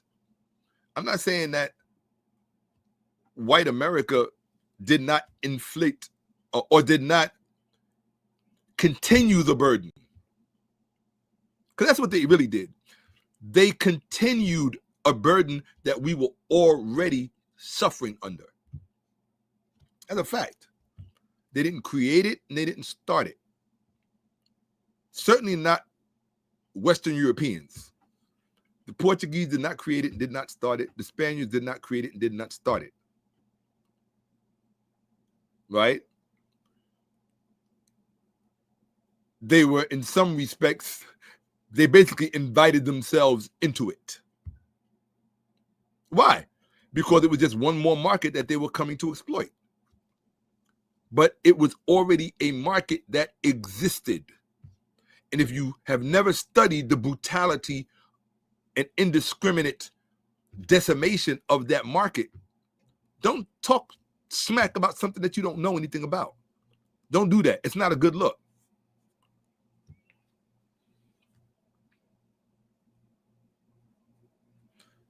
No, this is not true. No, that's not true. Again, like I said, you've never studied the subject matter. You're right, in chaos of war that happened. No, you've never studied the subject matter. Go back and study the subject matter. Were there wars? Yes. Did wars occur? Yeah, but wars didn't just erupt out of nowhere. What caused the wars? If you don't know what caused the wars, then you haven't studied history. History is dates, motive, and intention. Or intention, motive, and dates. And of course, actions.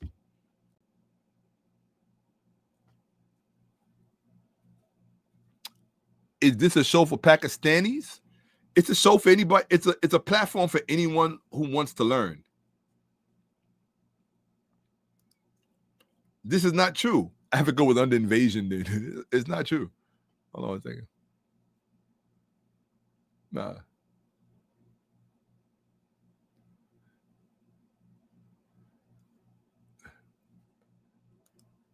Nope.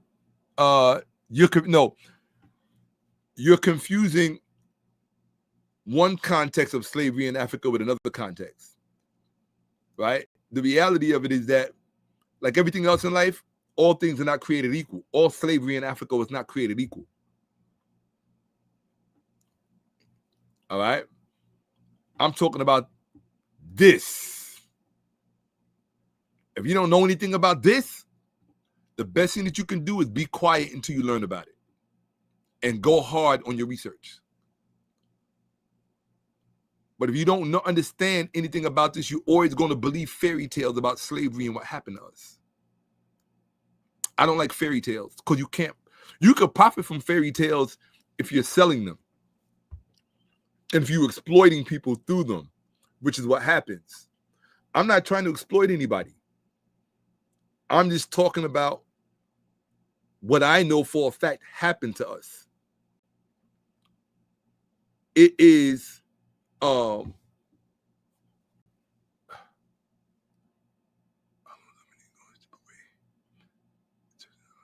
don't know all about that. Yeah. Right? Again, somebody who doesn't study history. Chattel slavery versus indentured slavery. It all depends on what, I don't know exactly what context they're talking about it in, but if you're trying to say that America had chattel slavery and Africa had indentured slavery, then you don't know anything about it. You're historically illiterate. Yeah. I'm going to keep putting this on the screen for those of you who really want to learn about it. It wasn't, I didn't say it, somebody else did. Shout out to Street Media for TV, who knows what they're talking about. It's not going to be an easy history for you to learn and embrace, but it is very liberating. And let me tell you why it's liberating and why it's important to know now. It's important to know now because if you understand what led to Black people being enslaved in Africa, you can look out into the world right now from where we are, and you can see what's about to happen to America in full.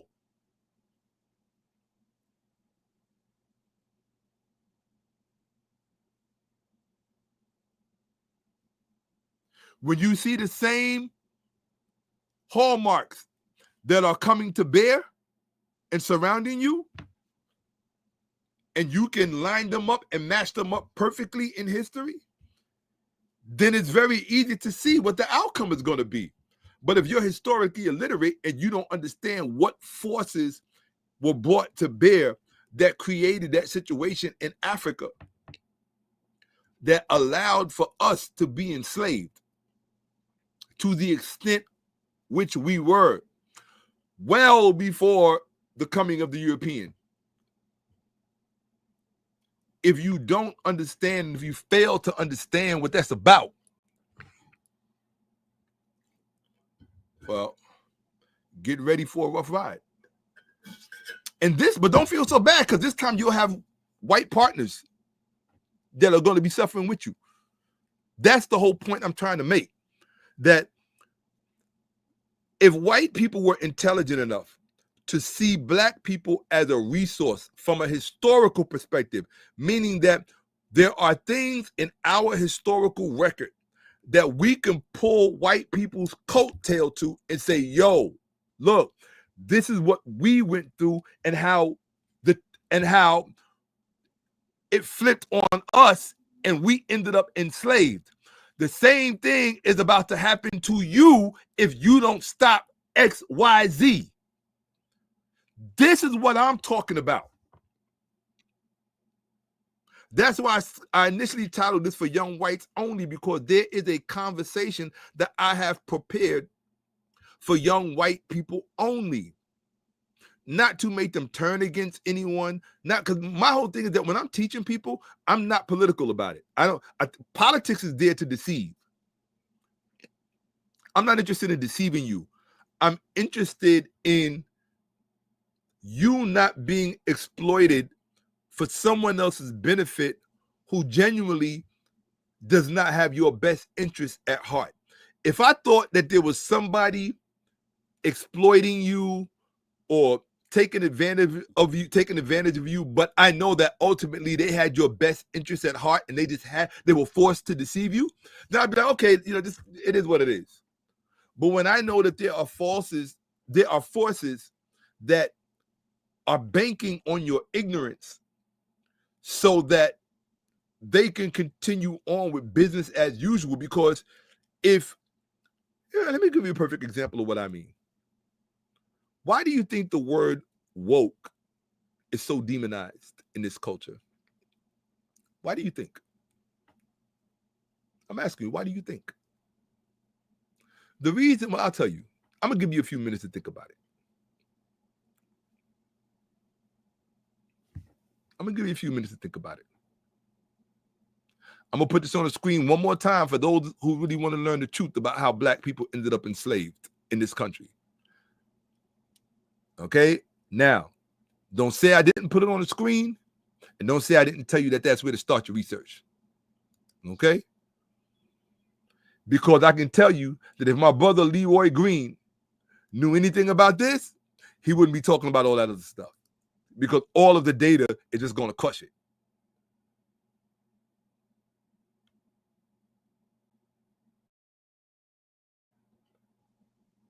See, what happens is that when you start trying to make excuses for what happened in Africa, and when you start trying to ameliorate it and trying to make it seem like it was less than what happened to us in America, when you do that, you become an apologist. And the one thing I can't stand is an apologist. I don't like Christian apologists. I don't like right-wing apologists. I don't like left-wing apologists. I just don't like apologists, because when you are an apologist, you're trying to defend something because of how it makes you feel, not because of what the data says. And as long as you are trying to impose your feelings on the data, you are basically stealing from everybody else a panoramic view that we should all have, because we should all be in the know so we can all benefit. How can you stop a mistake from repeating itself if you have seduced and deluded yourself into thinking that the error never occurred to begin with? See, it's hard for someone like myself to interact with what I call normal people, because normal people, their thinking is here, and it is not dynamic. I don't know what to tell you. I know how I spend my time and what I invest in. I don't know many people who study on my level in any field that I study. I don't know. Okay? But I rarely speak about things that are debatable. I think that's kind of a waste of time. If you're trying to help people and you're trying to give them a leg on, or a solid foundation upon which to rest their thinking, you should only think about things that stand on their own merit. They don't need your help. They're facts. They're provable, objective, discernible facts that don't require your existence, to be quite honest. Right? So, I appreciate you. Duo. Absolutely duo. So, yeah, I just hope that Pakistan and India can get it together. Like, stop with the hey, shalom. So a lot of times people don't realize, they hear shalom, they think shalom is a Hebrew term. They don't realize that there's an ancient Egyptian cognate of it, from which it actually came. And the actual term is not shalom, it's sherem. Sherem. Sherem is what became shalom. Okay? But it comes from Kemet. Comes from the Medunecha, or the Eden Kemet, the speech of Kemet. Right? So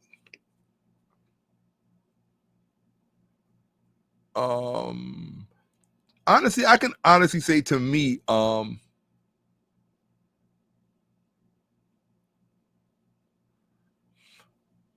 Mr. Trump, to me, and I can be honest, right? I think this. I don't think this is insulting, and I don't think he would really care. Like he cares about what people think who can put money in his pocket. I can't put any money in his pocket, so I don't think he's going to care about what I think, right?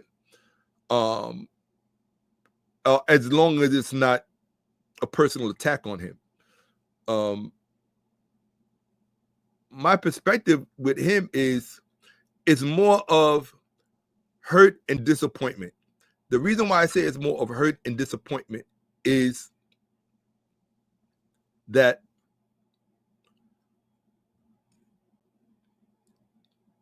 I look at it this way. And this is why I say you have to learn a lot about trust, who to trust and who not. Donald Trump is from New York. He's from New York. In fact, I know he's from New York. That's not what I'm looking up. I mean, I don't live too far from Trump Plaza, right? Here we go. Let me just see. I'm looking at something very quickly. Yeah, my fellow Gemini. Okay. Here we go. Exactly. That's my whole point.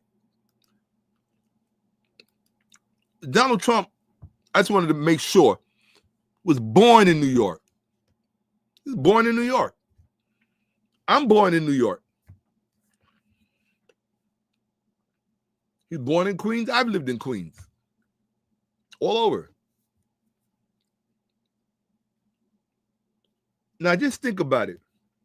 What would you think of a person who tried to inflict harm on their own hometown? Have you ever heard anybody even couch it in that language before?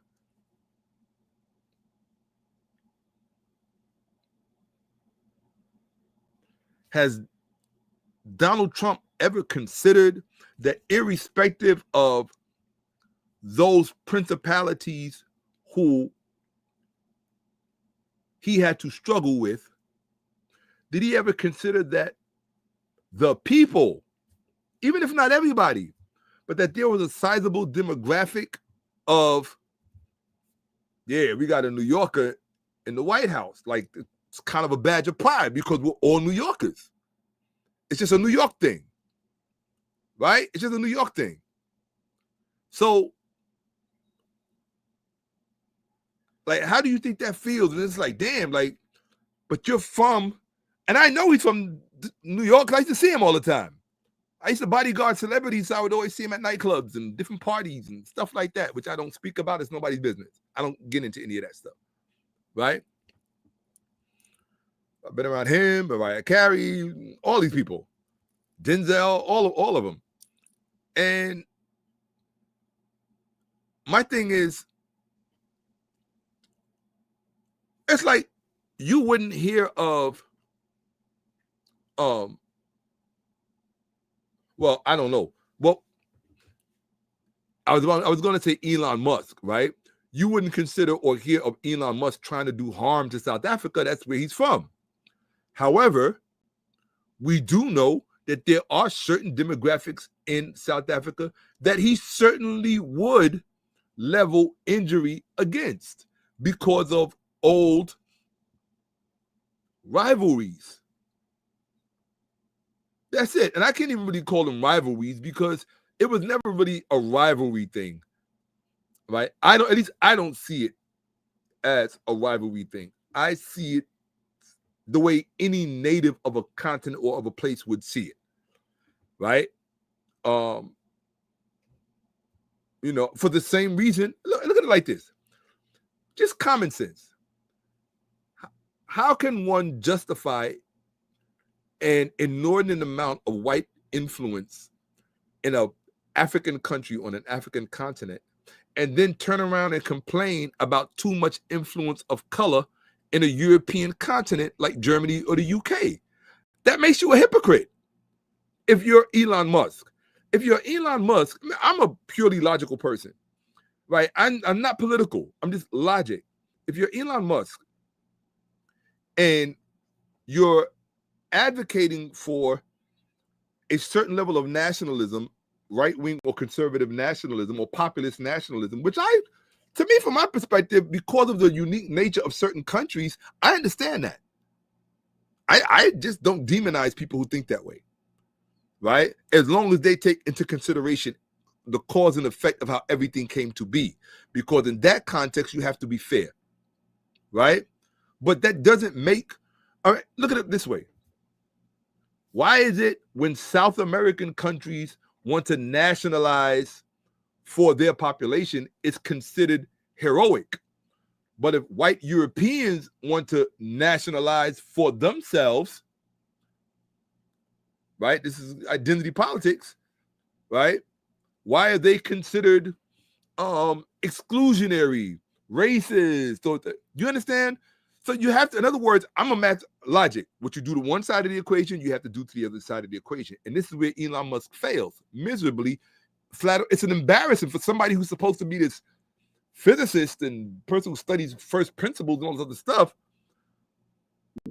How can you not see the hypocrisy of championing European hegemony on European soil and attempting to preclude settler immigrant infusion, right? A disproportionate amount, and then think that black people, particularly with respect to the economics and the resources, that they should not benefit from the nationalization amongst themselves of their diamond mines, their cobalt, their this, their that, whatever it is. I don't know. I think mining is intriguing, by the way. I always say if I could just not care about people, that's something I would like to really study and get into. Just the system of the industrial system of mining, how it works, what kind of machinery is involved, what is the what type of machines can be manufactured on the ground versus what has to be imported, what type of background do you have? Those kind of things I find interesting, because mining has been something that all civilizations, especially African civilizations, before, with no disrespect to white people, before white people emerged from their subterranean habitats in Europe, Africans had major mining industries, and not just in Africa. In fact, they had them in Europe, in Great Britain, before Great Britain knew what a book was or had any capacity to read or write, any literacy. So, there's a lot of interesting to think about, but let me get back to the left and the right, something I've been trying to talk about for so long. Hey, Kolos, much love to you as well, right? Absolutely. Much love, genuinely meant so.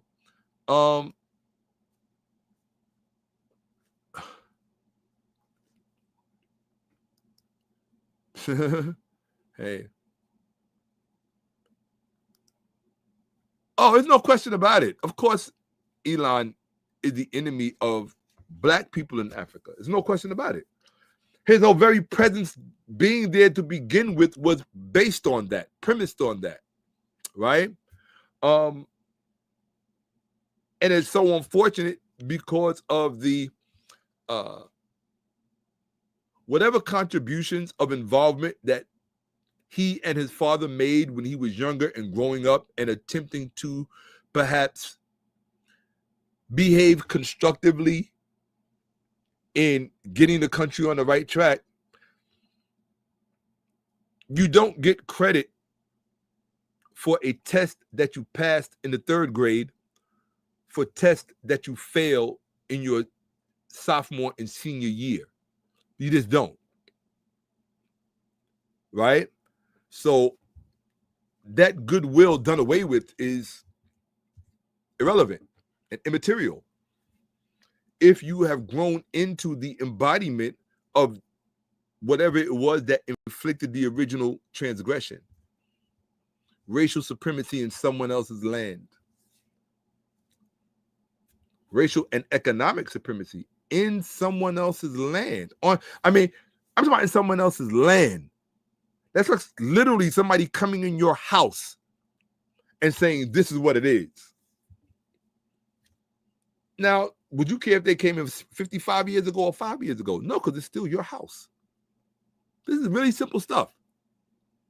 When people do things so that it profits them, there's a disingenuousness because, again, it comes back to that in order for me to win, you have to lose type of model.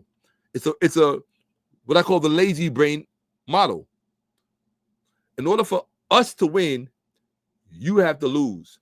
Are you telling me, knowing that France has relied on Burkina Faso natural resources for as long as they have, you telling me with all of those French scholars, you can't come up with a win-win situation between France and Burkina Faso and pursue it vigorously? Then that means you're not even trying, to me, that means you're not even trying to be in the game. And with all due respect, while China may not be perfect, look, it's white people in the West who assert that Asians have a higher IQ. So if Asians are taking the win-win approach and beating you and winning you, beating you at your own game, well, first of all, they're not beating you at your own game because your game is win-lose. If they're playing a win-win game, doesn't it make sense to pick up and learn and then try to catch up? Well, China is achieving this, that, and such a thing on the world stage, and they're getting good press from it, right? Here's a little bit of geopolitics, right? Mr. Trump wants that Nobel Peace Prize, right? Mr. Putin shows no deference to that desire on the part of Mr. Trump. But here's the thing. Can you picture Mr. Putin declining a request from China concerning almost anything? What that means is that there is a respect that Mr. Putin has for the Chinese premier that he apparently does not have for the American overseer in charge. I mean, I don't know what title to use. I don't use the term, and I don't mean any disrespect. I genuinely don't. I just don't use the term president because the president administers in a certain way, right? That is not how he rules. This individual, this gentleman, is ruling. That is his modus operandi, to rule. So you have to use another term. That's why I said the overseer of the country, right? And I'm trying to be polite and respectful. So the overseer of the country, it's common sense. Apparently, now if you say Asians have a higher IQ, then doesn't it make sense they figured out something that you didn't figure out? They figured out how to get what they want without causing someone else to lose. You telling me that America, with all of these brains in Harvard and Yale, and I'm not going to say Duke, because if Duke is producing people like Richard Spencer and the like, who I will name no others, then I'm not too impressed with Duke. But all of these other, and not only just think about, you have to think about the transatlantic relationship. America also has academic relationships, I'm sure, with Harvard, Cambridge. All of this knowledge, political science, political theory, right? Even at what's it called? I forget the name of the university. I think it's called Washington. I forget the name of it, but it's in DC, right? All of these incredible citadels of political theory and economic theory, and you can't come up with a win-win strategy that blows China out of the way, where you didn't have to bust one bomb, one bullet, or play backhanded with someone, then, to my opinion, I'm not the most intelligent person in the world, but it would seem, I think, to anyone with a modicum of intelligence that you just said you're not even going to try. You're like, you know what? China came up with a better strategy than us, but to hell with it. We're going to, what is the legal definition of insanity? Doing the same thing over and over again and expecting different results. That's us. That's our foreign policies, our governments. And I think it's unfortunate because I'd like to see us all win. I mean, we're Americans. We want to see America win. You think, I mean, with all due respect, you don't have to be white and wear a red hat to want to make America great, even again. Because as much as people might not like it, I can remember a time when there was a certain greatness America had. I know because I'm from the 60s. And I saw the immediate aftermath of certain achievements that were acquired and achieved by virtue of lots of different people. I saw the outcome of that, how I benefited from it. So, and how people who didn't look like me benefited from it. So, you know, the whole America Great Again thing doesn't have to harken back to, you know, the Gilded Age, where there was such a disparity of poverty and wealth. It doesn't have to. I mean, depending on who you are and what you want, what your aims are. For me, in other words, when a certain person says make America great again, that doesn't have to mean what I mean when I say make America great again. Right? Because I could say that just by saying, hey, take us back to pre-September 25th, 2025, when Americans still had freedom of speech. That is the, here's why.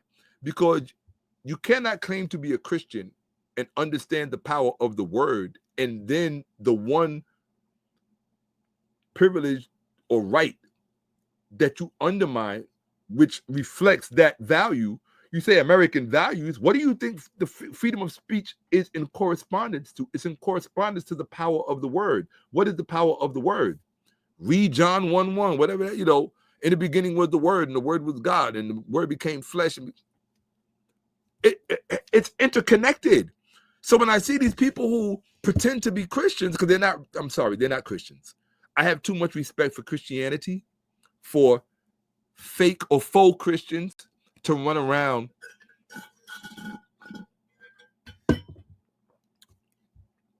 and hide and basically use it as a brand name. Because that's what they're doing. They use Christianity as a brand name. Remember I said there's a difference between God's standard and I forgot what the other standard was, right? So somebody maybe can remind me what I said earlier at the top of this discussion. So, what was it that I said? I was like, there's two kind of standards. That's why I always try to write things down when I speak. But I'll go back to the video hopefully one day and watch it, because I don't ever watch my videos. Right? People will remind me, remember when you said such and such in the video? So we're talking about that. The claim was made when Africa had the greatest slave trade in the transatlantic slave trade. So I'm gonna look. Oh yeah, bro, you definitely want to look. Yeah, you definitely want to look. Absolutely. How do you think? Hold on. How do you think half the black people who ended up in the Middle East ended up there? Not that there weren't black people there prior to them coming. It's the same thing in America. Just because there were black people in America before the advent of the transatlantic slave trade does not mean that black people from Africa were not transported to America. And I'm talking directly from Africa to America, not even through the whole Caribbean roundabout. That happened too. But there were also direct transportations or importations. I know. I've seen the newspaper clippings on the day that they were reported barking or debarking, was it disembarking here in the States, in the colonies rather. So how do you think all them so many black people ended up in Palestine to begin with, or in Iraq, or in Syria, or Lebanon, and even Egypt as well? Just because, and I have to say this, I mean, if you don't know this by now, then you're just uneducated. just because the original people of so-called ancient Egypt, which is the term I don't really use because it's a colonial term, the correct term would be Kemet, right? Just because Kemet was a native Black African country does not mean that Black people were not brought there in later times, post-Roman times or during the Roman period, as slaves, because that did occur. So that's why when they tried to run that DNA study on you and say that, well, there were no real Black presence in Egypt until the Roman period. No, that is the haplogroup that you are highlighting in this particular study. But if you look at the subsequent studies, that was the fake Nature Communications study, which was a faux study. First of all, it was Nature Communications trying to market themselves as Nature, right? And you have to be careful with things coming out of the Max Planck Institute because, well, they've been known for being naughty with respect to data, okay? So sometimes I feel like an idiot when I say I wish we could all just get along, but because you have to understand, I didn't grow up when you guys grew up. I grew up in the 60s and the 70s and the 80s where life was just really normal. Especially if you were growing up in New York and Brooklyn. You know, you go get a hot dog, you play Skelzy in the streets, you go to school, you try to get an education, you get married, you go to Sweet 16s, you watch All in the Family, right? Mannix, Ironside, the golden age of television. Mod Squad, you name it, right? Price is Right, Newlyweds, Dating Game. Oh, I love the Dating Game. As a kid, oh my gosh, love the Dating Game, right? I mean, I was watching the Dating Game when it was really the Dating Game, when it was on air, not reruns, right? All of that stuff, My Three Sons, the Brady Bunch, Family Affair. I mean, I really grew up in that era. And it didn't matter to us that 90% of the white people that we saw, well, I say about 90, well, a good 80 to 85% of the people that we saw on television were white people. It didn't really bother us at the time because, with all due respect, Black people and white people had so much in common during that period that the real so-called hardcore racists, they existed more in pockets, and it was a much more insular time. So people didn't really have to be bothered with other people. You could be to your own selves, your own enclave, in your own community, and just live your life. You didn't have to have this, I'm all ready to go to war thing, which is a whole other conversation, which I could tell you about some other time. Europeans have this thing about war every certain, like, you know, there's certain things like like Mount Vesuvius or one of these geysers in national parks, they have to erupt every so often, where Europeans have a track record of something in them has to go to war every certain amount of years. And they will use any excuse. It doesn't matter what it is. It doesn't really matter. It's just something in them that needs to be expressed. And so what I wish we could do is first isolate that, highlight that, and show them, hey, look, as your fellow countrymen, there's something we know about you that you may not know about yourselves. And this is what I mean when I say using us as a resource. Dear white people, Black people can teach you a lot about yourselves so that you can have a better understanding of yourselves. And my thing is, what would you choose? The better understanding of yourselves or the egocentric,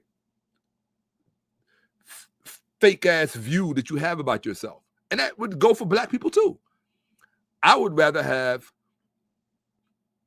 the insight of someone else. You understand what I'm saying? You don't think Black people have learned a lot about themselves by listening to a lot of the things that white people say on social media? Like how they see Black people. There are a lot of, not all white people on social media are very direct and forthright about their racial observations, because some people are just coming from a very innocent place. They're just coming from what they're observing. You remember that one white girl, that video really tripped me out. She was like, I've been really watching things and I think white people are jealous of Black people. And it was just like, does that make us how can I put it? Does that feed our ego as human beings? Of course, we're human beings. But it doesn't mean that we can't separate ourselves from a statement like that or an observation like that and just accept it on its own merit, premised on what the evidence says. Why have people behaved a certain way? So, okay, so I'm going to tell you about Wall Street so you can understand about how this whole thing about biological warfare, there's a lot of things that I have to talk to you guys about that I don't speak about publicly, because the things that I speak about have great consequence. So first, I'm going to talk about nothing else until I've been trying to teach you about left and right. This whole left, oh, the left, oh, the right. The best way to look at that, pay attention. This is another study I didn't read to you about how the brain works, right? I've been meaning to for the longest. The way the brain is structured from a neurological perspective, right? You have, first of all, the brain is multifaceted. It is very fascinating. It's the greatest gift from God, and I think that is the greatest sin that we all commit against one another. Men commit it against men, women commit it against women, and we all commit it against children. We all commit it against children, and that is the ignorance about the greatest gift, the two greatest gifts God has given us, or really the greatest, which is the brain. Time is experienced in the brain. When you go to sleep, you're not concerned with time. So I would say that time is the greatest gift, but without your brain, you can have no time. The greatest gift that God gave all of us is the brain. So when anybody tampers with that, that is the greatest sin you could ever commit against God himself or herself, however you use the term. The greatest sin that you could commit against God is to tamper with someone else's brain, including your own. Including your own. Respect your brain.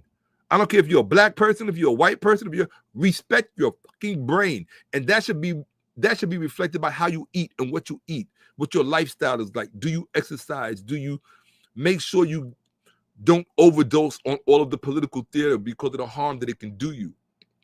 It can do you a lot of harm. Sometimes I purposefully turn to stand-up comedy so that I can remember to laugh during the day. I have to do that for my own psychological well-being, right? I do that to remember to laugh every day. I try to find something every day to do something kind for someone. Maybe someone who didn't expect it. Maybe someone who didn't. It might just be me walking down the street and I see someone in despair. That is my opportunity to do that for the day. That's for me, for my own sense of self of well-being. Right? I remember one time I was walking through Harlem and this black dude, he looked like the poorest creature who ever lived in the history of humanity. This man looked so bad. No shirt on, pants falling down, no shoes, tall and dark and just filthy. Really bad. And I saw this white guy in a trench coat and an umbrella just walk up to him and gave him a bill. I don't know what the bill was. I was just going to walk by. I was like, I am not getting close to him. But then I was like, when I saw the white guy give it to him, I'm like, wait a minute. How am I going to let a white dude out generosity me to a fellow black man? So I walked up behind the white guy and I gave the black dude $5. But what I'm saying is, I don't know. I gave him some cash. I don't know what it was. Might have been $1. I think it was $5. I like to think it was $5. I'm gonna make myself feel good. I gotta make the story sound good. But this actually happened. But what I remembered most of all about that was the example that the white guy had set in a black neighborhood. This is not, it was in a black neighborhood. Well, a gentrified black neighborhood, which means it's no longer really black. It's kind of black, sort of black. So, but when I saw him do that, it was motivation for me to go ahead and do what I initially was not going to do. So what I'm saying is that this is the positive way that we all impact each other. You don't know where you don't know where the motivation or where the inspiration is going to come from. If you think it's going to come from a place because the person looks like you, okay. Let me just tell you a little aside, something I've never, I want white people to hear this. And by the way, I'm getting ready to embark on a campaign where once a week, I'm going to be teaching white people exclusively. Yes. Because part of the problem is that they just haven't been really given an opportunity to know us and understand how we got here. Now, I'm not talking about through just slave ships. They need to know what we were subjected to in the 13th century CE, the 12th century, the 11th century, the 10th century, the 9th century, the 8th century, the 7th century, the 5th century, the 4th century, the 3rd century, the 2nd century CE. I'm talking about in Central and West Africa, where we purportedly directly come from. Because truthfully, we come from all over that continent, not just West Africa. And I can show you that documentation, which I will be showing you soon. Right? West Africa was the disembarking place. That's where we disembarked from. We didn't come from there. Some of us did later on. You know what happens when you end up selling and selling and selling and you end up becoming the product and getting sold? That's what happened. But the vast majority of us did not come from West Africa. That's where we disembarked from. We come from the interior. We come from all different parts of the interior. Mostly we come from the Sahel region. That's where we mostly come from. The Sahel region. Or whether I say many of us come from the Sahel region, the Saharan Sahel belt. Or really, if you want to be honest, the Sahara-Sahel Savannah belt. We come from a tri-ecological zone, which is why so many of us look so different. We don't all look the same way because we come from a tri-ecological zone that was impacted upon from so many directions for so long. Our genetic diversity is insane. That's why we're so beautiful. And this is the secret that I want to tell white people that they don't know. White people might not know this about us, but I can speak for myself. I know when I see brothers who are much darker than I am, I get jealous. I'm being honest with you. I'm jealous of brothers who are infinitely darker than I am. What's that dude, Kwame Brown? I'm jealous of brothers that have that kind of complexion.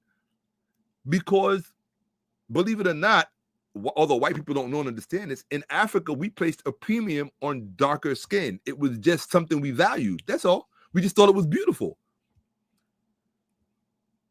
Nobody had come along and taught us that it was somehow inferior or ugly. We just thought it was beautiful. So don't think that we didn't have our own jealousy amongst ourselves. We didn't need to wait for white people to come along to be jealous of people who had something that we coveted, which was darker skin, more melanin. Real talk. There are a lot of dark-skinned females that don't realize how jealous light-skinned females are of them. I'm talking about just within the black community. But in a society premised on race that is chromatically flipped, then you're going to find black females attempting to appear lighter and whiter because the premium has been, or rather, to be honest, the illusion is more prevalent. But left to our own devices and our own axiology, we always found darker skin to be. So I say that to say, white people, we understand why jealousy could be a component of how you feel when you see us, because we feel that same jealousy within our own ranks, although we don't all admit it. But it's true for those of us who at least have well-informed tastes, for those of us who are phenotypical connoisseurs, who judge phenotypical metrics and what really qualifies as beautiful or pure or God sent. We're not stupid. I was in a Somalian restaurant yesterday. I saw a brother walk in there that was the color of the hair on my chin, pitch black. And I was envious. Tall, slender brother, right? I mean, I'm 6'3.5". He was about my height, a lot slimmer though, and extremely well dressed. I could tell that he was definitely from Somalia. He was in front of me. I had to wait to order my food, and I was just looking at him like, "You mother!" Like, I get angry, I get upset because when I was a child, I was very, very, very dark. Like, you would have thought I just came from the continent of Africa. I'll show you a picture one day. I was very dark, and then as I got older, I got lighter, and it's still to this day, it doesn't sit well with me. You know, it's because I work inside so much trying to produce stuff for y'all. But so my thing is, I would tell white people or racially conservative white people or those white people who may feel that way, don't feel so bad about yourself if you feel jealous about darker skin. It just means that you're a human being and you are chromatically sensitive. That's all. And if you are fortunate enough to see the value in something without, because you got to remember, envy breeds resentment, right? That's the danger of jealousy and envy. It breeds resentment. And then you have to manufacture this whole false reality of why that person is less than, right? Which is really sour grapes. For those of you who don't know sour grapes, read Aesop's Fables and Sour Grapes, right? Sour grapes is, there's a wolf in the forest, or the fox in the forest, and he sees some grapes hanging from a vine. He wants those grapes very badly, but the grapes are too high. So every day, the fox comes and he jumps and he tries to reach the grapes. He comes up with all these ingenious, devious ways, even gets on the back of other animals and tries to reach the grapes, and he can't reach the grapes. After about a month of this, he tires out. He comes to the tree one last time. He looks up and he sees the grapes. And you know what he says? He says, it doesn't matter. They were probably sour anyway. So now, because he couldn't get the grapes, in order to make himself feel better about his lack or loss or his defeat, whatever you want to call it, he had to diminish the value of the thing he could not acquire. Don't do that to human beings. One of the greatest regrets I have in my life was I had a personal encounter with Janet Jackson, and I behaved very poorly. Well, for two reasons. One, I knew that if I did it, she wouldn't ever forget me.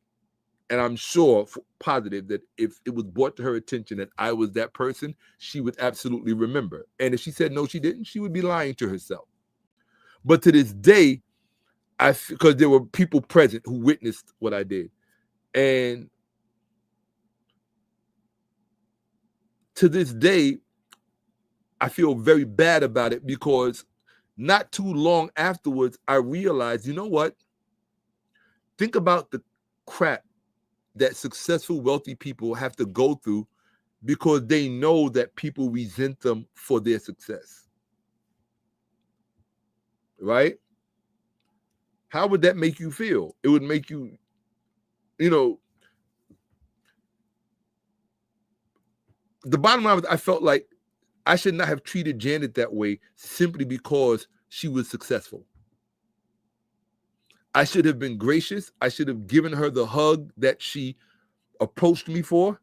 I should have embraced her and told her the truth about what I was really feeling. I was really going out of my mind, but I didn't want her to know. That was my ego. At the time, I was very much in popular demand in New York City, especially in the clubs. I was very, very popular. And in that moment,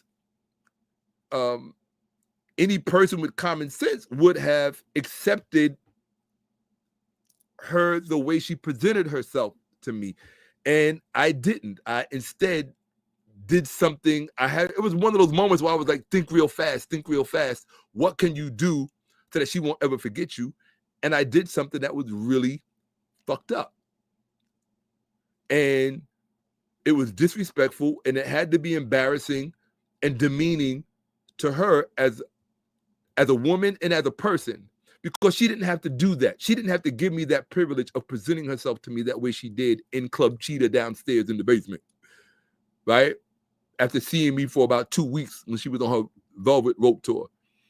And, you know, when you see somebody getting a lot of attention and a lot of females running up to him, I mean, women are attracted to that. So I was that guy on the club scene for quite some time. I was extraordinarily popular. You know, you're a celebrity in town, you're going to see that. You know, you're a human being, right? I was much bigger, right? So, but I always felt bad that I did that. To this day, I think about it at least every other day. I honestly do. Some people be like, let it go. She ain't think about it. She's moved on. She done married a billionaire, blah, blah, blah, blah, blah. That has nothing to do with my own experience, because I was a part of that experience. And my own experience tells me that it was my loss, because I threw a potentially good substantive friendship and relationship out of the window. No matter how brief it would have been or could have been, I threw it out of the window because part of it was ego.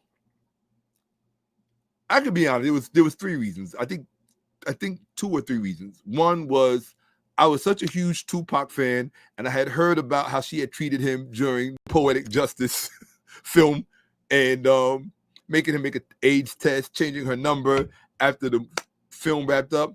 And, you know, we Geminis, we kind of stick together. You know, if you do something to one Gemini, you did it to all of us. And at least that's how it was when I was coming up. And so I thought it was a moment to get revenge on his behalf. But then I thought about it later. Pac would not have done that for me. So that was stupid, right? And then the other thing, well, at least I don't think he would have. And then the other thing was, all shout out to Pac. You know, I love me some Pac. But I said, oh, I don't know. Bobby, who are you talking to?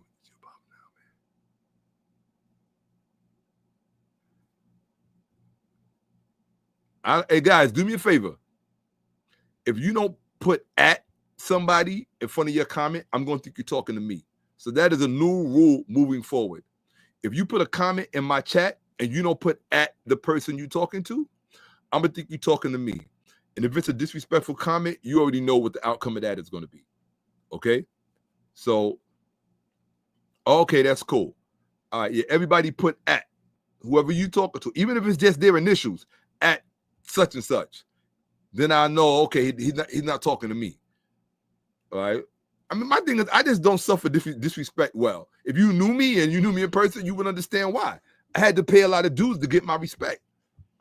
I couldn't get respect from, look, in the world that I grew up in, you didn't get respect from sitting behind a keyboard or making music videos or making a rap record because you was trying to convince people you was a gangster. That's not how it was when I was coming up. When I was coming up, you had to do the damn thing over and over again. Sometimes you was in the wrong, sometimes you was in the right. Right? But when I could say that whenever I was in the wrong, I tried to minimize the damage as much as possible because I didn't want that, you know, at least where I could, I didn't want that on my own personal record. There are some things that are possibly on my own personal record that's just my business. I don't need to discuss that with any human being. That's between God and myself, right? But anyway, yeah. So that whole Janet Jackson story, it taught me. So yeah, that was the other thing. I felt that I wanted to kind of get revenge for Tupac and how many people were in the position to do that. And then the other thing was I wanted to do something that no man in his right mind would do if Janet Jackson, at the height of her career, presented herself to him. And there's no man in his right mind who would do what I did, but I did it. And I did it in front of people so that they would know and could bear witness to it. So it's not like we were just standing there by ourselves. I did it in front of people. And I will always regret it. It's not something I feel good about because from a human perspective, don't think or believe that just because someone is wealthy and successful, that they're not human and that they can't experience what it's like to be vulnerable. And in fact, the vulnerability might even be more acute with them because they are risking more. And in that moment when Miss Jackson, I like that, Miss Jackson is respect. In that moment when Miss Jackson made herself vulnerable to me,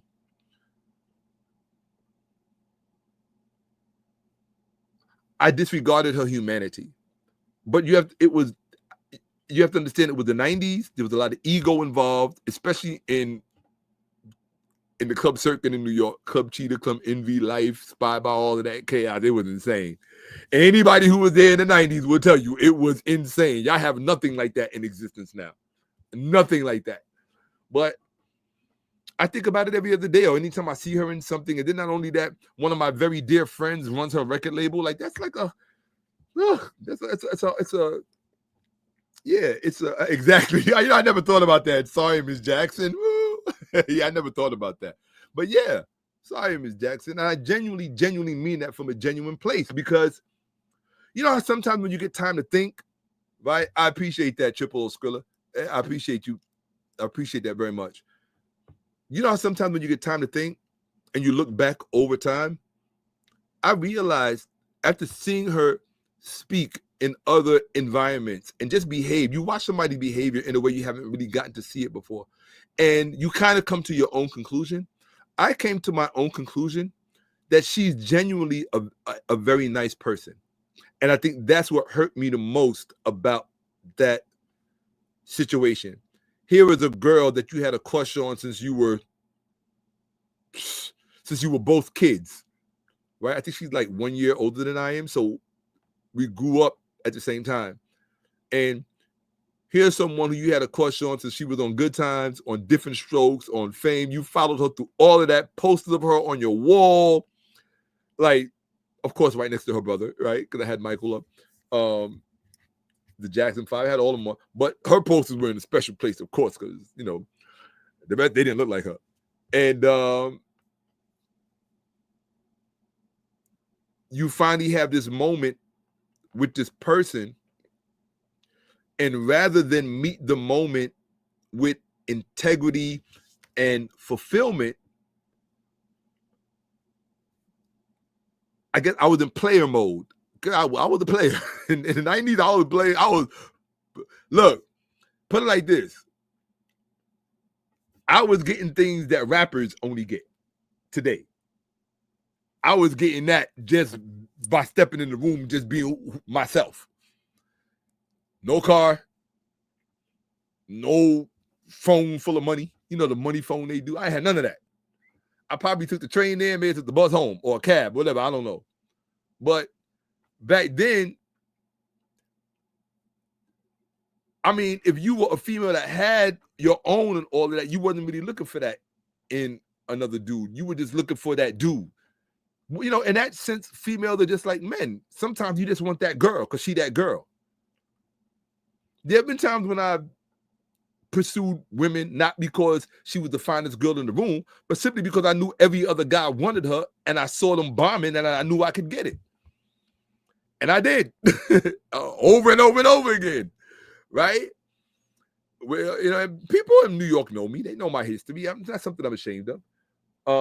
I had a lot of fun, a lot of meaningful experiences, and I'm grateful for all of them, even the ones that didn't turn out so well. Because I mean, which one of them end with happily ever after? You got to grow up. There is no such thing as happily ever after. That's why you have to appreciate what it is while it is. And if you're fortunate enough in life to get some of that back, right? I'm be honest with you. I can't think of one ex that I've ever had in my life, from the best one to the worst one, that I would not embrace again, because each and every one of them was that dope. I wouldn't have been with them to begin with. It's like my ex, my son's mother. She used to always say, my ex-wife, she would always say, when I would ask her early on, you know, did you have a one-night stand or something like that? And she would like, who would want this for only one night? And I thought about it. I was like, you know, you got a point. You definitely got a point. I haven't really ever been in relationships with females that a guy would want for only one night. Most of the women that I've been with in my time in my life are women that men would want to marry. And I'm talking about well-to-do men. right? So yeah, the nostalgia, man, the nostalgia is real, right? But I just said all of that to say that you learn a lot about how people should be treated over time. You don't learn it when you're maybe in your 20s or when you're in your 30s or even when you're in your 40s or even when you're in your 50s. But if you get to your 60s and you still haven't figured out how people are supposed to be treated under the best circumstances and under the worst circumstances, I personally don't think that I think that when you leave this world, the world will be better for it. That's it. And I personally don't like to think of anyone in that context. I just don't. I don't. I would rather see all of those people in the White House turn over a new leaf and say, you know what? We've gone about this thing the wrong way. We can maybe achieve the ends that we want without causing so much irreparable harm. Imagine if that happened next week. It's not going to happen. But imagine if it happened next week. Imagine if the country could. I realize who I sound like. One of my favorite songs is Imagine by John Lennon. And you have to remember, they say, blessed are the peacemakers. I forget why, but I say blessed are the peacemakers because those are the ones who are usually killed. Why do you think peacemakers are killed? Peacemakers are killed because there's a monetary value from keeping people divided. It's the oldest book in the rule, divide and rule. And we fall for it every time. Like, how are we going to blame them when we fall for it every time? Then I think, remember I said, if you want to solve your problems, you got to hold yourself accountable. You pointing a finger at Donald Trump and Hegseth and Miller, you point a finger at them, there's 3 fingers pointing back at you. For all of us, black, white, left, right, all of us. They could not have achieved what they could not have inflicted the harm that they're inflicting had we been more focused on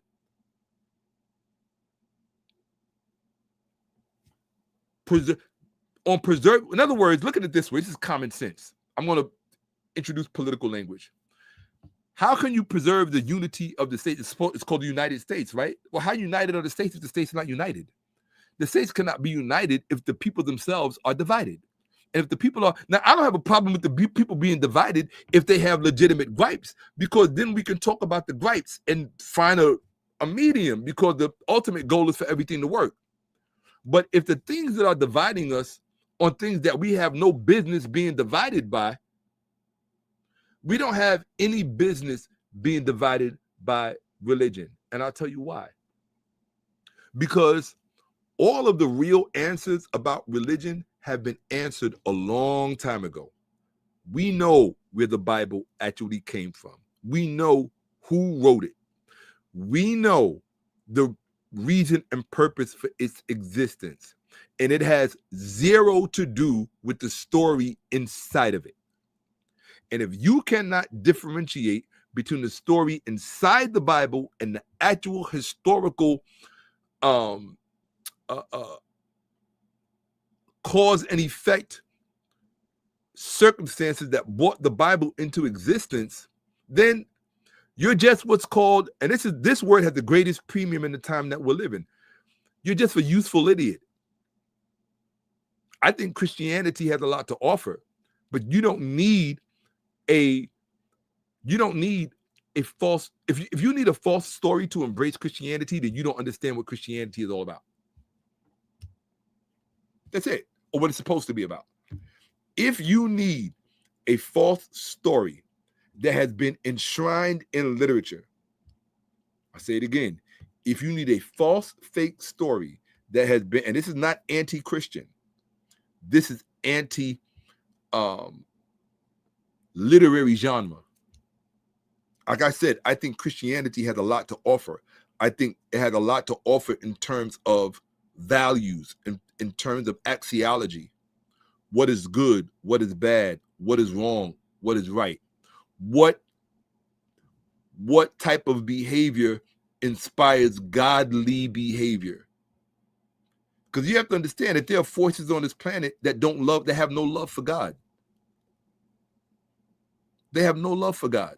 They're not interested in getting to know God. because their concerns are more narrow about their own self-preservation. And you will be surprised how quickly people will sacrifice God in order to save themselves. You never heard that one before, did you? You would be shocked at how many people would sacrifice God in order just to save themselves. Those are the people that are putting us all in a bind. Those are the very same people that would do that. They would.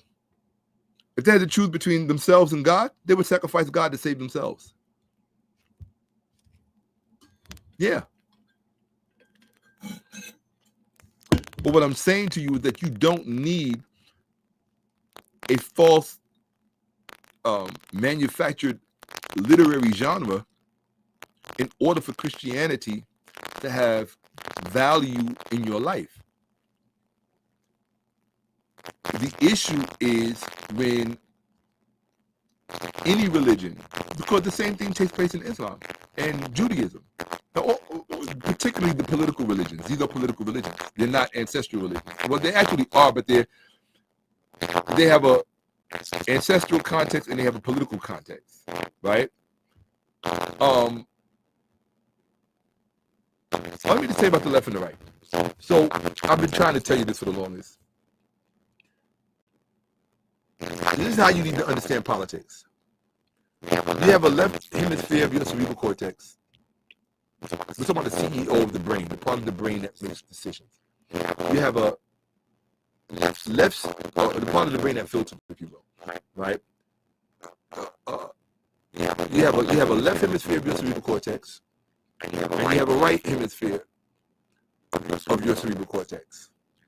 Now, imagine if the so-called right side of your brain was blaming all the problems in your life on the left side of your brain. And you think the solution, or imagine if it was vice versa. Imagine if the left side of your brain thought that the right side of your brain is the problem. And you would be better off without it. This is literally what is going on in American society. I'm buzzing. I bet so. Probably because Mike is bad. They don't want you to hear this part. That's why. Is my mic still bad? Okay. Yeah, they don't want you to hear this. Anything that's gonna, it's a really time because even though I'm not trying to attack anybody, I'm just trying to do our best and you have to understand something right now. Doing what's in the best of the American people is going to automatically make you the enemy's forces who prefer otherwise. It's kind of unavoidable. You know, it's sad, it's scary, but I see that it sounds like, yeah. Okay. Let me see.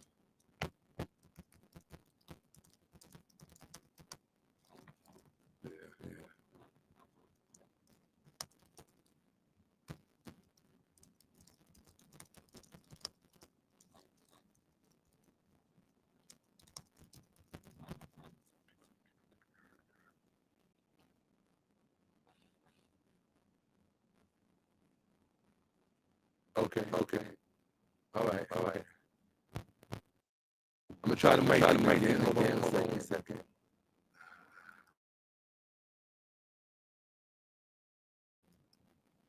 There you go. How's my mic now? Tell me. Still glitching. Is my mic still glitching? Communicate. Let me know. Let me know. Is my mic still glitching? Help me out. Get that answer in there. Yeah, it's static. Well, I mean, there's really nothing I can do about that because you realize as influencers, they don't want us to be heard. So you know, it's so sad because we have so much to offer. I appreciate that. Yeah. Keep going. We're going to figure it out. I appreciate that. Yeah, let me try it. I'm going to unplug my mic. Hold on one second. I don't think that has anything to do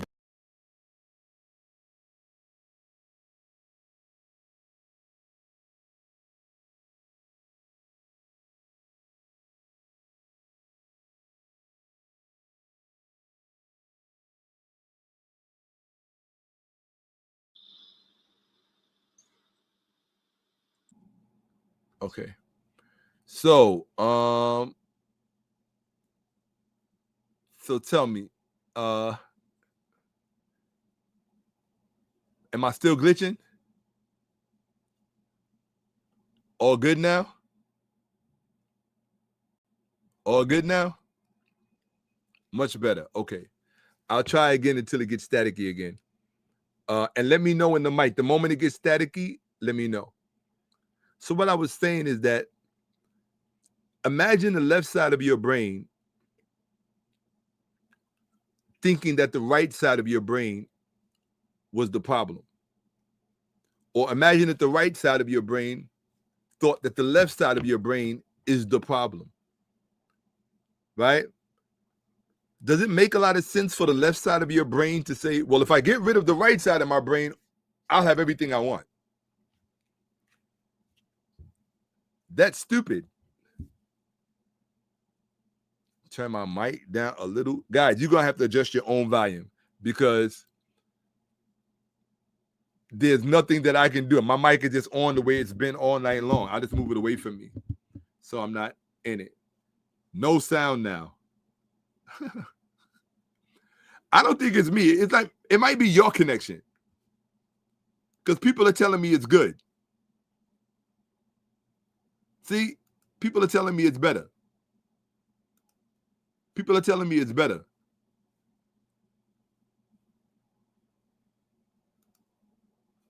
People are telling me it's better. Right? So whatever I say is going to be for those who can hear it. If you can't hear it, just let me know and I'll repeat it. Okay? Okay. All right. But hold on. If you're the only one that's saying my mic is terrible while everybody else is saying it's good, then apparently it's not my mic. Or if it is, maybe we don't understand how all of this works. And we also, see, look, this is what I'm saying. Crisp. So my mic can't be that terrible. This is what I mean when I say about perception. Look, your mic is terrible and then crisp. You understand what I'm saying? Oh, yeah, I know. Yeah, of course they're behind the live. I know that. I'm not stupid. Right? It's just so unfortunate. You know, it's just really bad because we can't even have meaningful discussion with each other. We're not here attacking anybody. I'm not being political about anything. I'm just trying to keep people's minds healthy because we need each other right now. We really do. You know, there are a lot of people who want to see us just maybe, I guess, lay down and die. Good luck with that. That I just don't see that happening. I'm an American. I've been an American all my life, and I know Americans. We might make mistakes, but once we get to a certain point, you know, and you know, so I'm going to say it again, and I'll keep saying it and let them keep whatever they need to do with the microphone. I was talking about the left side of your brain and the right side of your brain, and this is how you need to think of left and right. If the left side of your brain thinks that the right side of your brain is the problem, then that's a problem. If the right side of your brain thinks that the left side is the problem, then you don't understand how the brain is supposed to work. If the left side wants to get rid of the right side to solve its problems, what did it do? It just created a bigger problem for itself. Right? If the left side of the brain wants to get rid of the right side, it just created a bigger problem for itself. This is how you have to think of left and right. The left and the right need each other. Right? But if someone can convince them that they don't need each other, then it's somebody else who wins. I don't want to see us lose. I don't want to see us lose because I think fundamentally American people are good people.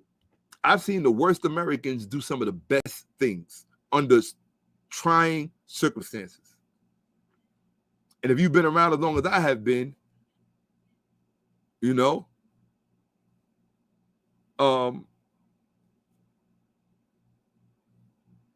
You know, I don't know if I mean, they'll probably try to end the session or worse. Who knows? But it's the time that we live in.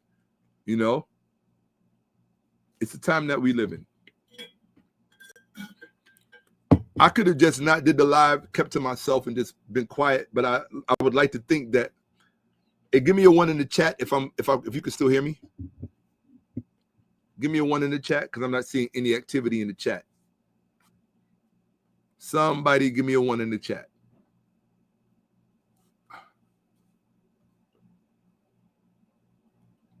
Spending my brain need to be in harmony with what your perception is. Well, I mean, look, however you define it, thank you. I appreciate that. Thank you, Bonzeg. Thank you, Motep. However you define it, if you want to define it feminine side versus the masculine side, I really don't care how you define it. You can define it as the green side of your brain versus the yellow side of your brain. The point I'm making is that if you get rid of one side in favor of the other, you have created a bigger problem. This is how you have to understand politics, but nobody wants to educate you in that sense, right? Now, the problem comes in is when you're under the illusion that there is a left and a right, when one side may be cancerous and may actually have ceased to exist, and it's not even there anymore. In this country, unfortunately, currently, at least from my own opinion and my own perspective, that would be what I call the so-called right. And the reason why I say it's the so-called right is that I've genuinely known people on the right for a large portion of my life, and they're good people. Nothing like what you see today, right? I've known people on the left who are good people. I don't agree with everything. I certainly don't agree with everything on the left. I know I don't agree with everything on the right. I agree with those things that make sense, that are healthy, and that align with nature as best as possible, as best as we can flesh it out. That's it. And then also, I do have my own cultural biases and preferences, right? For me, it's like for some people, there apparently Mr. Stephen Miller, I guess he believes that his referential framework is Greece and Rome. I don't think he knows much about Greece and Rome, to be quite honest. I've never heard him quote Thucydides. I've never heard him quote Anaxagoras. I've never heard him quote Thales. I've never heard him quote any Greek writers worth quoting. I've never heard him quote Seneca. I haven't heard him quote Marcus Aurelius. I haven't heard him quote any Romans really worth reading. So I don't know how culturally grounded Mr. Miller believes he is, or even Mr. Yarvin, or any of that people of that ilk. But I know that my cultural framework and reference for me is Kemet, Nile Valley civilization, right? Nile Valley civilization, period. You know? So, well, it's not that politics have degenerated. What's going on today is not politics. What's going on today is hiding behind politics. It's the illusion of politics. It's something else, right? This is what I mean when I tell people your thinking needs to become a bit more penetrating. You have to be able to see past facades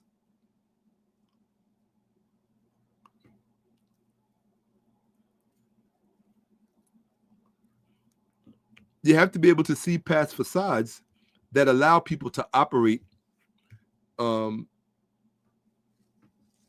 in shadowy corridors outside of the view from the rest of the world.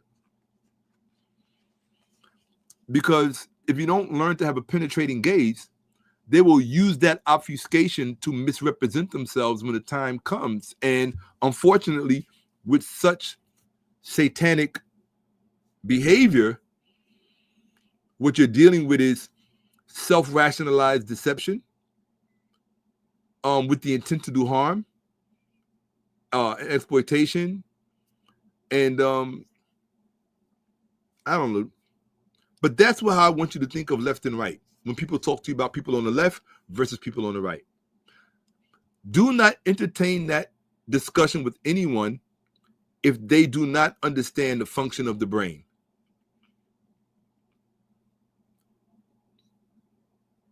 Okay, if they don't understand the function of the brain, because there are many things in nature and society and in political frameworks and constructs that are patterned after the function of the human body. Most people don't know that. Okay, so I just said that to say that, and that includes buildings, constructs, how they're constructed, the way they're constructed. A lot of these things are in alignment with the human body and the human physiology and anatomy.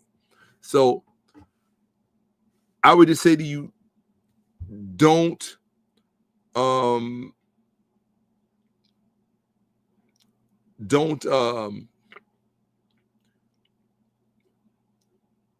try to avoid discussions about left and right politics or bicameral politics. Try to avoid discussions about bicameral politics unless the person can first establish that they understand how the human brain works. Because if they understand how the human brain works, they will know, they'll be able to differentiate and distinguish between false arguments that are couched in left-right language. That's just a, it's not a real conversation. It's a branded conversation. It's not a real conversation. In a real conversation, there are complexities and nuances, right? Like I said, there are things that I agree with about the left. There are things that I agree with about the right. There are things I disagree with about both. And I know for a fact that both of them are being exploited for the gains of other people and other interests who feel that our place, our rightful place as a country is to be enslaved. And that's just the truth. That's just the truth. There are people who feel that our rightful place as a country is to be enslaved, not as a race. They're going to promise the other races that, oh, this is just about black people. It's not. Because when they get rid of all of the black people, they're going to have to enslave somebody. Who you think they're going to enslave? They're going to work their way up the color line? They're going to start with the black people. Okay, we got rid of the black people. Okay, we're going to start with the Latinos, because after a while, they're going to have to be the slaves. The Latinos and the Asians, the darker Asians, South Asians, they're going to have to be the slaves. So what's going to happen when they get rid of them? Who you think is going to be left over that's going to have to be the slaves? Your white selves. And then after a while, they'll turn on each other. And this is why I say power is cannibalistic. If that is the first thing that you did not learn about power, you know nothing about physics. You know nothing about thermonuclear energy. You know nothing about, you're scientifically illiterate. Power is cannibalistic. In ancient Kemet, we had a symbol for it. We called it apophis or apophy, which is really what the Greeks called it. Apophy. It's a snake eating itself. This is the enemy of life. What uses life as a battery? Power. That's why it is corruptive in nature. So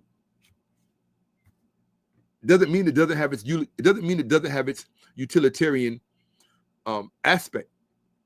But I don't know, my heart really goes out to the world, not just America. My heart goes out to the world because I know from experience that the world can be a much better place. And that if we had people who were prepared to make the world a better place for everybody,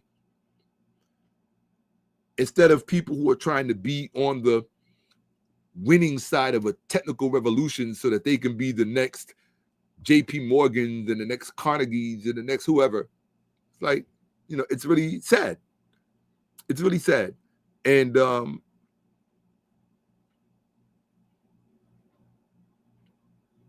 there's certain interests that, out of respect for my own platform, until I'm motivated strongly enough, I have no intention of speaking of them.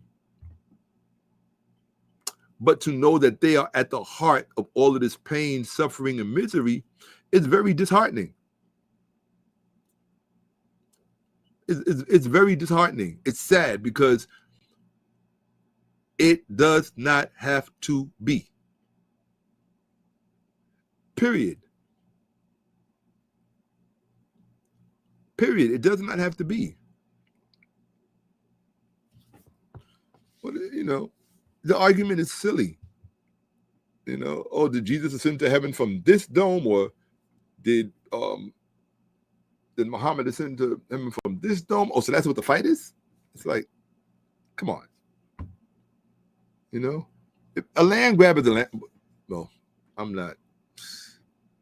That's not what I'm here to talk about. I'm not here to talk about land grabbing or anything like that. What I'm here to talk about is helping.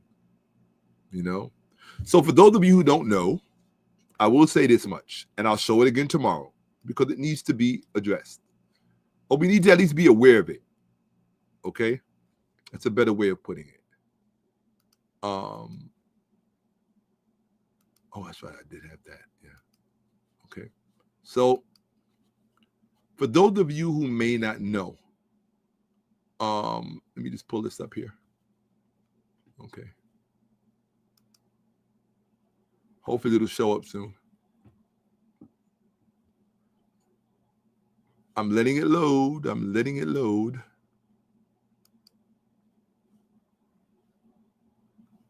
See, I have about, I know I have over 100 some odd slides. Oh, here we go. So this right now is what's going on. For those of you who don't know.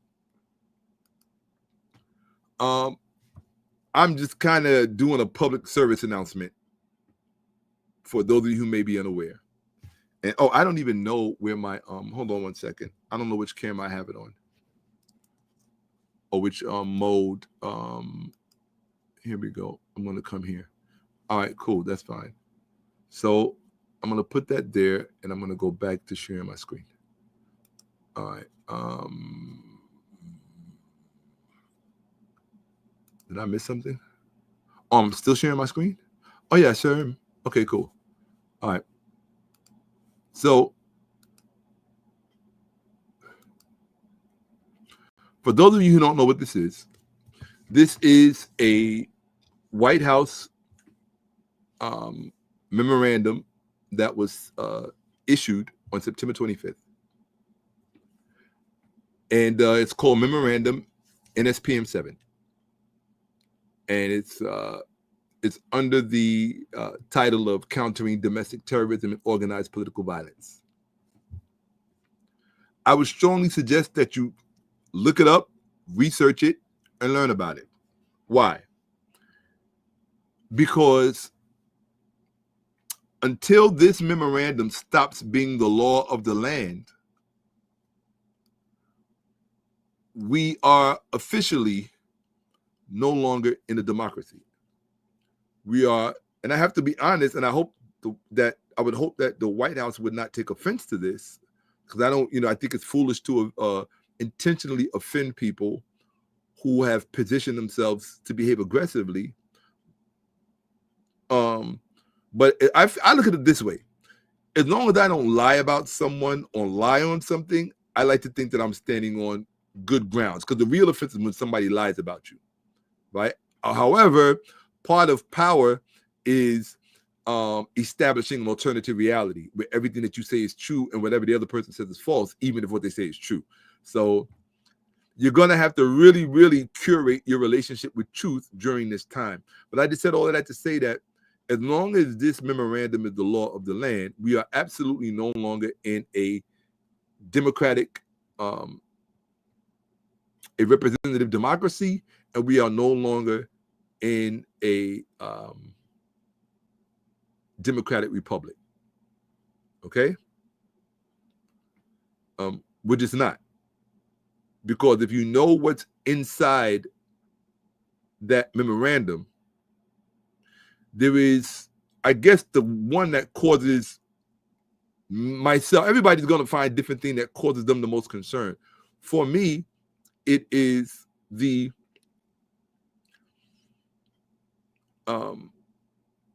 prohibitions against critiquing Christian values or Christianity. And of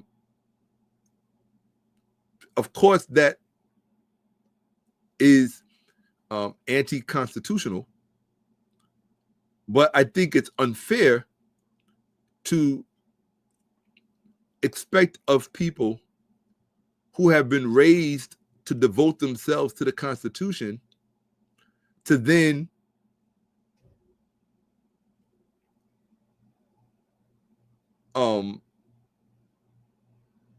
engage in disloyal behavior in deference to subjecting themselves to your personal preference. If that is not the quintessential rupture of Americanism, then what is, right? So, and it's just hard for me because I enjoy polemics. I enjoy religious polemics. I enjoy debating. I mean, Charlie Kirk would be aghast at that, right? Unless the goal is to make him the last debater, right? Which I think America would be doing itself again. Another one thing America is really good at, and I love my country, but I also have to be. It's like if you have kids, you can have 3 kids and love them all to death, but if you're talking about them, you got to tell the truth about them, right? Especially if you have one in particular who keeps messing up. Problem with America is prone to shooting itself in the foot and thinking that it's a great idea every time. Now, I challenge you to go grab a Glock 9, go in the park somewhere and shoot yourself in the foot and see how it makes the rest of your body feel. America doesn't understand that. America doesn't get it. Although they might be right about one thing. And, you know, a lot of people talk about, oh, America's this, America's that, and their policies are bad, they out. If America had tighter policies and more restrictive policies towards immigration, believe it or not, our country would not be in the position that it's in right now, because the majority of people who are engaging in this anti-constitutional behavior are the descendant of relatively recent immigrants. You need to remember that.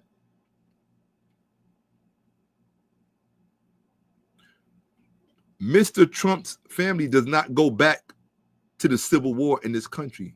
My family does. My family fought in it. My family was more deeply connected to it. On both sides of my family, my mother's side and my father's side. As the son of a veteran who proudly served his country. The son of many veterans, to be quite honest. So,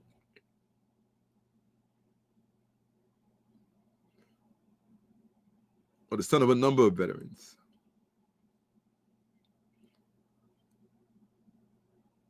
Who served honorably. And that's a part of my pedigree and my lineage, and it's something that I'm proud of. And so, when I see people making decisions about this country whose pedigree does not even really hearken back to what defines this country in a way that mine does, or many of ours do, when it comes to people who look like myself, right? It makes you think like, well,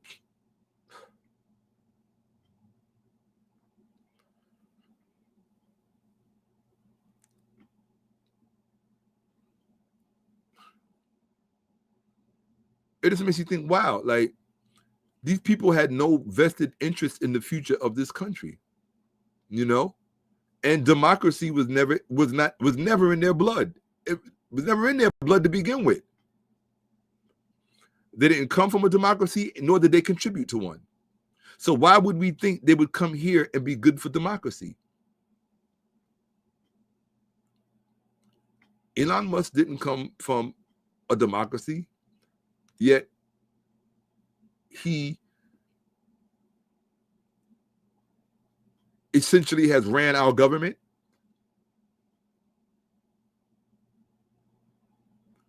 With all due respect, Mr. Trump's ancestors, they didn't come from democracies, nor did they contribute to establishing this one. They don't go back to any major wars in this country. You know how at least Trump himself feels about. In fact, let me make sure I got my. Yeah, you can see my you can see my screen. I don't mind. Let me make sure you can see my screen. Hold on one second. No, I didn't. Okay, all right. So hold on. Let me just check and see. I want to see something about. I've already known this, but I always double check to be certain. Right here we go. Right. So let's see. Okay. Right. Where is he? Right. Trump's father, Frederick Trump.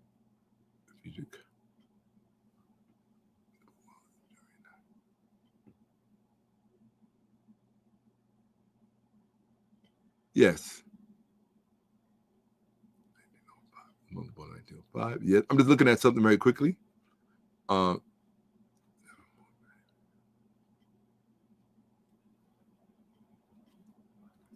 Yes.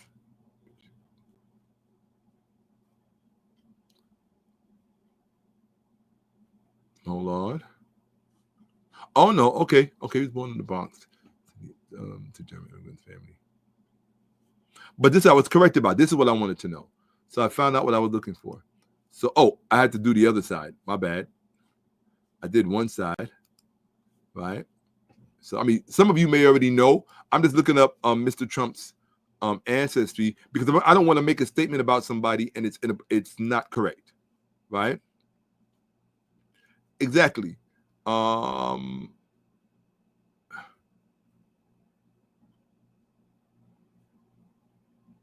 Right. So again, when I'm talking about American pedigree, and this is not a personal attack on Mr. Trump. That's not my. I don't get off on that. I don't get any value out of it. I'm just comparing and contrasting, right? And I think it's a fair comparison and a fair contrasting. I look at someone like myself, right? Born in Brooklyn in 1967. My mother's from South Carolina. My father's from Louisiana. Their parents go back to the plantation economy in this country and the Civil War that was the result of it. And so all of those experiences are in my epigenetics. They're in the epigenetics of my son. And so on and so on. So when I say that this is really our pedigree and it's in our blood, it's not in our blood by virtue of where we came from. It's in our blood by virtue of what we contributed to here during formative moments, formative epochs. That is what legitimizes and pedigrees us in the context of being full-blooded Americans. So people say all American. I don't think blonde hair and blue eyes. All American could look like anyone. It depends on what their pedigree. You could be Puerto Rican and be all American. You're part of the American experience. There's a reason why. I don't think it was just resources. I mean, that may have been a part of it, but the Chinese, right? I think of China. When I think all American, I think Chinese because they were part of the experience and made contributions, whatever those contributions were. And then when people want to get into comparing and contrasting contributions, people can still legitimize their pedigree and the nature of their Americanism without the need of the approval of people who attempt to assert a fake criteria such as color of skin. It just means that you're historically illiterate. That's literally all it means, that you're historically illiterate. And you may have sided with the South. But if you have sided with the South during the Civil War, I would just say, in order for me to respect you, be honest on why you sided with them. Okay? In other words, if you sided with the South because you just feel it was economically and just better for whatever ethereal reasons, that's fine. But if you sided with the South because you mistakenly believe that people of African descent are not on par with, or in many cases better than, Europeans, just by virtue of their God-given existence, then you are really an offense to God yourself. That's how I see you. If you are not, okay, what color you are, if you look at someone else and you think that this person is inferior to you because of the way nature introduced them into the scheme of things in terms of life, then from my perspective, you are an offense to God. Period. Whatever God-given faculties that God gave people of color, people of African descent, that's none of your business. You should make it your business in a constructive way, but it's none of your business with respect to attempting to make some kind of false claim, such as that I'm going to be dealing with in my presentation,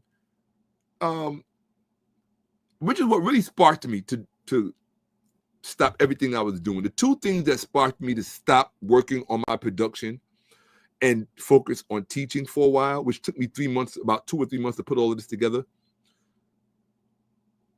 You can tell it's a lot because of just the talking points that I have on top of my head.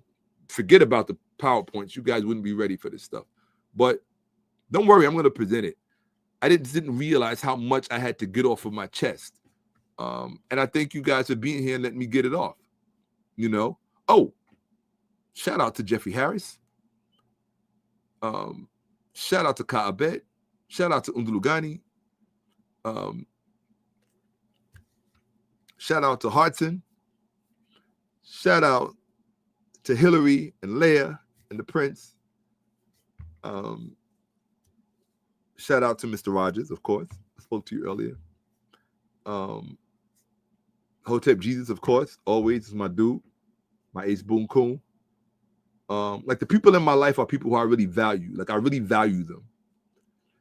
I'm not always able to show how much I value them, but part of the reason that I value them so much is because I knew Trump was German. I knew that already. I was just looking for the year that his father got here, and not even his father, his father's father. I was looking for the year that he got here, and I just wanted to make sure it wasn't flirting with the years of the Civil War. And I knew that his grandfather was a prospector, but I just needed to get the year down. So I was correct to say that they don't really go back. The Trump family does not go back to the making and establishment of this country in any meaningful way. And that's no slight against the Trump family. They couldn't help where they were. You know? They couldn't help where they were. It doesn't make them. But what I am saying is that the irony of immigration and how it could come back to bite you in the. Well, we're living it right now, people. Elon Musk. I hate to say it. You know who? The gentleman behind Mr. Vance. The gentleman who, did the underwriting for Mr. Vance. I'm very familiar with his perspective and beliefs about things. These are just young men that I wish I had the opportunity to really just chop it up with. Even if we left disagreeing, I would just love to be able to say, look, these are the facts. Look at the data. Put that together. Now, just make sure your argument is meshed with the data. That's all. If you say that black people are savages and black people didn't contribute to civilization and black people have no history, or like Mr. Fuentes said, Mr. Nick Fuentes said that when white people got to Africa, that they had no writing and they had to invent it for them. I'm saying, I ask myself, did you drop out of school in junior high school or something? I'm trying to figure like how far did your education go that you would make a statement like that as a grown person? Like, are you really literally that historically illiterate that you think that when white people showed up to Africa that black people had no writing? The fact that you could say something like that, and the part that bothered me more so than him saying it was that it went unanswered. Oh, I'm going to answer it. Oh, I'm really going to answer it. But I was very disappointed at the Black community on social media because no one really answered it in depth to the extent that it should have been answered. Why? Because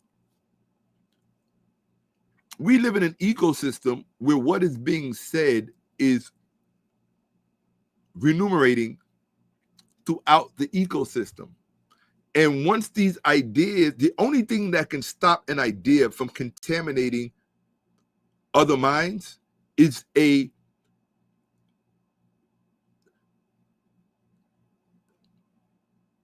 premised, refutable repudiation of that idea.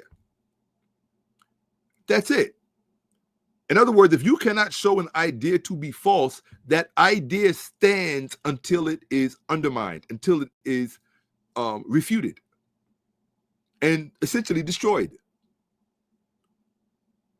And in that context, it is psychological warfare, but it's psychological warfare attached to biological warfare. Why? Because when you try to market, promote, and sell the false premise in pursuit of being a shock jock or the next Charlie Kirk that Black people did not have any writing until the white man showed up and they had to create it for them. You got to be on angel dust to say something like that. My thing is, how can you say something like that? Here's the thing. This is what makes it. So it's one or the other. You don't know how to use Google or an AI, or you are literally just hawking incendiary ideas. But the problem and the issue with hawking these incendiary ideas is that it's all done in the purpose and service of dehumanizing other people. And what you have to understand is that when you do that, when you engage in that, Mr. Nick Fuentes, that is a form of violence. Violence does not start when the bombs start dropping and the guns start shooting and the henchmen show up, or the gangsters show up, because that's what they are, they're gangsters, right? I know gangsters when I see them. Take my word for it. And that's not when the violence starts. The violence starts with words. And this is why you have to guard your words carefully. Words are powerful. If the pen is mightier than the sword, what is the pen used to write? Words. So if the pen is mightier than the sword, words have to be chosen carefully. I heard this old Israeli woman say the other day, we're in a war of words. It's time for the war of words. We have to step it up. And that's what they're doing. Right? I'm not faulting them for doing that. What I am saying is that I wish we were all true to that. Can you imagine if we premised and predicated policy on true conversations? We'd be a badass planet. Boy, I feel bad for another species if we were invaded, because our planet would really have our shit together. The problem lies when people make predictions about what the future is going to be like, and they might feel like, well, they have the inside scoop on the future, and it doesn't include all of us, right?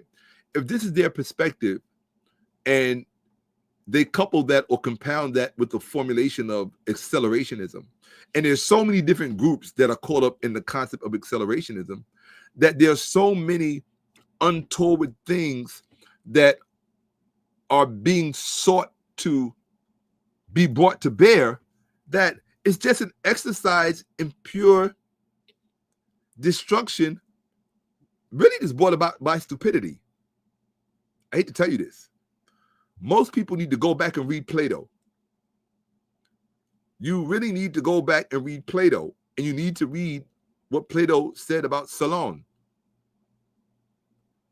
Go back and read Plato and see what the priest said to Solon when he inquired about the history of the Greeks and what the priest said.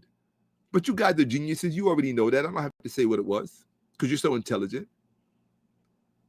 Right? Let me explain something to you. And I want you to hear me as a brother from the hood who wants the best for all of you. For all of us. And that is,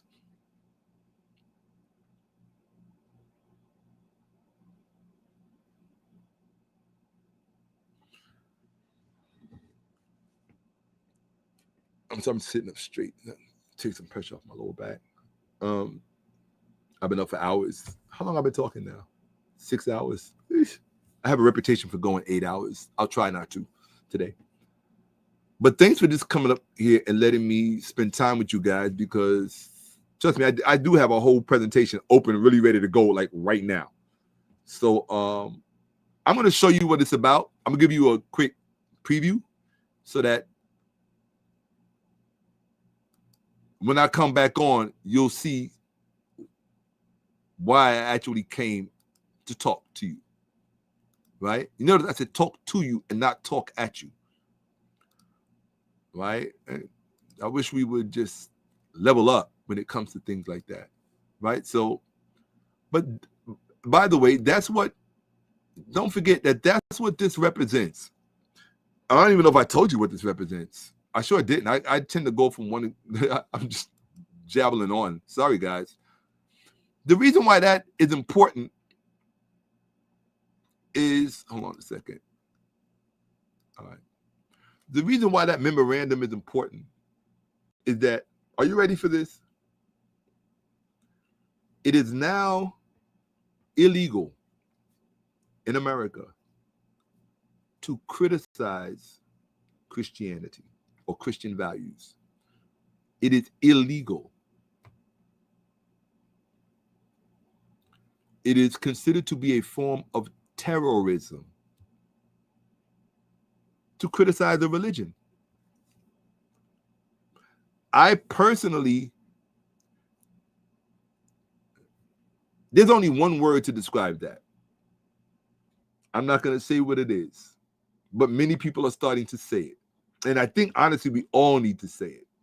But nobody wants to, I don't want to put a target on my back, even though I'm probably already got one. I'm not stupid. I know there's a dossier on me. And look, I am not stupid. There's not a thing I've ever done on the internet that is not known by the powers that be. That's why they probably know I'm I'm just not a radical person. I study a lot. I love to know things. And I think that knowing things makes the world a better place because it enables you to help people. And I think we should all want to help each other. This is what I think.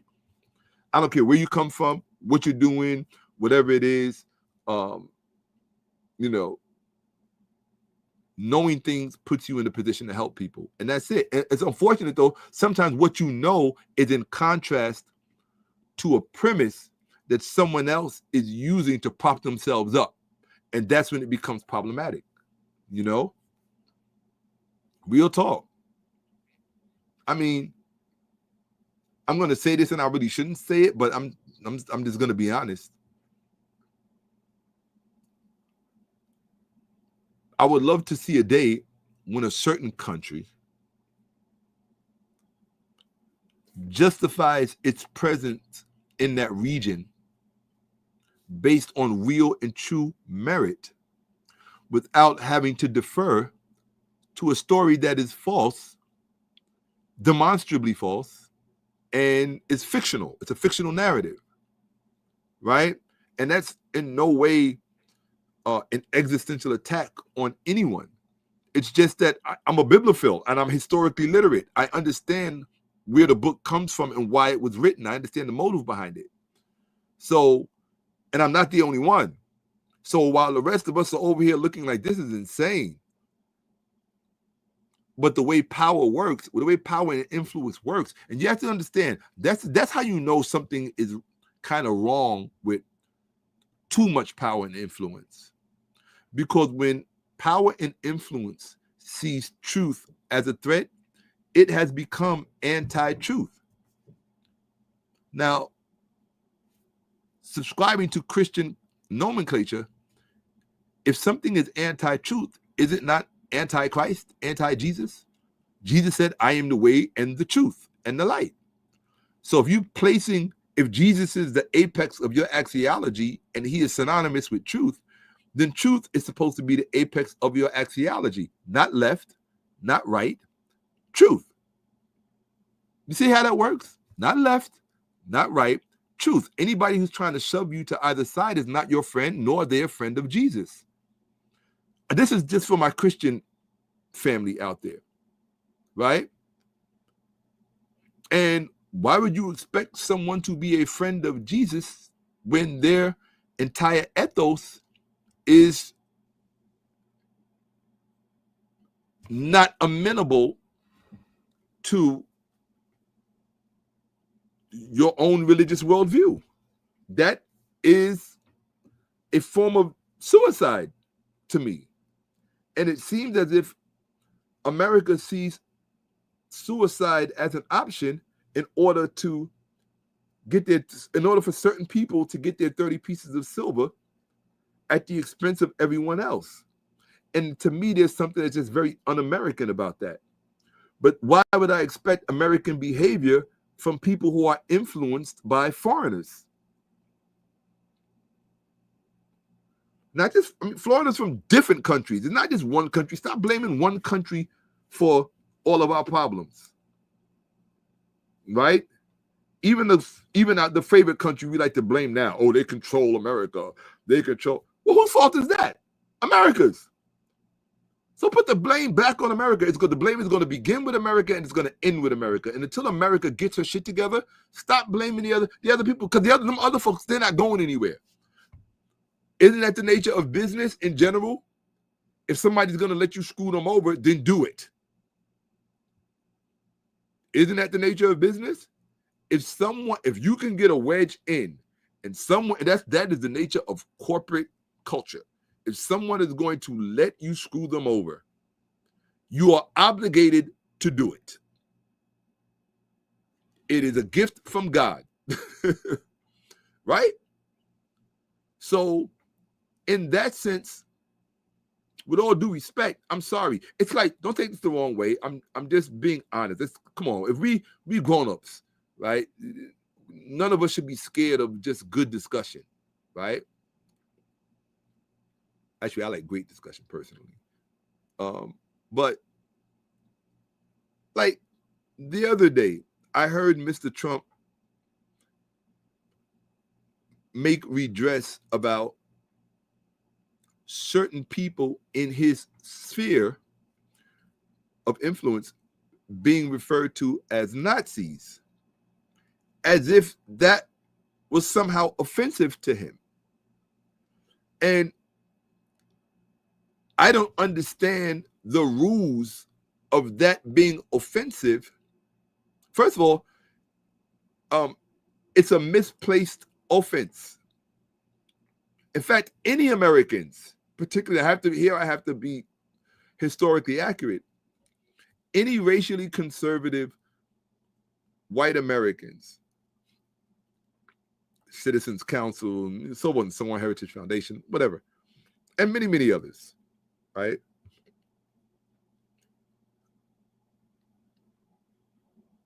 The American Enterprise Institute, all of these other ones. There's so many of them. All of these think tanks. How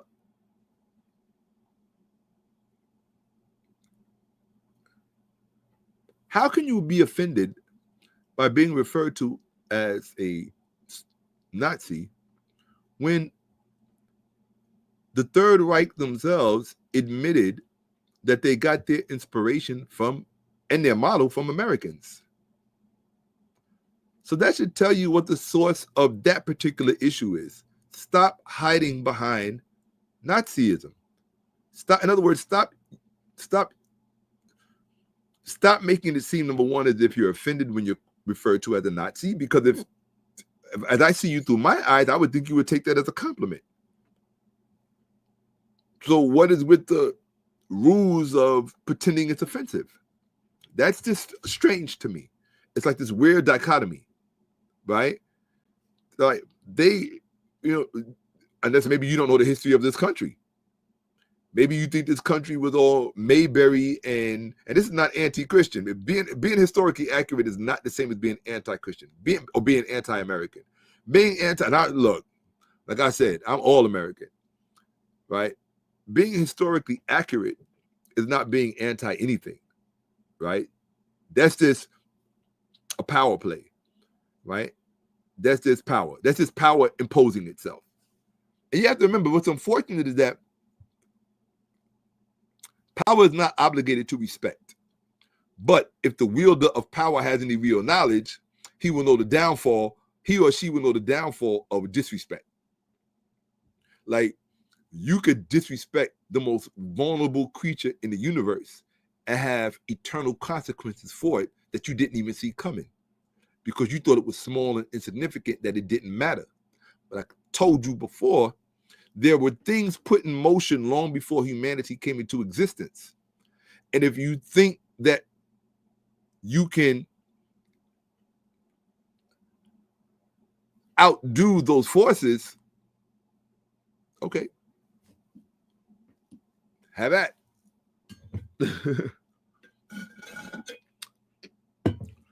You know, it's amazing to me that people don't believe in the same stories that they market and promote to other people. The greatest sin that was committed, accordingly, other than Eve in the Bible, was Pharaoh believing that he was God himself. It's a fake story, but I mean, it's not a true story. And if it is, it's a story taken out of context, which is a better way of putting it. Because when you find out who the Pharaoh was that actually enslaved Jews in Egypt, well, the first thing that you'll discover that it was not a native king. It was a foreigner, an immigrant that did it, okay? So to put that on a whole people, again, makes you historically illiterate. And it was at a much later time than most people think it was, right? It was really during like the Persian, or probably the Ptolemaic period, if I'm correct, right? Either the Persian or the Ptolemaic period. I'm thinking it was the Ptolemaic period. In fact, I'm positive it was. So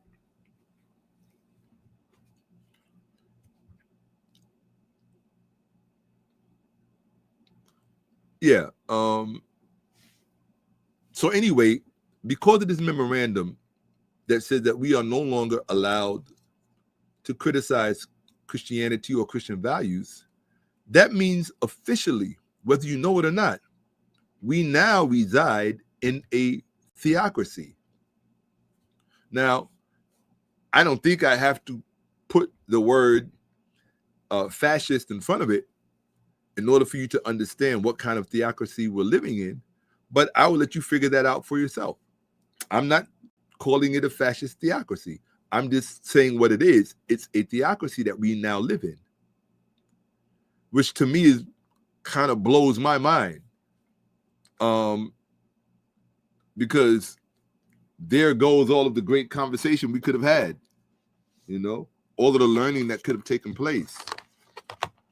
But the sad part, actually, Christianity, actually, churches are, here's the problem, here's the thing. Churches are, I just read an article today, or like, there's something like 165,000 churches that are closing within the next year, like insane amount of churches that are closing. However, what's on the rise is the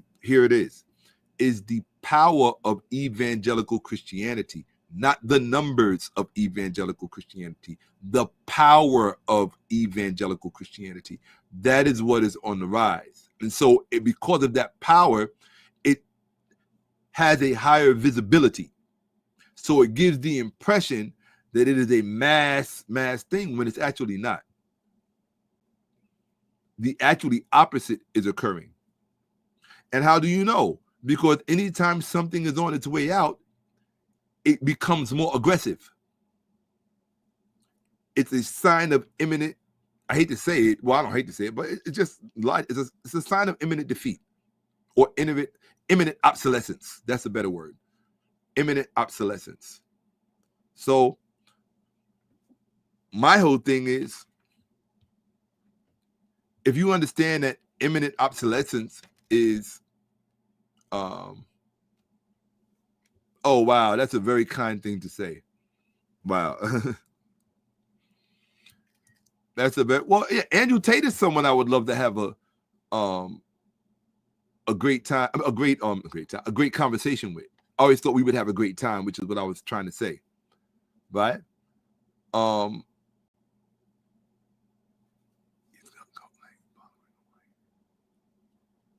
on, you heard this right here? This is right here is what, so there's two things that made me put the presentation together that I did. One was a situation that happened between Toni Braxton and her sister, which caused me to produce two major presentations.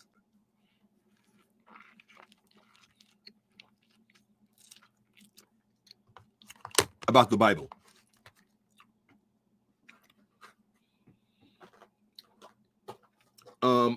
Hopefully I'll be able to give it without getting in trouble, because I don't want to make the she made a statement that the Bible was written by racist white men. Now my thing is, if that's true, I don't think it's anti-Christian to say that. It just happens to be a historical fact, which actually should be something that racist white men take pride in.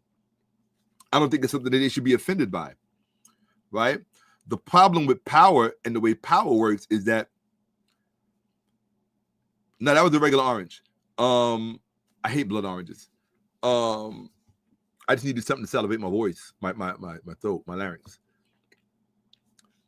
The problem with power is that power can be proud of something. It's just that you're out of place.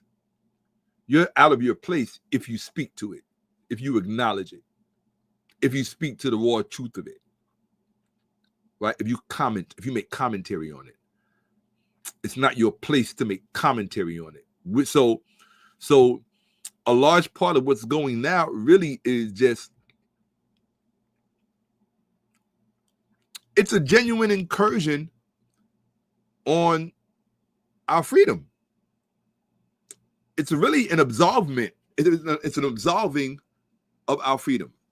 So that's why I said, if white people in America were smart, they would consult with black people who are historically literate, and they would say, hey, how did you guys actually get enslaved? Why? So we can avoid it happening to all of us here. Because if you're under the illusion that because you have a cell phone and technology and cars and all this other stuff, technology does not mitigate or ameliorate cycles. Does it? And I'm sorry that you have to grow up and find that out. Technology does not do that. In fact, what technology can and usually does do is it will accelerate the return of a cycle. And this time people may be in a better position to take advantage of that cycle and perpetuate it indefinitely.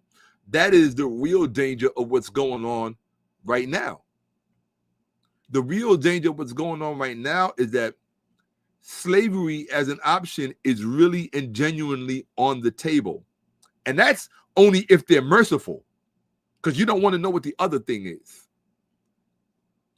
Common sense should tell you what the other thing is. So slavery as an option is something, that's the merciful side of the equation. But what I'm saying is that you shouldn't even want that either. So if you don't want that either, because one could definitely accelerate the other happening, then the first thing that we as Americans should be discussing in person or even online, it doesn't really matter, is what type of jeopardy are we in with respect to, because what is the opposite of freedom? Slavery.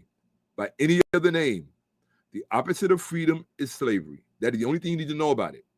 So the more freedoms someone takes away from you, the closer you are to being enslaved. It is a question of magnitude. Okay? So technically, that's what fascism is, the beginning of slavery.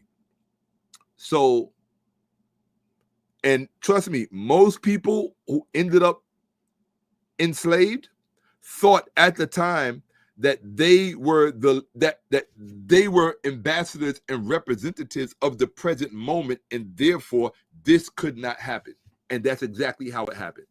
And those are exactly the predicaments and situations and positions that we are in right now. And that is not an attack on anyone. It is just as a parent as looking out of the window and looking up in the sky and saying the sky is blue. But in a fascist society, in an authoritarian society, saying the sky is blue when the king disagrees or when the ruler disagrees can get you. This is all about power. We are in a season of power. And the word you should really be thinking about is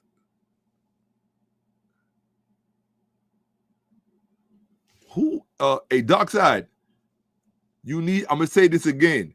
If I see any, okay, here's how I'm going to start blocking people. I see any comments in my chat section that is not specifically addressed to someone with an @ sign, I am blocking you from my chat section. Straight up. I'm going down to look at it right now.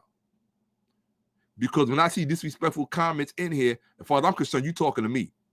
So I'm going to go back down right now, and any disrespectful comment I see not addressed to someone else, it's respected at me, and I'm blocking you.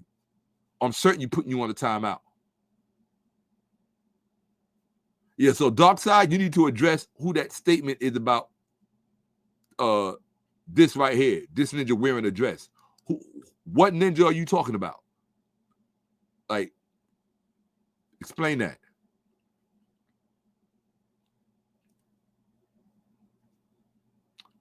Yeah, I'll be on here too long to get a mod. By the time I'll be done, they have to go to work or whatever. I'm like, oh, okay, yeah, this person's gone.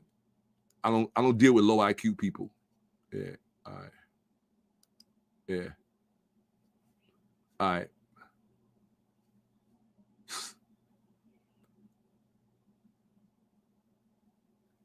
Okay. So, oh, that's true. No argument there. But, the old saying, there are levels to everything, and the levels are about to,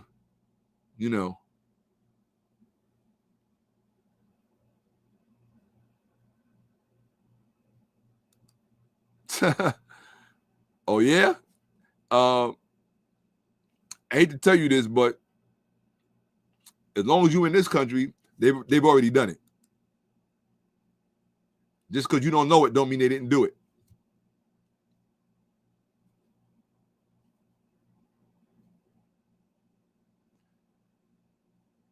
No, ChatGPT is intelligent, but it's not that intelligent.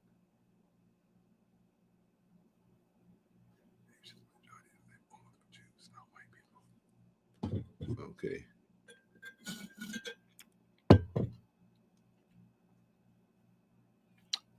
Okay. I ain't even going to deal with that. I'm not here for that. Okay. My PFP off screen. I don't know what that is. All right. Okay. All right. So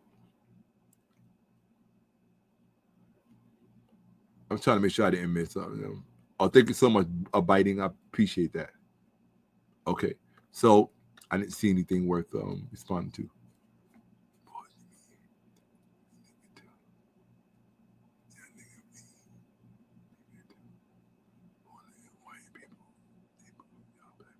Oh.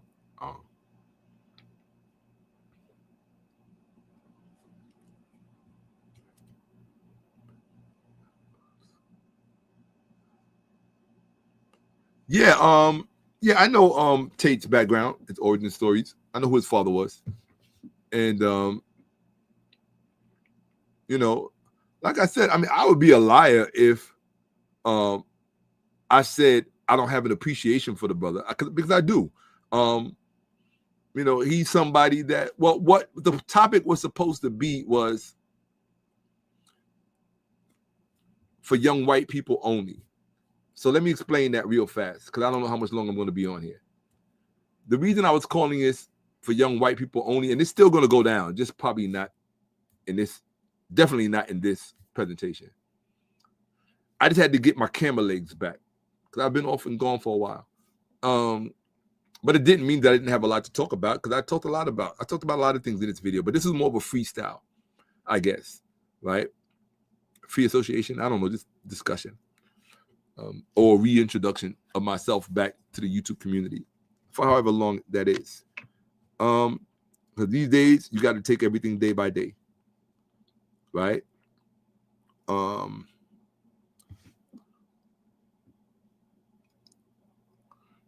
The truth is we've lost our country. That's the truth.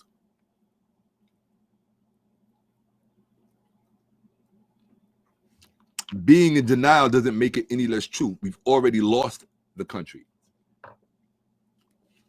And that's not a left or a right statement. That is an American statement. We've already lost the country. So the only question really that you should be asking yourself is, how are we going to get it back? If not for ourselves, but for future Americans. I mean, you have to think that it doesn't matter how limited they are. It doesn't matter. You know, people might say, well, there needs to be no future Americans because they're only going to be around for a few years anyway. Because so what? That's their right to be around. Right? That's their right to be around. So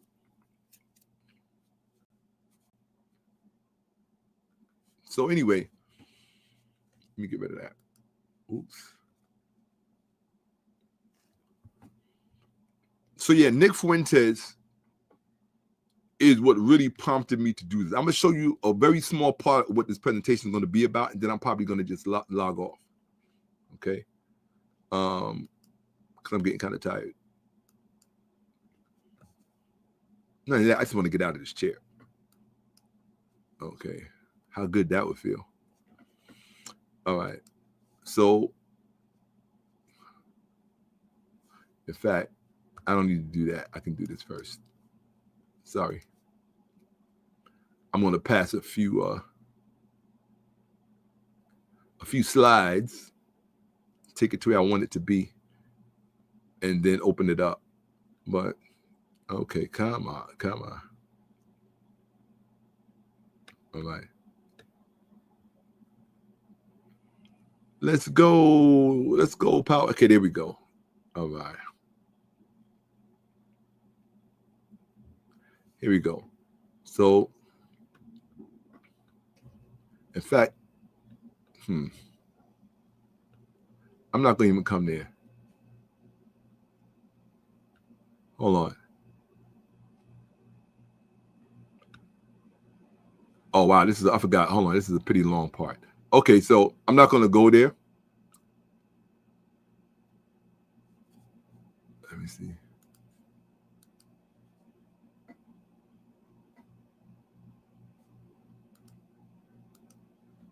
Okay. So by the time I got to talking, I was like, there's no need for me to really go into the PowerPoint at this time.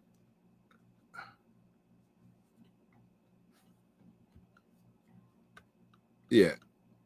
I got way too much to this PowerPoint is fat. It's a real fat. It's real fat.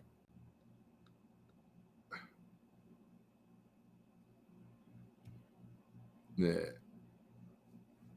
It's like stuff like this.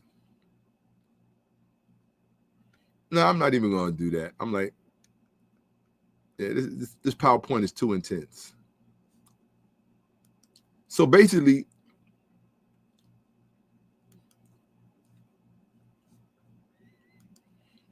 you know, a lot of this has to do with the fact, and I hate to say this, A lot of this that's going on right now is black people's fault. I'm going to say it. You don't have to like it. Black people were on track in the 90s of establishing their own pedigree in terms of intellectual lineage. Now, here's the thing. The problem with black people as a whole in America is that we were never collectively taught the value, the societal value of intellectual pedigree affiliated with your group. That has a monetary variable, and it has a power dynamic. They're intertwined. So if you as a group do not or fail to understand the value of an intellectual pedigree, historically, classically, currently, and otherwise, then you are basically disqualified from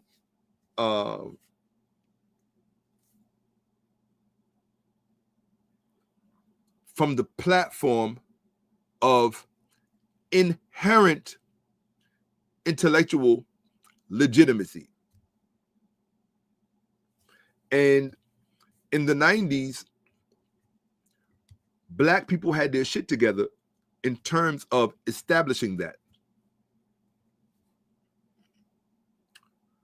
The main thing, the two main things that destroyed it was, of course, pop culture, rap music, that kind of stuff. But the other thing, and this is very important, and people are not going to like it when I talk about it, the other thing was a smear campaign. I've spoken about it before. I'm not shy about it. It was a smear campaign leveled against the black intelligentsia responsible for reestablishing black intellectual pedigree. There was a smear campaign leveled against them by the black homosexual community. I am not saying that to vilify you and to demonize you. If you happen to fit that criteria, I'm saying to you that this is what actually happened. It's no different if we were talking about who undermined black groups in the 60s and we spoke about COINTELPRO. We would have to highlight certain institutions and certain people and so on and so on. Well, if you're going to talk about who derailed the reestablishment of black intellectual pedigree in the Western world, which is a prerequisite to inherent intellectual prestige. This was your greatest loss in the 20th and 21st century because you are still paying for it. You are still paying for it. Yes, a particular community from within the black community that I've already named, they leveled a smear campaign against those communities that had sacrificed their lives and their families to reestablish black inherent African intellectual pedigree so that our group could be represented at the table of nations in terms of academic intellectual pedigree. That has an inherent value that stupid people know nothing about.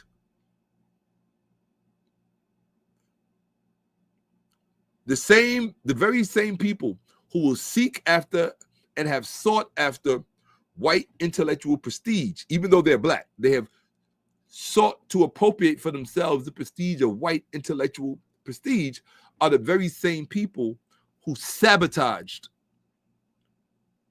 the reemergence of inherent black intellectual prestige. And they did so because the fountain civilization that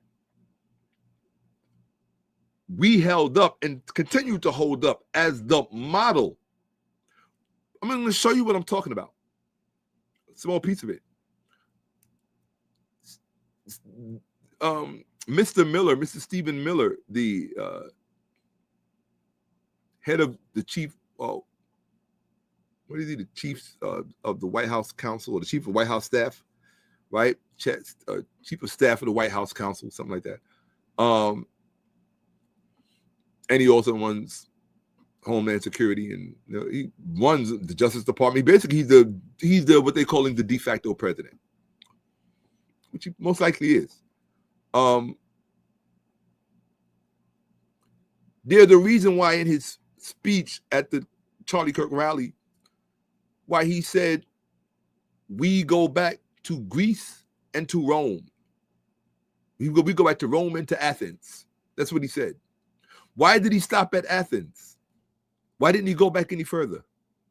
In fact, he had no business really going back to Athens, but why did he stop at Athens?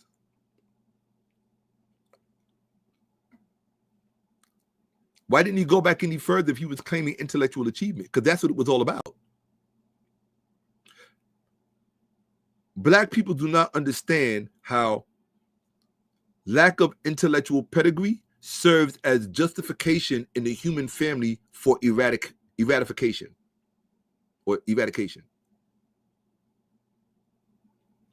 Yes. Among warrior cultures, remember Mr. Miller referred to them as warriors. Among warrior cultures, your existence is premised not by right, but by merit. You eat what you kill. Intellectually speaking, they are under the illusion and the delusion that intellectually speaking, Black people killed nothing, meaning that they didn't accomplish anything in the intellectual fields until they were magically in contact with white people, which is hilarious because it tells me that you've never read a history book, like at all. So my thing is that if you're not interested in history, why do you keep using faux historical premises to prop up your rationale? Like, that's because, you know why? When you have the power, you don't have to. Always remember this. When you have the power, you don't have to be right. You just have to be in power. When you are in power, you don't have to be right. You just have to be in power. And this is called right by might, not right by justification. They're two different things. One system is justice centered. The other one is power centered. It's corrupt by nature. This is the whole story of Osiris and Set and who gets to assume the throne. The entire story is a model, it's a didactic model for what serves as the basis for legitimate government. But most of you have never read the full story in its entirety, but that's literally what it's all about. And there's an inherent message in it. But if you don't think that listening to or reading the literature of classical Africa has any benefit, then carry on with your bad self. Yes.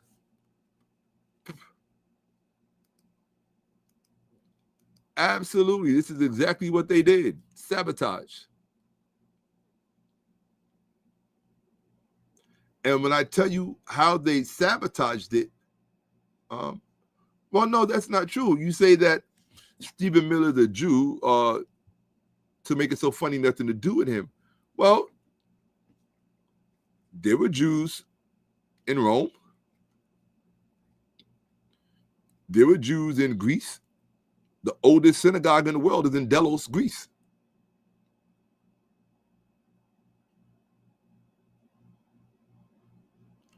So why can Mr. Miller not claim to be of to have some lineage or pedigree by way of Rome and Athens. Well, there are some legitimate reasons why. The first being that the Greeks were not white people. That's the main reason why. In fact, the Greeks actually, if you read Aristotle and what he said about white people, he said that basically he said they were stupid. That's not me. That's Aristotle. So I'm not personally attacking anyone. I'm just, saying what Aristotle said. Aristotle said that that the Greeks were stupid. So, the Greek, he said, Aristotle specifically said that those people from the cold northern climates, i.e. people of Germanic descent, right? Europeans. He said that those people are, they're full of energy, but they're not too bright upstairs. Right? That's what he said about them. And he wrote that. Right? He wrote a number of things that were clear indications that they did not see themselves as white people. They saw themselves as being between black and between white. And that, in their mind, is what made them superior. So I always have to remind people that the first non-African superiority complex primarily comes from mixed race people, not from white people. White people didn't assume that kind of disposition of superiority until much later, right? I would say really beginning with the Holy Roman Empire. Really, when you want to talk about a straight up white culture or straight up white people, you're talking about the Holy Roman Empire and just before, like the Goths and the Vandals and so on and so on. Different Germanic peoples, right? Because it's with these people that and the people from the so-called Caucasus regions, the Baltic regions, the Eastern Europe and all that stuff, those people had not even entered history yet. So, but let's see.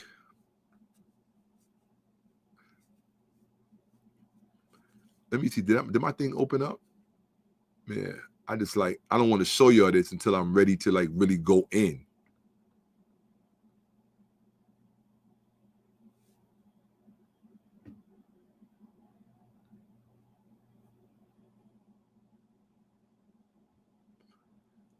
Like my basic feeling is just that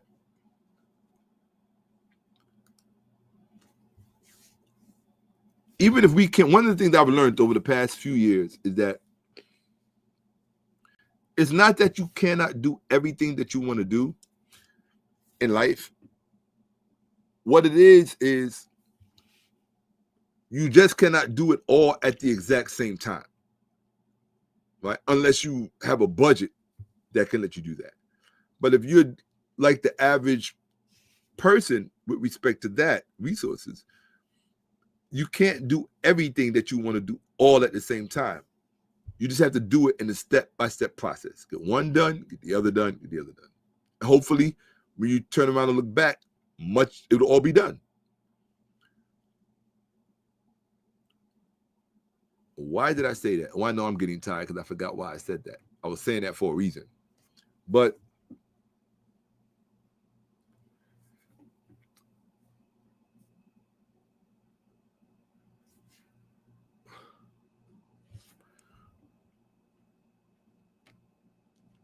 when I watched an interview. This is what really prompted me to be here. One, I told you the Tony Braxton conversation, which I have 2 PowerPoints about that because it's all about whether or not racist white men wrote the Bible. It's not an attack on white men, whether they're racist or not. It's just a historical discussion about, was the Bible created by racist white men? It's like a yes or no question, right? If it's yes, now you know. If it's no, now you know. But the other thing that really brought me here was I watched that interview with Candace Owens and Nick Fuentes. And I'm not going to lie to you. I was shocked when I heard Nick Fuentes say the things he said. I thought this was an educated crowd. I thought this was a collegiate university crowd. And when I heard Nick Fuentes make the claims about black people not having any writing when white people showed up and no two-story buildings and they didn't have the wheel and all of this stuff that he was saying, I was like, if you believe that, that's an embarrassment on the school system where you come from, Mr. Fuentes. Like, I can see why you're an angry young white man, because your school system failed you. That's why, right? That's why, oh, nah, partner. Anybody now see that right there? All the slavery, redlining, civil rights, war on drugs, systematic racism has its part. Yet it's so easy to blame ourselves. That's crazy work. Nah, you got, look, part of liberty and part of freedom is taking full responsibility for everything yourself. That's why a lot of black people don't really like to flirt with real freedom. If black people really was flirting with real freedom, each one of our communities would have our own protective force. Just based alone on our history in this country, being that we know how aggressive people can be towards us because of their own ends, we would already have in place our own protective forces. And the mere fact that the churches have not participated in any such measure is itself treason to the black community. Since it's treason season and everybody's committing it, black people share their responsibility. People who are really about that life, about really being free, they're not interested in blaming other people for their problems, right? Whatever racially conservative white people did to preserve and acquire power, they did that in the interest of their own relationship to power. That's not the magic question. The magic question is, what have you done? Better yet, what are you doing in the interest of our own relationship to power? You can't sit on the sideline and bitch about what somebody else is doing when you're not doing what you're supposed to do. They don't work like that. That's not how real life works. Maybe that's what, like, people who came up in a single mother household and didn't get enough that daddy in them or something. But no, we're not doing that. We're not. The education starts at home. Facts. Facts. Whatever white people did to us in this country, they did it because we allowed it. Period. And the day that you come to that understanding will be the day that you stop allowing it. Period. What are you doing with your free time? What efforts at putting protective forces together are you engaged in? What are you bankrolling? What are you contributing to financially that adds up and equals to our national protection? Or did we get lazy and expect to think that a white establishment was always going to protect us and take care of us? Because we were under the illusion that all white people see us as their fellow countrymen. Well, if you were under that illusion, is it their fault or is it your fault? And if it's your fault, what changes are you going to make so that you are no longer susceptible to such illusions? Or were you too preoccupied with the next rap song or the next pair of Jordans or who won the playoffs? Everything else is more important than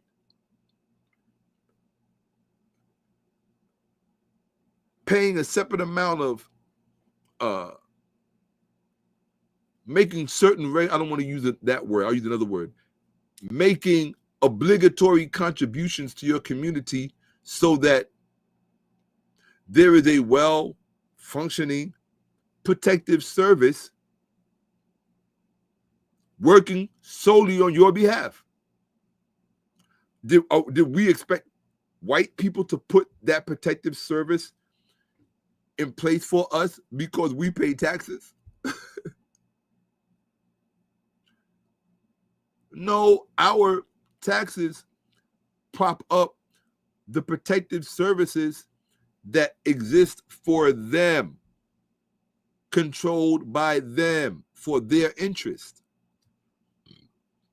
I mean, it's a form of robbery, but it's a form of robbery that we are complicit with because we never make any, like, I don't know. Like, the truth of the matter is, think about it from this perspective. Who are your black leaders right now? You have not had black leaders for well over a decade. You got one black leader right now. I hate to say it. You do. Jasmine Crockett. That's it. I don't know much about 𝓈𝓔𓄿𓅓𓏭𓀢𓀁, what the young lady's name is. I don't know much about her. Jasmine Crockett, I know. You cannot not know her. And you can say what you want about the whole battle of the sexes. Show me one black man that is advocating at the level and with the intensity that Jasmine Crockett does for black people anywhere in America. Who?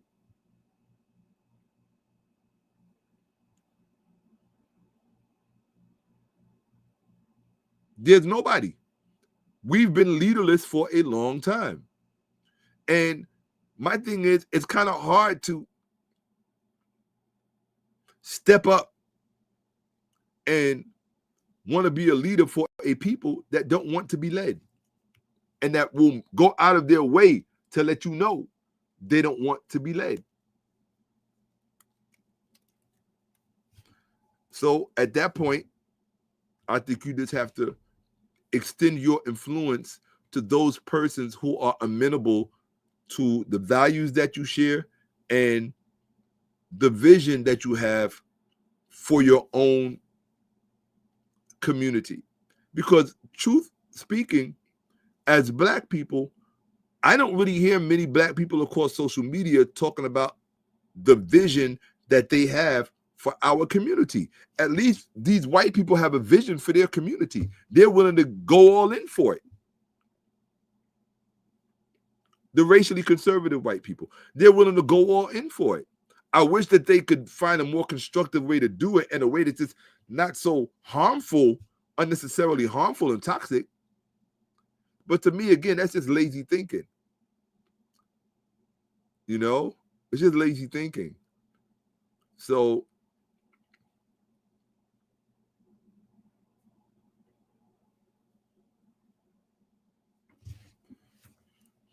yeah, absolutely. I mean, my thing is with Mr. Trump, who constantly asserts that she has a low IQ, I would just say, why don't you take an IQ test? Let Miss Crockett take an IQ test and post the results publicly. What's stopping that? Because what I said before, power doesn't have to be right. It just has to be there. It just has to be.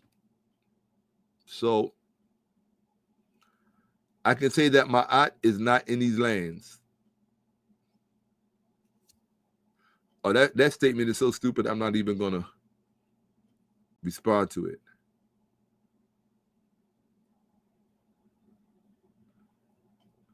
Somebody said Jasmine Crockett is fake because she's middle class. Well, I guess I'm fake then, because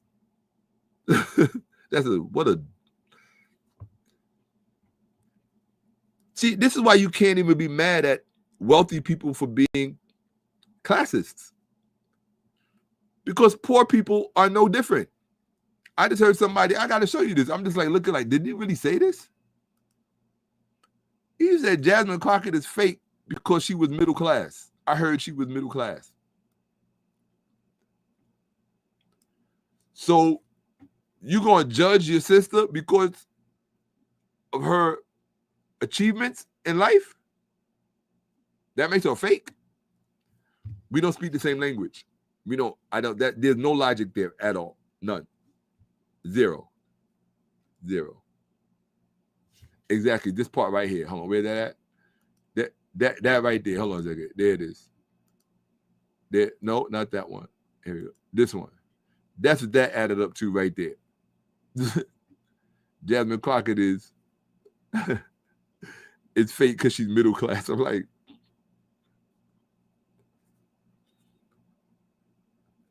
that's a strange thing to say.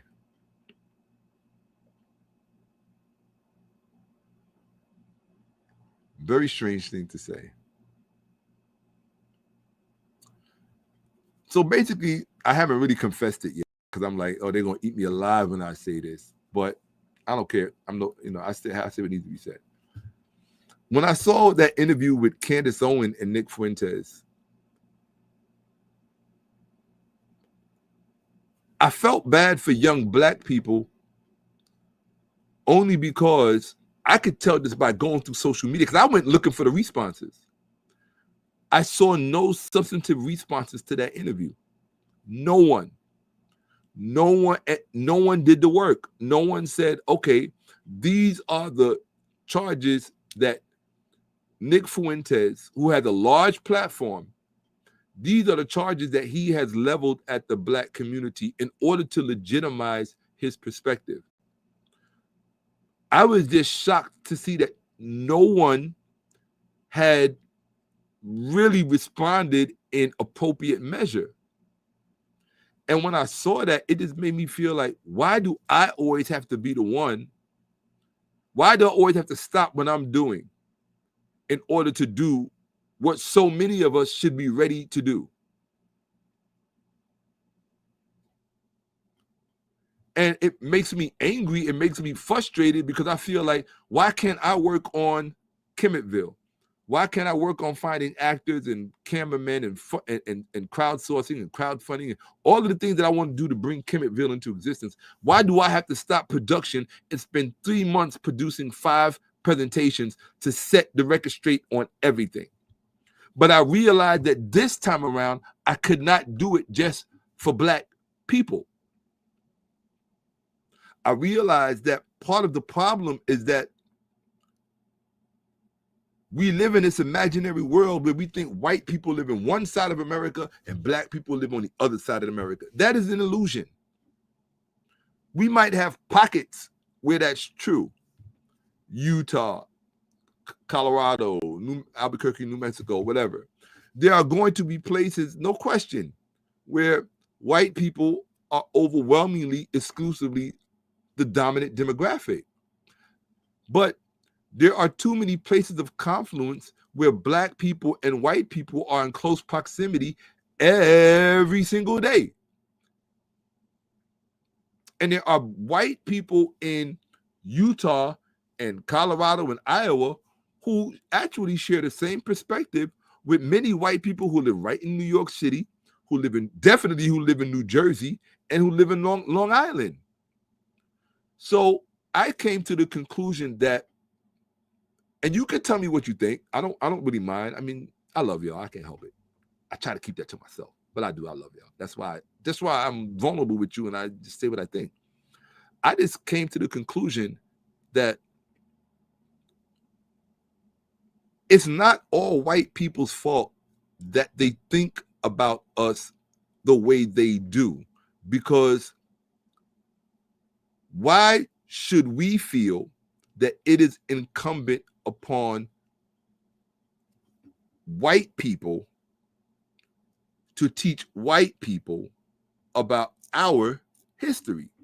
Why are we always passing the buck and expecting somebody to do something for us that we can do for ourselves? Why is it important to do that for us? Teaching white people, especially young white people, teaching them about our history. Because if these, for too many reasons to even name, first of all. But the first thing that it does is it makes them less susceptible to being exploited and misled by other people. In other words, it prevents them from being poisoned against you. Here, let me put it this way. It prevents them from being unjustifiably poisoned against you. Now, I say this, if a white person can find a legitimate reason to be poisoned against black people, and they articulate that, and you can't argue with logic.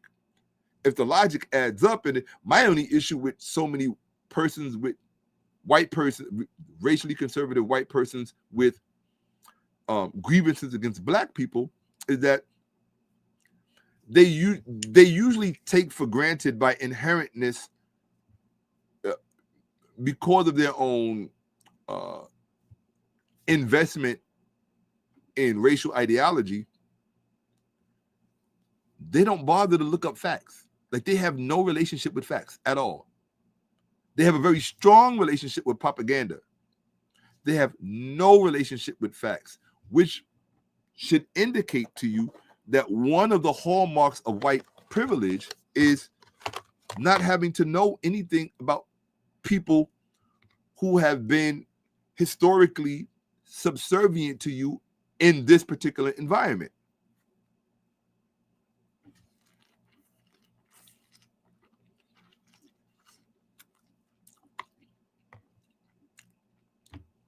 You follow?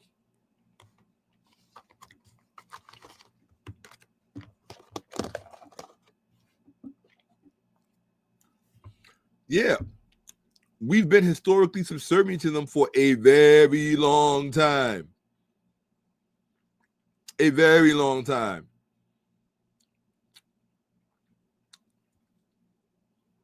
So they don't know any other way to relate to us.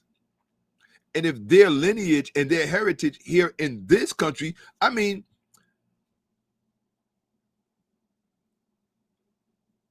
the way I look at it is,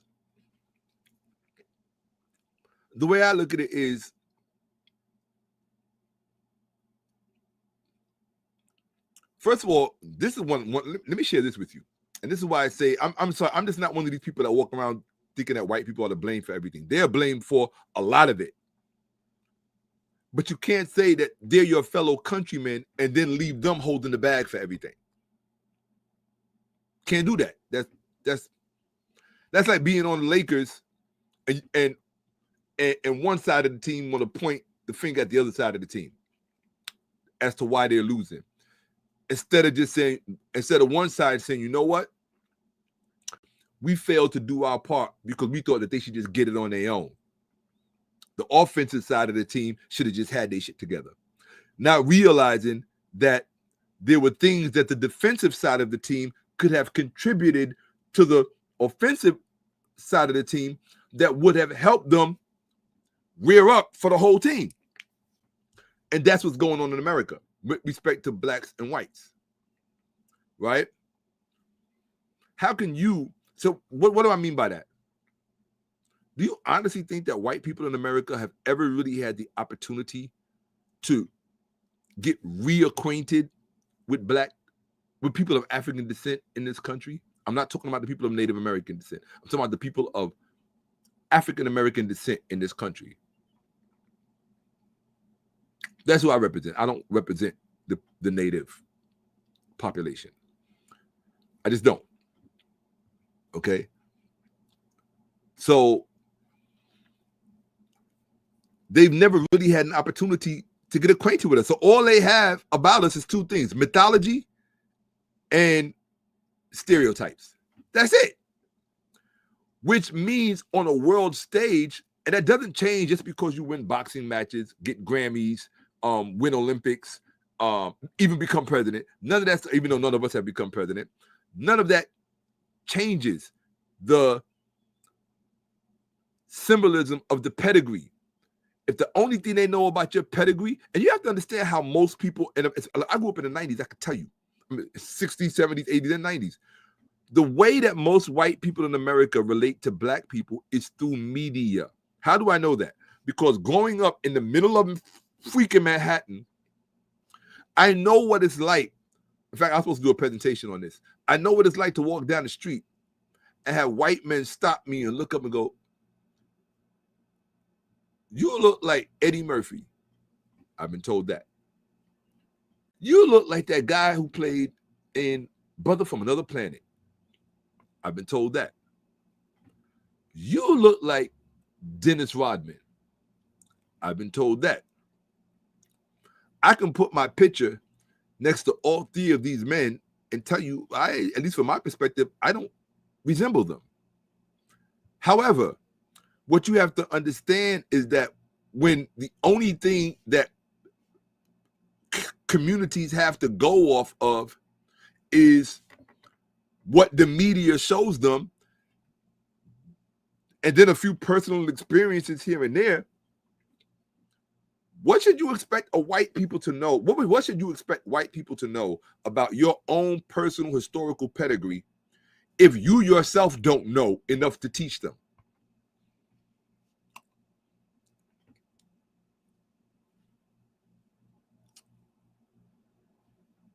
Do we think it's white people's responsibility to teach Black history to young white children so that they can have a better understanding of their fellow countrymen?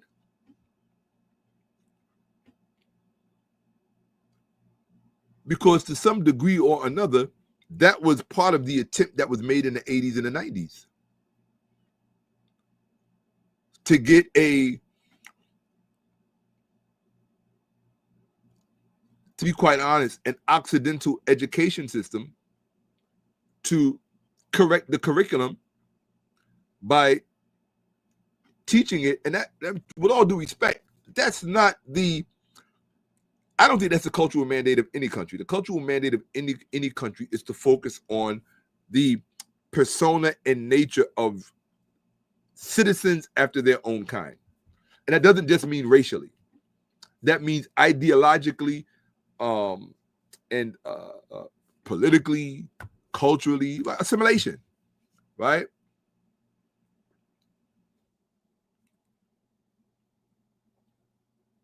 See, here's another one. I hope this is not I don't know if this is a Black person or a white person. Shannon Sharp. I look nothing like Shannon Sharp at all. I don't think he's I don't think he's someone that I would be ashamed to be compared to. I just don't think that aesthetically we resemble one another. So what I'm saying to you is that for white people, the only references that they have for us is media, social media, television. If they don't have a conversation with someone under meaningful circumstances, they don't really know. Give me a perfect example. Watch this. Perfect example. I don't know how many of you remember Matt Gaetz, who used to be a part of Congress, right? Or he was a senator. I always forget which, right? But I think it was part of Congress. But for those of you who remember Matt Gaetz, who chose to resign during Trump's second term, the beginning of it, you can look at Matt Gaetz and see that he's the kind of white male who there's no significant Black man in his life who he would deem it necessary to make sure he has dinner with once a year or once every other year because their relationship is just that strong. There are some people who have grown up, many people who have grown up so insulated and so I can't even describe it, and this is part of the difference when you find people who really, like, when you find certain white individuals who grew up in the inner city in such close proximity, where they really, it's hard to go up around people and not have certain things rub off or not establish relationships and not really just get to know the humanity of people, right? Myself, growing up in New York, I've lived in Chinese houses. I've lived in Russian homes. Because I had friends of I had real close friends of every race. So I lived in every community growing up, really lived in the homes with them. I did Greek families, German families, Jamaican families, Puerto Rican families, a lot of Puerto Rican families, right? Just getting around. I was a wild child. There's no question about it, right? So grew up on Rikers Island. Real talk. Like, I grew up on Rikers Island. I am not just a factor of life, you know? So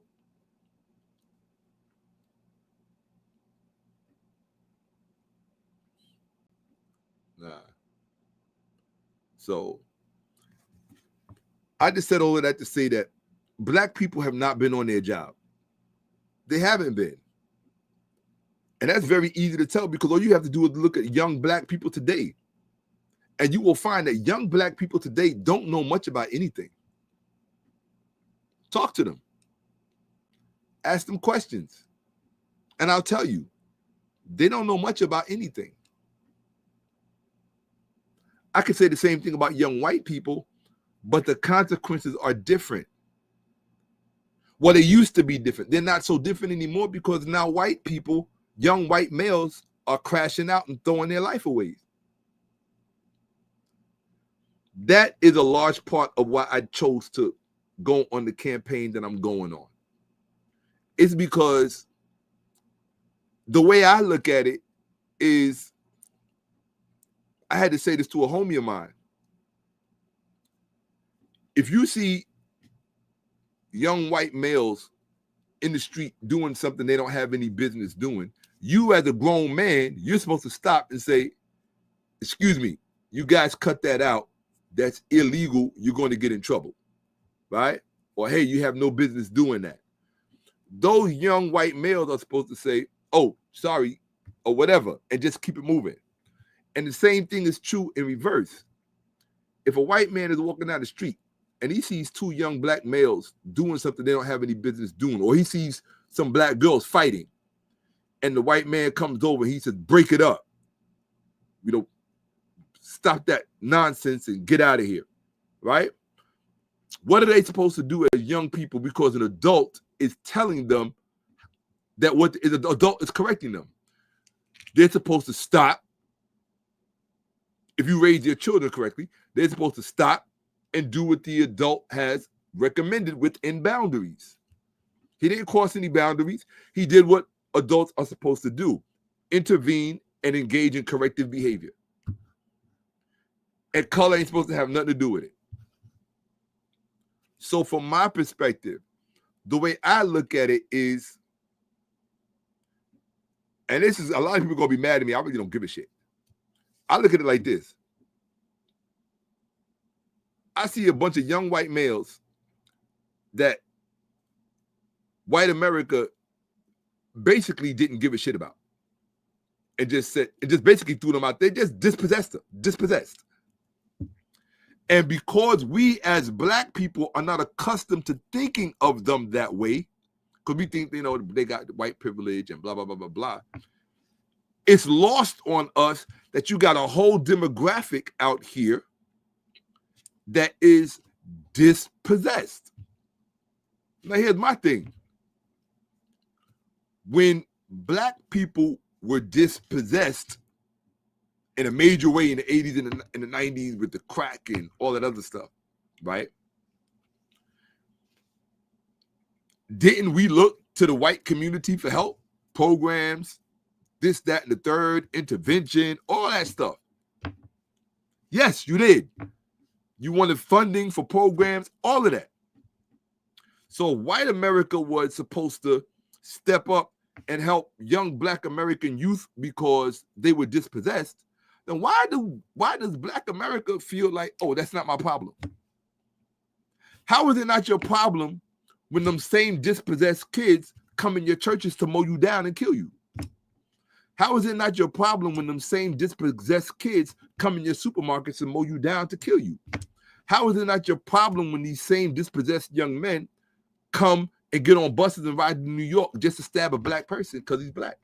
How is that not your problem? Are you literally that low IQ? Is what they say about black people and low IQ true? Because your IQ would have to be very fucking low to think that that is not directly your problem. Ask all of those black people who died in Buffalo if this demographic of dispossessed young white men is not their problem. Ask those 8 to however many people in that church in South Carolina, those parishioners, that congregation, ask them if that dispossessed young white male, I forget his name, right? Dylan Roof, right? Ask them if Dylan Roof is not their problem.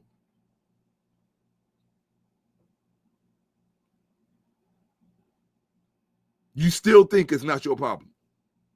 You still think it's somebody else's problem to fix. While you suffer the consequences, you think it's somebody else's problem to fix. Then you're a fool, and you get what you deserve. You get what you ask for. You know what they say? You pay for it, you get it. That's it. You're a fool. And here's the thing. It's an uncomfortable position to arrive at when you consider our historical relationships. But the one thing that business has taught me more so than anything else, I should have been off of this thing a long time ago. I think I'm just going for my usual 8 hours, like 20 minutes. The one thing business has taught me more so than anything else. Oh, what was that other thing that I was talking about earlier? Oh, genetic annihilation. Right? I think I covered that. Maybe not all of it, but enough. The one thing business has taught me more than anything else, the most meaningful word or most powerful word or even effective word that I learned about business is one word. It's a psychological word and it's deep. The word is, I'm giving you this for free. Normally I charge people for this. In fact, I'm going to charge you for this. Real talk. Y'all gonna hit my cash up for me giving you what I'm about to give you. This word, words have power. If you don't know, what am I looking for? Hold on a second. Oh, I'm sorry, dumbass. Yeah, here we go. Cool. All right, people. I'm gonna give you this word, but I need to hear my cash app first. I need to hear my cash app ring. I'm a cash app warrior. Inspire me, motivate me, because I'm on my last foot. Absolutely. There you go. There you go. Right? Absolutely. I love you back. I say. Right? There you go. There's one word.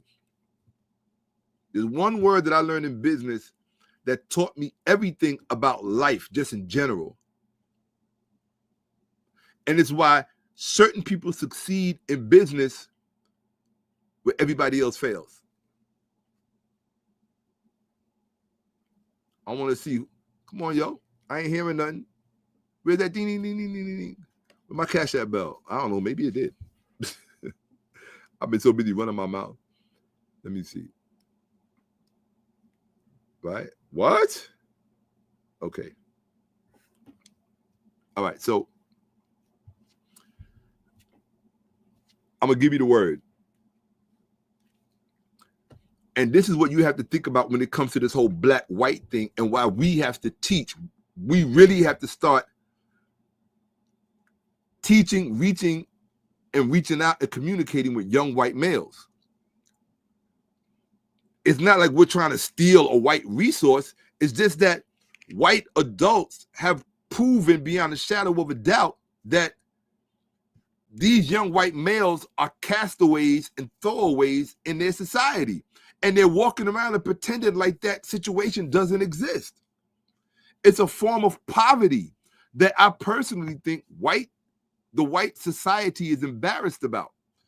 They don't want to admit that there is more poverty on the white side than there is on the black side. There has to be, because there's more white people. It's common sense.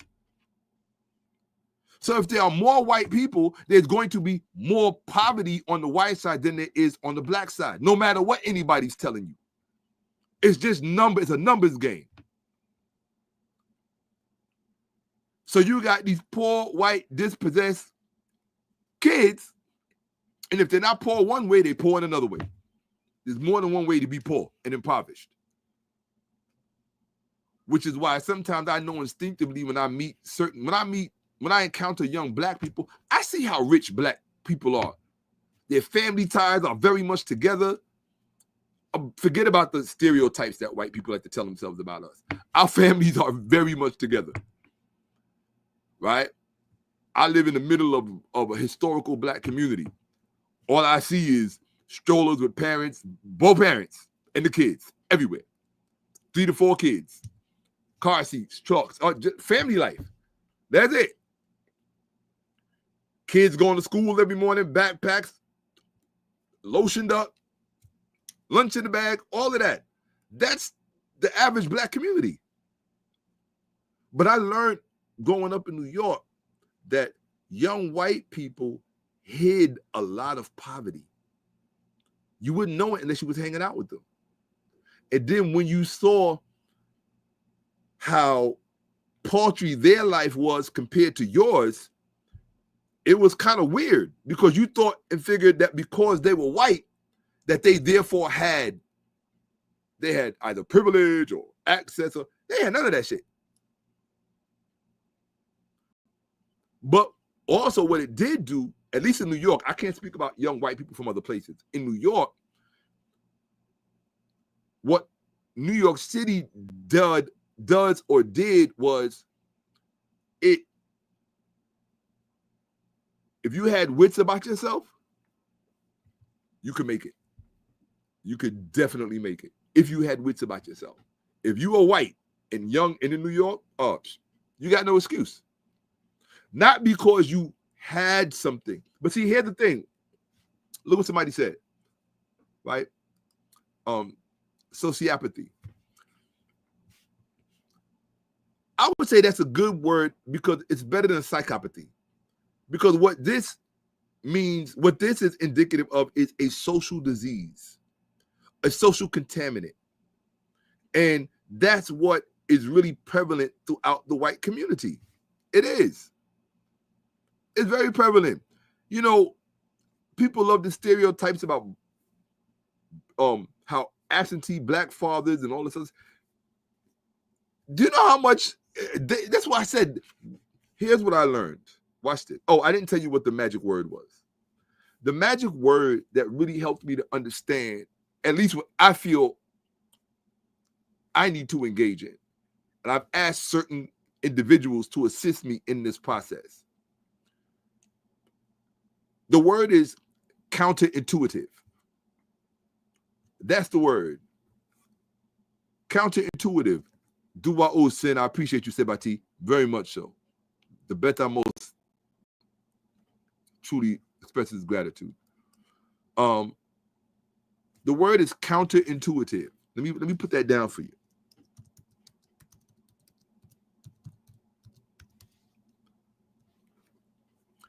Quite oftentimes, when you think about things in a surface way, you think that they're supposed to logically go this way.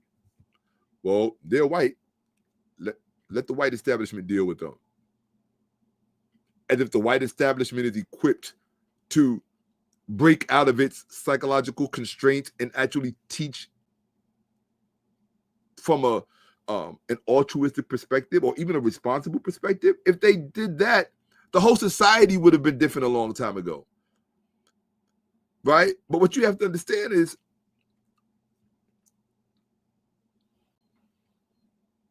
first of all, most of the white teachers who are teaching, they did not write the textbooks. They did not create the curriculum. Sorry, I hate to burst your bubble. They didn't. Okay?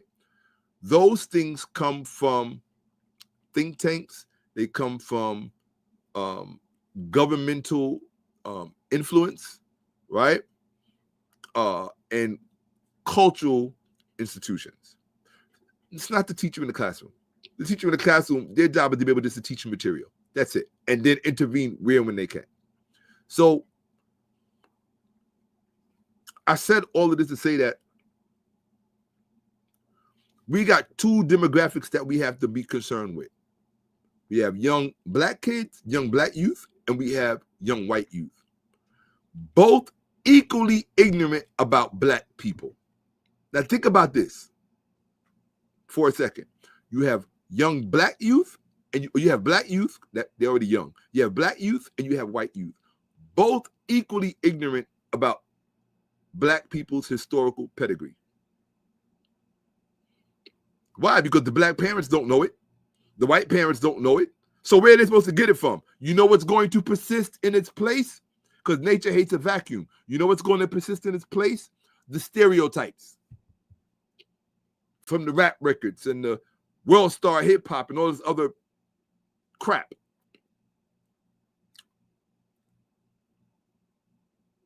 They don't know anything about Gal. They don't know anything about Janae. They don't know anything about the Kanuri. They don't know anything about anything. They know nothing about the kingdoms and the empires that we came out of. Nothing. They know nothing of the kingdoms and the empires that we came out of. But here's the thing, neither do you. And so if you don't know it, why would you expect this young white person to know it? And if that young white person doesn't know where you came from, the only thing they have to go on is what they've been told about you. Right? Through what? Through the traditions and cultures of the communities that didn't even bother to produce them. They just getting it nilly-willy. And it's like somebody's sitting there cultivating them. No, they're getting it willy-nilly. And most of them are getting it from their own friends. The word is counterintuitive. When you think you should go left, go right. When you think you should go right, in other words, you have to learn to second guess your own thinking because there's a certain level of depth required to see things as they actually are. And that's why people in business who think counterintuitively always come out ahead, because everybody else would just engage in surface thinking. But it's my own counterintuitive thinking. When I heard 𝓈𝓔𓄿𓅓𓏭𓀢𓀁 spreading all of this false information about black people, the first thing I thought of was, wow, like, why do you feel it necessary to dehumanize black people by lying about their history, about our history? And then I'm just taking it for granted. Why should I take it for granted that 𝓈𝓔𝓄𝅁𝓏 knows anything about black history or black culture? That would make me a stupid person. I don't want to be a stupid person. He's just an irresponsible person who's misabusing his followers by poisoning them with falsehood, unless that's your goal. But if you're a grifter, it doesn't really matter that you're right. If power is all you want, remember what I said about power. Power don't have to be right. It just got to be. But that does not absolve us of our responsibility of saying, let me tell you who we are and where we come from.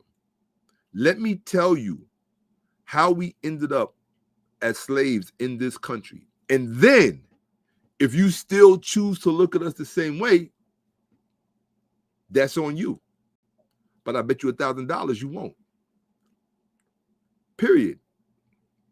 I bet you $1,000 you won't. It will be hard to, because now you have the backstory. It's like, oh shit, I didn't even know that. Everything that I was told about you, like nobody told us, right? So if nobody tells them, all they can do when it comes to you is they're operating on surface perception. It's different. It's a rivalry. It's competitive. And by virtue of the nature of this country and this society, you know, we are at odds with one another. We're supposed to be, because we're very phenotypically based in this country. Certain presumptions are made about people because of the way that they look, right? People keep saying this. Heterosexual whites have no sympathy for 𝓈𝓔𝓄𝅁🏏. Everybody keeps telling me that he's a homosexual. Well, from the way I look at it, and from what I understand, I don't know much about this subject matter, but it seems to me that with, and this part is true too, right? This part is true right here, that the black woman has adopted the same hate the white man has for the black man. But that's been true for a long time, right? But you got to understand that phenomenon too, which most black men don't understand. Most black men don't understand where that comes from. Right?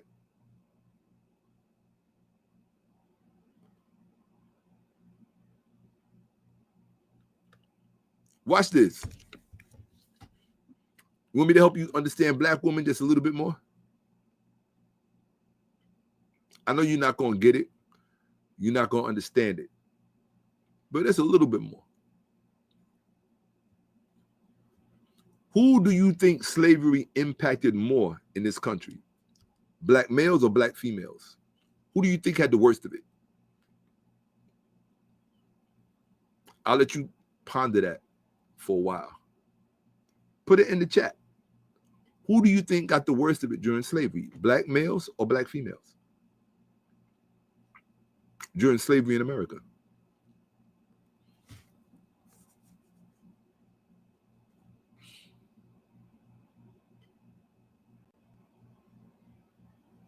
That's not the question I asked. I asked you who got it. This person answered correctly. Right? I'm sorry, not that one. It was this one. Hold on. Here we go. It was this one. Facts. Absolutely. Absolutely. There's no question about it. And we don't understand the chips that was left inside of them.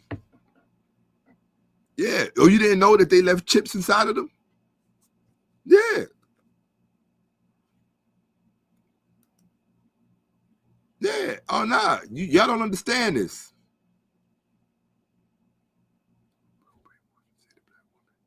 Well, I don't know who Tom Burrell is, but I'm not brainwashed and I'm not Tom Burrell. And I know who got the worst end of it.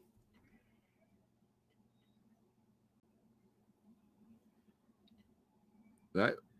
We had it bad, and it's not like we have to compare our atrocities to one another.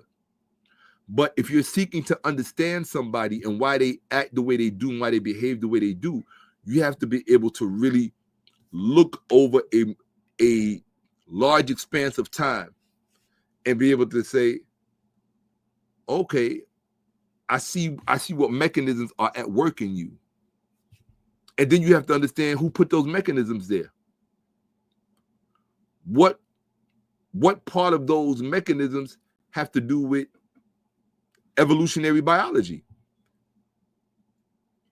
It may not even have anything. It may have as much to do with evolutionary biology as to that post-traumatic slave syndrome. Because that post-traumatic slave syndrome is real. We just don't understand it. We think it's just a slick word. When I say, you got to look at it like this. If you own something of great value for centuries, think about this. If you own something of great value for centuries,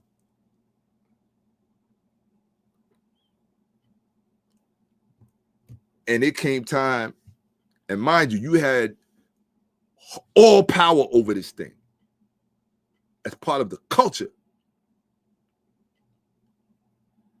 When it came time to let it go, do you think you would just let it go without finding a way to make it responsive to you?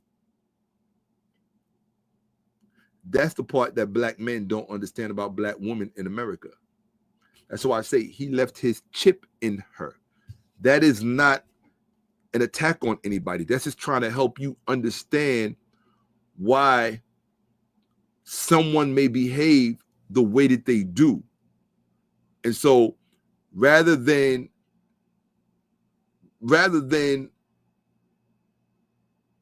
demonizing this person, right? Yeah, rather than demonizing this person and then saying, oh, they instinctively evil. It's like, nah, that person is dealing with a whole set of programming.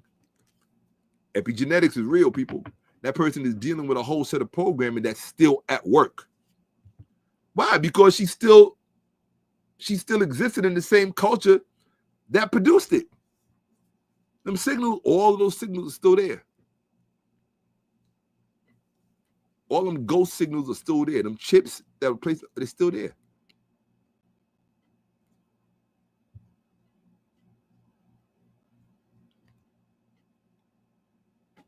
Why do you think? I can get in trouble for saying this. Well, I'll save that for some other time, or I'll save it for a private class. But I just said all of that to say that when I saw what 𝓈𓔔������𓀢𓀁 was saying, and I realized how many young white males he was poisoning by doing that, I wasn't as angry as 𝓈🔥📿 as I was at the lack of black response on social media. My thing was, how would y'all let something like that just float out there with not providing the response, the appropriate response to it? Like, where is that instinctive notion in you? I guess to protect your community. And maybe because of what I do and who I am, I have a certain protective factor in me, right? But even if I didn't have the answers, I would have went and got the answers. So, woof. Oh, that's rough, Atla. Yeah, that's rough.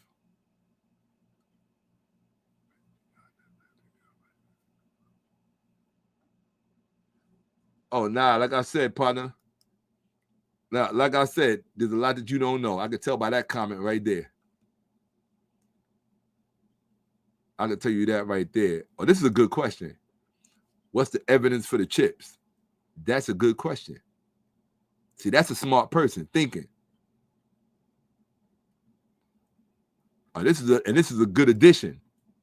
I say that us as black men haven't really had a hold on our woman from less than 100 years here in the USA. That's a big deal.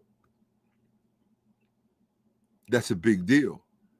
But the chip lies in the same thing that ended us up in slavery.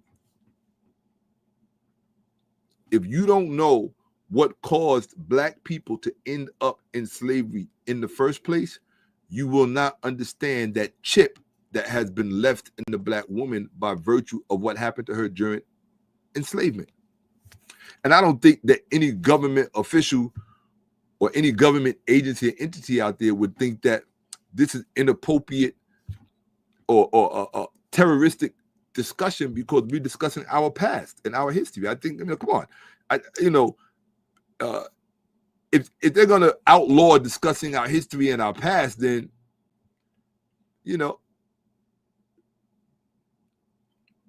you're already back in slavery. You're already back in slavery.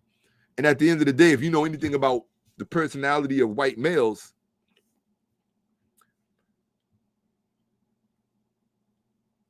the one thing you have to understand about white people is that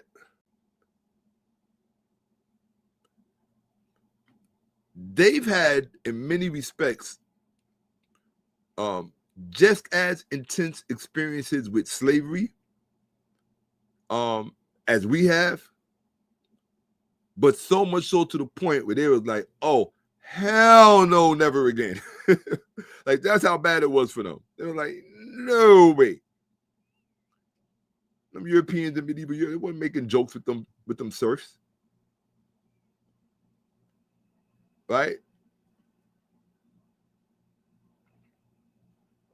So I'm just saying all of that to say that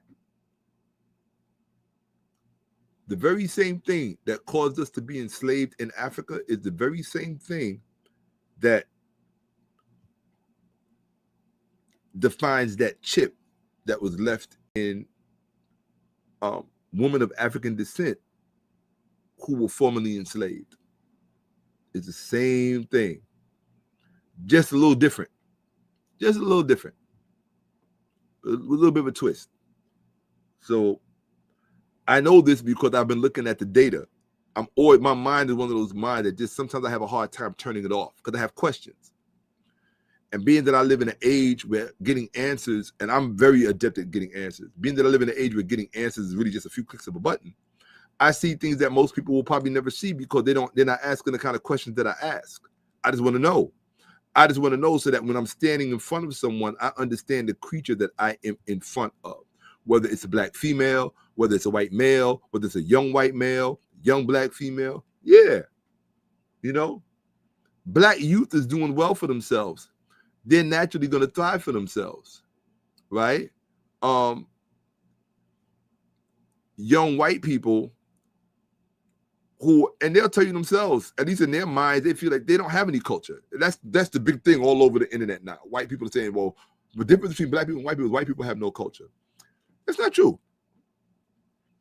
They do have a culture.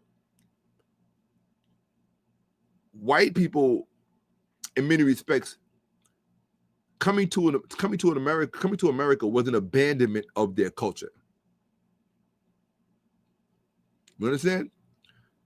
Black people coming to America, that was not about abandoning our culture. That was about retaining our culture. That's where you get a lot of the music, the dancing, the black joy, all whatever those things are. That comes from trying to retain our culture. That's why we bend notes the way we do. We transpose notes the way we would sing. Right? There's a difference. White people abandoned their culture. That's why they feel like they have no culture. And that it's basically just a polyglot culture. It is a polyglot culture, but I find it to be a form of abuse to miseducate young white people about where things actually came from. It's a form of abuse because when you do that, they don't get to appreciate the full value of a thing or the people and community with which they share a country with. Why shouldn't young white people know the truth about who African people actually are, what they actually achieved, and what they actually contributed to human civilization? Why shouldn't they know that? Like, how does that diminish them? It doesn't diminish them. What it does is it puts things in context for them. And if it puts things in context for them, then they can make an honest assessment of the contributions of the societies out of which they came. But in America, we don't even give young white people the opportunity to do just that. We don't, which is why most of them are going to be disinterested in history, right? They're going to be, they're not even interested in American history. The average young white person is not interested in American history. They're not interested in reading Thomas Jefferson's papers. They're not interested in reading what Alexander Hamilton wrote. They're not interested in reading Madison's papers or the Federalist papers. They're not interested. They're not. Who is making them interested in that kind of stuff? And being blue collar is no excuse. Being blue collar is no excuse.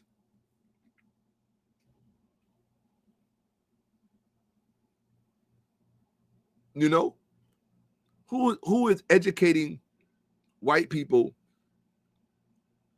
decent, hardworking white people, to the actual historical origins of Christianity, where it came from, what its purpose was, right? So that they can at least understand what the real value is there. And then they can get the real value of being a Christian. But everything else that people put in your way, it's a stumbling block. It's a stumbling block so things can stay as they are. Right? People benefit from that division. So that's why I say, blessed are the peacemakers, because the peacemakers in the eyes of the troublemakers are the biggest troublemakers. Real talk.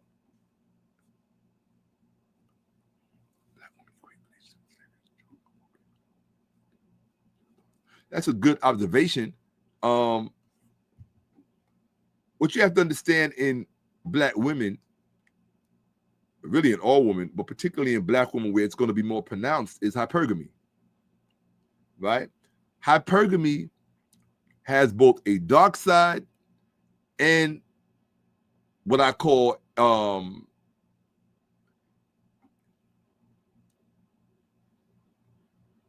I would say a neutral side.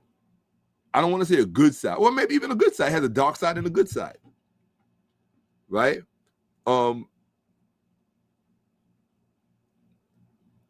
Most women, depending on how they came up, right? Especially if they have, depending on the relationship with their father, if they have any relationship at all, their hypergamy is going to be expressed differently. But trust me, it's going to be expressed one way or the other.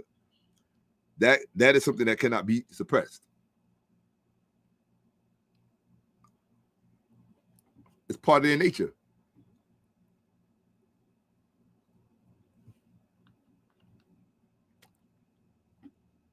It's part of their nature. No, the value of men is based on what we can acquire. Because at the end of the day, it's all a survival game. People need to stop playing all of the romantic stuff and the. It's a survival game. It's everything about everything. The name of the game on this planet is survival.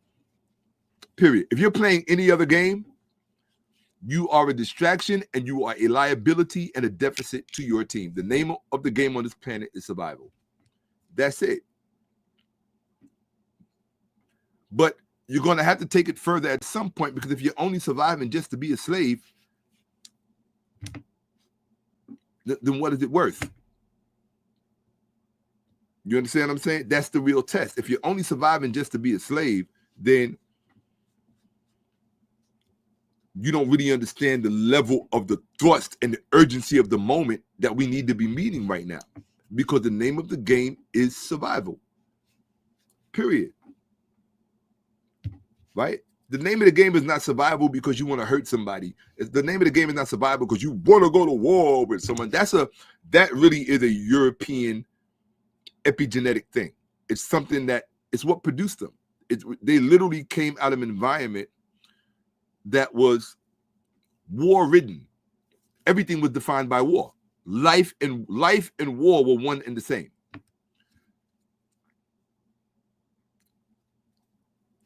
You understand? Life and war was one and the same. It wasn't, and it's not that it wasn't that way for us. It's just that we experienced longer periods of peace. That's all. We experienced longer periods of stability, of political stability. But it doesn't mean we didn't have our problems too. Ask the average black person what they know about medieval Africa, what they really, really know about medieval Africa. And what do you really know about it? Who were the principal players? How did we live? What were our systems? Where did we go wrong? In what region did that occur? What was the fallout effect of that? Who were the tangential players? Who really owes you reparations? Right? I gotta bet if you really want to, I hate to say, I'm not saying exclude the other reparations, but what is the price tag of the reparations we owe ourselves? We don't want to have that conversation because it's going to require a different approach and a different way of thinking. What is the reparations we owe ourselves? I've never, on one platform, have I ever heard anybody ask that question? Because it's a low IQ idiot would say, oh, because the question doesn't make sense. Well, it won't make sense if you have a low IQ, right? What reparations do we owe ourselves? Accrue those reparations first, and then you can exact a price and negotiate for your other reparations that are owed you. But if I don't see you taking care of business on this end, I don't have no obligation to recompense you. That's not how business works. Okay. Yeah, I'm done. 8 hours.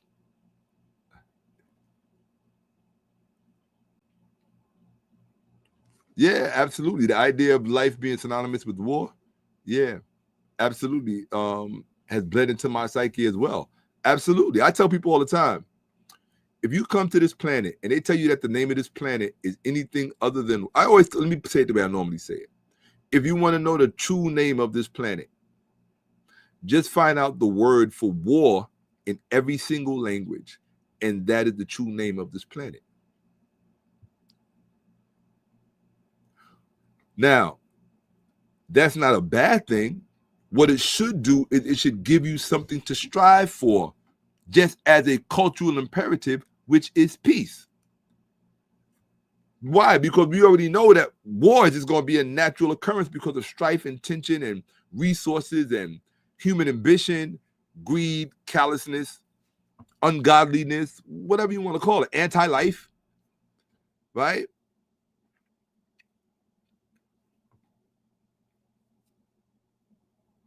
Yeah, I'm shot. I'm tired. I'm gone.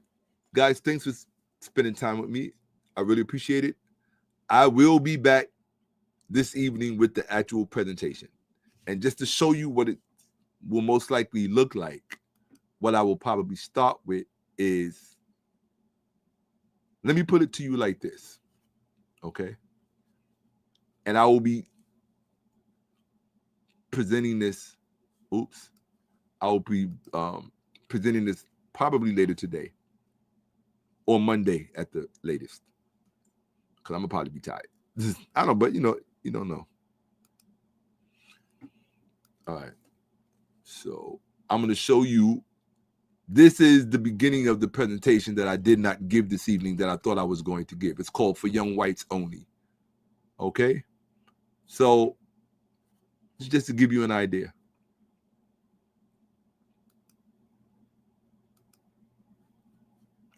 You can clearly see this.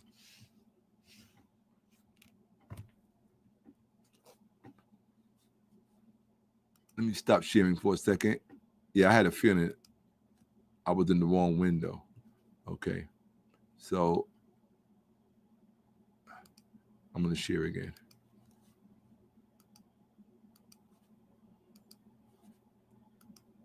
Okay, so this is the presentation that I was supposed to give tonight, but I didn't give it.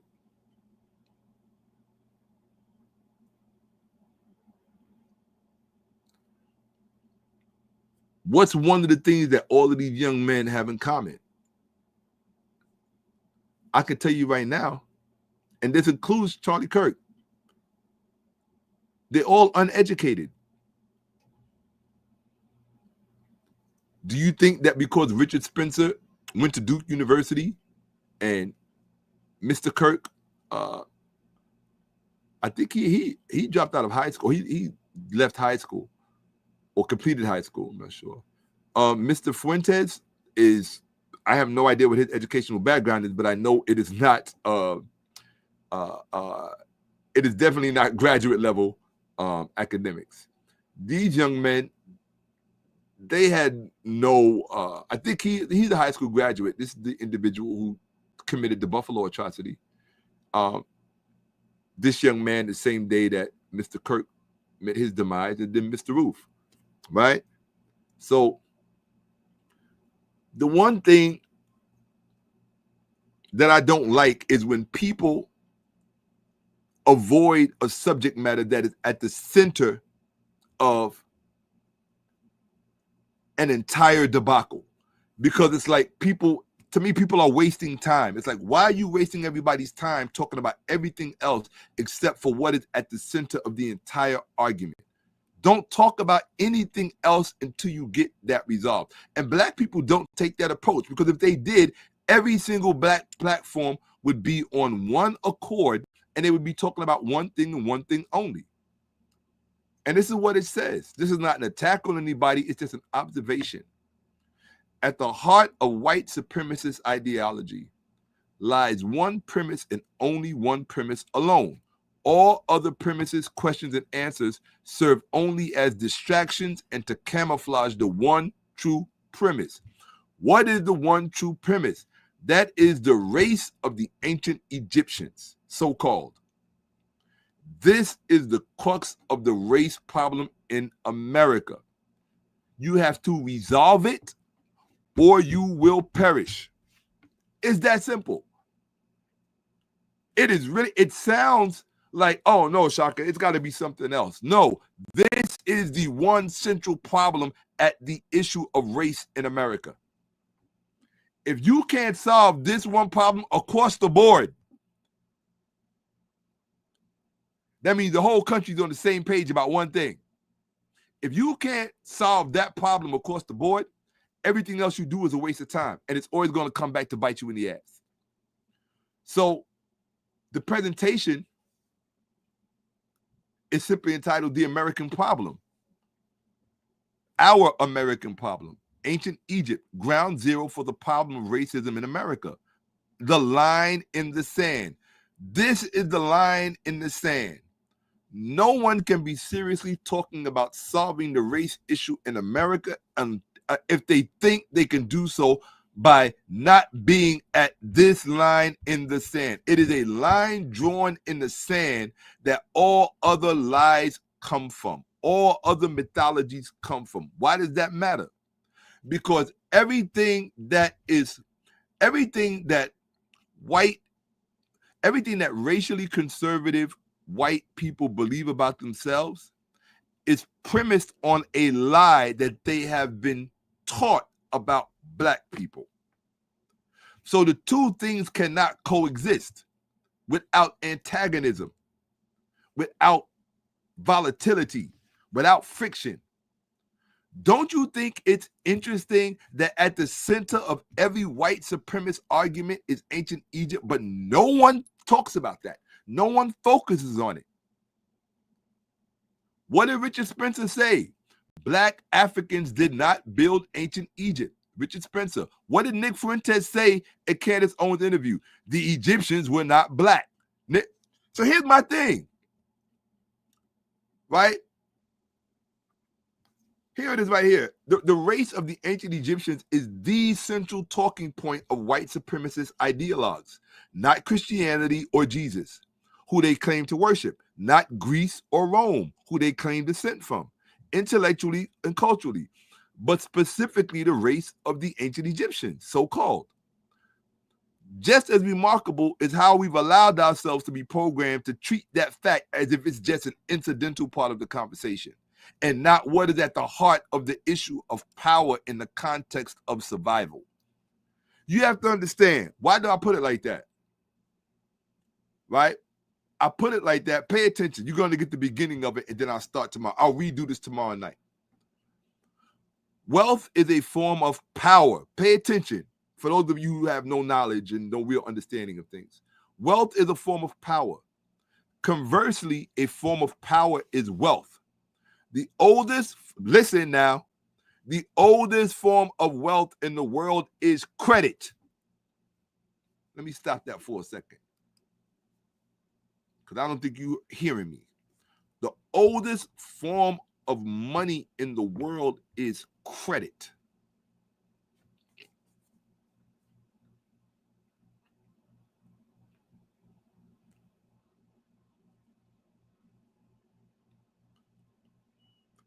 What people seem to fail, it's like if you in a boxing match, if you don't know where on your adversary to keep striking, you're not going to win. Anybody who breaks up mountains and rocks always has to find that fissure. Where is the fissure that we need to strike incessantly until way is made? There is only one subject matter. If you're talking about literally anything else or everything else, you have no real genuine interest whatsoever in solving the race problem in America amongst black people and white people. And that includes other people as well, because the relationship between blacks and whites in America impacts and contaminates everybody else living in America. because people choose sides. They make allegiances and alliances, and they hitch their stars to whoever they think is the most promising prospect. And that decision is based off what? Is what people believe about a particular group of people. Right? No. Credit is the oldest form of money in the world. So when somebody undermines your credit when it comes to an achievement on a racial level, they are literally divesting you of your wealth from its very center and core. Please use the Cash App. That's why it is at the top of the YouTube chat, because influencers do not get to see super chats. We don't see that money that goes to YouTube.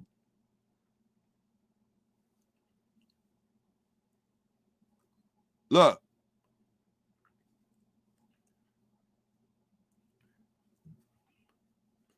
So I'm going to say this again, because no one is doing any teaching on any of these platforms. And that's why people keep running in circles from platform to platform, channel to channel, not getting the answers. I'm trying to give you the answers now. Credit is the oldest form of money in the world. If it is the oldest form of money in the world, then it is the most powerful form of money in the world. Therefore, when you allow someone to steal your credit, you have made an agreement and signed a contract to embrace and consume poverty. There is no two ways about it. There is no, it's straight up. There's nothing else outside of that corridor except poverty. Period. And no one is telling you this. They want you to think it's about this, it's about that, it's about no. What I'm saying to you is that if black people in America and white people in America are going to consummate a genuine relationship as countrymen, one has to know the truth about the other. As countrymen, you might not like it or not. We've been married for a long time. We just been pretending that we're not. I'm talking about black people and white people in America. We've been married and connected at the hip for a long time. It's like a couple that just continues to fight and fight and fight over and over and over again until somebody else sees how they could use that to their advantage of coming from the outside. Coming from South Africa, coming from another country that I won't name, because you all know the name of that country, the unnameable country. Right? And another country over in the eastern part of Europe, which also will remain unnamed.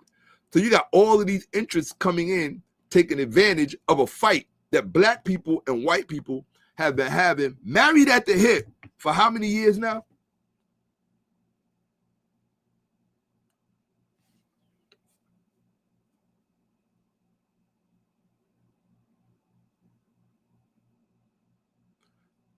But I don't mean any disrespect to Mr. Martin.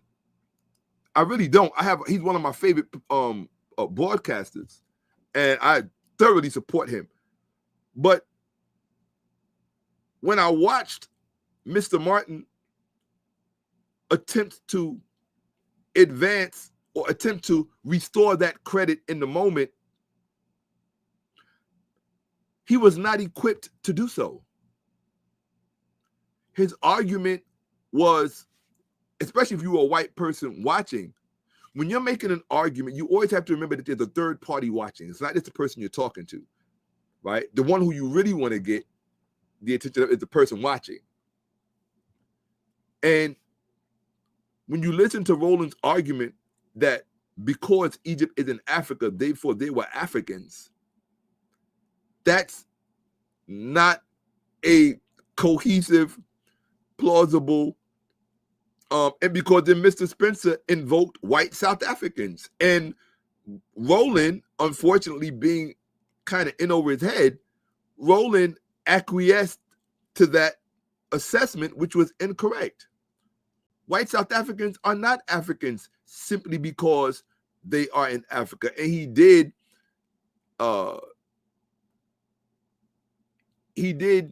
enunciate, if you will, the nomenclature that white South Africans use to themselves, which is Afrikaans, right? That's what he said. You're Afrikaans. But an Afrikaans is not an African.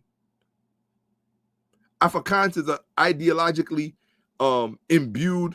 Most people don't even know how to. It's very interesting where Afrikaans actually comes from as a language. Most people don't know that. Do you know where Afrikaans in South Africa actually came from? I'm going to show you how historically ignorant most people are.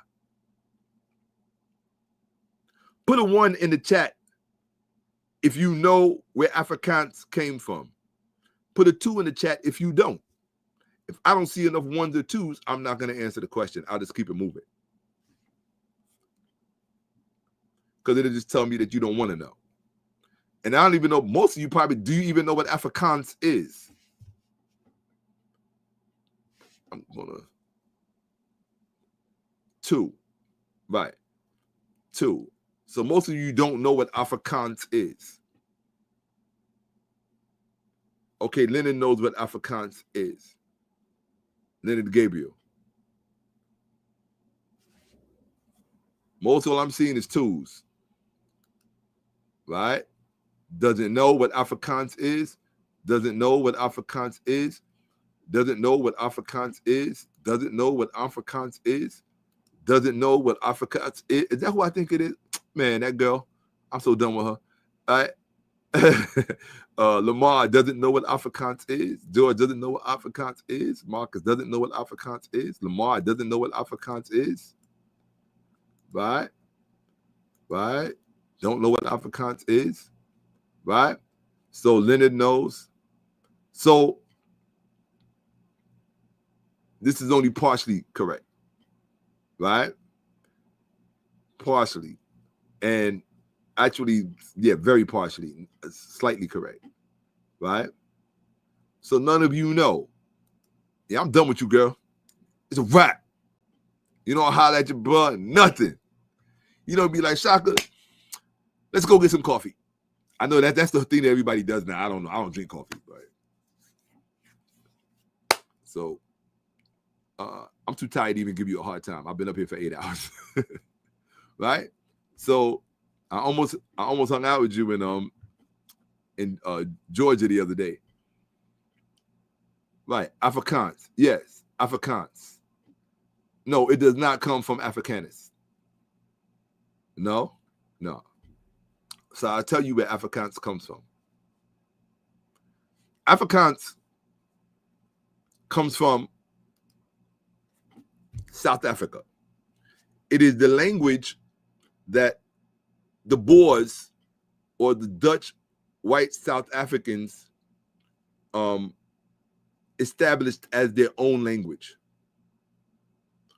But what it actually is a pidgin language that came out of the slave language, because most people don't know that slavery was in South Africa at the inception of the colony. It was a slave colony. They tell you this story about how they came there to set up refreshments, but they always forget to tell you that they had slavery there, the same way you had slavery in America. They don't like to talk. They want to talk about apartheid in South Africa. Why don't you talk about the enslaved period when you were slaves in your own country, on your own land, rather, in your own territory? Yes, but it's probably because at the center of that slave trade initially were not black South Africans. They were people from Java.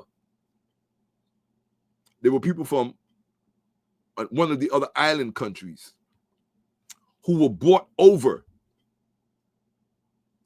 and they made up the slave population. into which later on the blacks were, natural progression, integrated. And what ended up happening was, because the slaves were raising the children learned to speak from the blacks, from the black slave mothers. That language that came about from this mixture of this community, this people, Afrikaans. It's a slave language that the white people adopted for themselves. You understand? It's only a natural occurrence because it articulated their history, their particular psychology.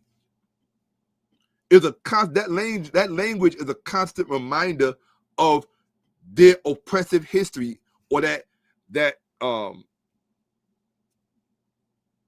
I guess from their perspective, their lineage of conquering. That's where Afrikaans comes from. Look it up. Let's go to Wikipedia and type in Afrikaans and read the origin of it. It's a slave language. But what people don't tell you is that South Africa had slavery. And everything else that happened subsequent to that was a result of that, no different than in America. Why do you think people like Elon Musk and Peter Thiel, with all due respect to them, felt it incumbent on themselves to come over here and alter the trajectory of history so that what happened over there, right, the mistakes that they learned from over there, they're going to come here and salvage the lost cause. But this time, and this is where black people better lose some sleep, this time with the help of AI. They got a super friend on their side now. So for those of you who think it is business as usual, for those of you who think that it's just about fun and games, for those of you who think that our worst nightmares cannot come skipping up to us and say hello, I try to give information and disseminate it responsibly, but I also want people to be, you can't meet the moment if your head is in the sand, right? If you're not establishing the relationships that should have been established. They say the best time to plant a tree is yesterday. The second best time is right now. Yes, it's the saying that I don't use often. That's why it took me a second. But that's the saying. The best time to plant a tree is yesterday. The second best time to do it is right now. So that's the way the community of African descent needs to be thinking right now. Relationships that you don't normally go out of your way to establish and make, you need to do that in pursuit of protection. Yes. Unless the plan is just to not protect yourselves and to rely on white America to take the brunt. And because when and should that happen, but see, I'll tell you something. These people who are doing what they're doing, they're intelligent enough to find a workaround to get around the white folks to get to you, to get to us. That's what you need to be concerned about. Okay? Palantir is not your friend.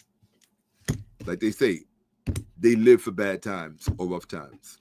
So we better learn to live for bad times and rough time and find joy in them, because these people are not our friends. They don't mean us any good, and they will be offended. And in fact, you want to know, to be quite honest, with the way that they're setting up the laws, you have to understand the one thing about race, understand this. Again, there are forces beyond America that will work to no end to manipulate the American system to get at us. You need to know and understand that. Why? Because our very existence, when your very existence is a problem, you don't understand what kind of problems you really have. You really don't understand what kind of problems you really have when your very existence, your presence. That's what racially conservative white people are most bothered by. Just your very presence. They see as a threat. They see, maybe if it's the genetic thing, the whole genetic annihilation, maybe in that context, they see you as their eventual end. Who wants to live with that threat over their head forever?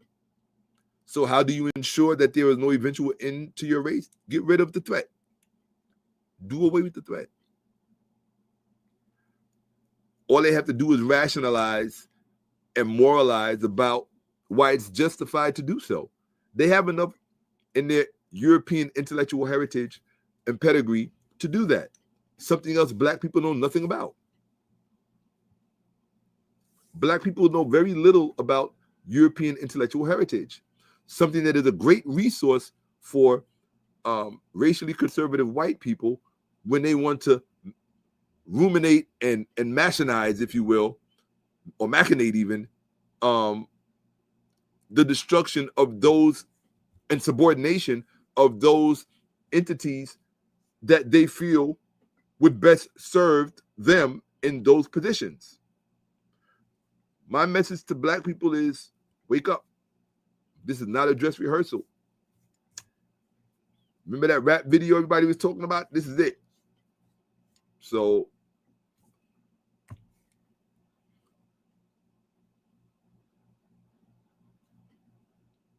and if it's not it, even though I know this is it, but if it's not it, this should be a good time for black society, not the black community. This would be a good time for black society to get its shit together. Hold accountable all those who need to be held accountable. In my position, the first stop, go to the same entities that your adversaries are looking to control you. Curtis Yarvin already said they're working on a plan to make sure that gangbangers are put under the care of the preachers and churches who are going to put ear tags on them to be able to control them, and that the gangbangers have to answer to them like a slave to a master. Why? Because they control the preachers. That's right out of Margaret Sanger's Family Planning. It's nothing original. This is serious stuff. They're literally sitting there. It's casual conversations for them. I mean, some people would say, well, and this partly might be true, that it makes them feel aristocratic to at least have the discussion. How are we going to subordinate these lesser human beings? They literally think that the will of God is not in you.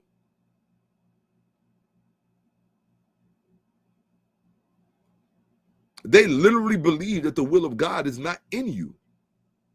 That is the ultimate form of dehumanization of another human being. That is what enables people to do what they're doing in that nameless country.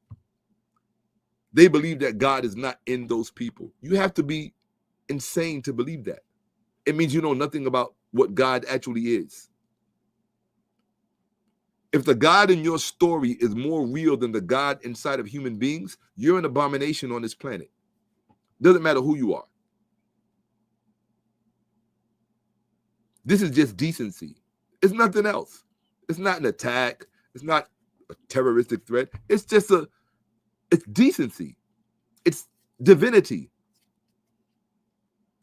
If the God in your book, because that means if the God in your book is more real than the God inside of a human being, then that means that basically you're a pagan because you're practicing Bibolatry, the worship. You're practicing book worship. You probably don't even know what that is. And you are a Bibolater. Look it up. Look it up. That's what you are. You're essentially a pagan. You're a literary pagan.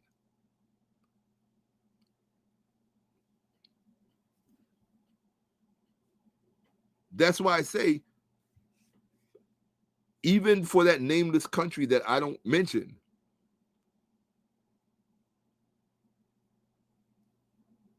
personally, I have too much respect for my name. I have too much respect for my mouth and the air that comes out of me to use it as a container to even speak their name. Right? But I do want to send a respectful shout out to the people of that country who are actually trying to do the right thing, because they don't get enough coverage. You know, they really don't. Everyone, oh, they're bad people. They're this, that, and the other. No, you just don't see the camera on the ones who are trying to do the right thing, who are really putting their bodies on the line and their freedoms on the line. Yeah, you're not going to see that. That's not going to be the highlight. No. I love people that try to do the right thing. It just makes it makes life better.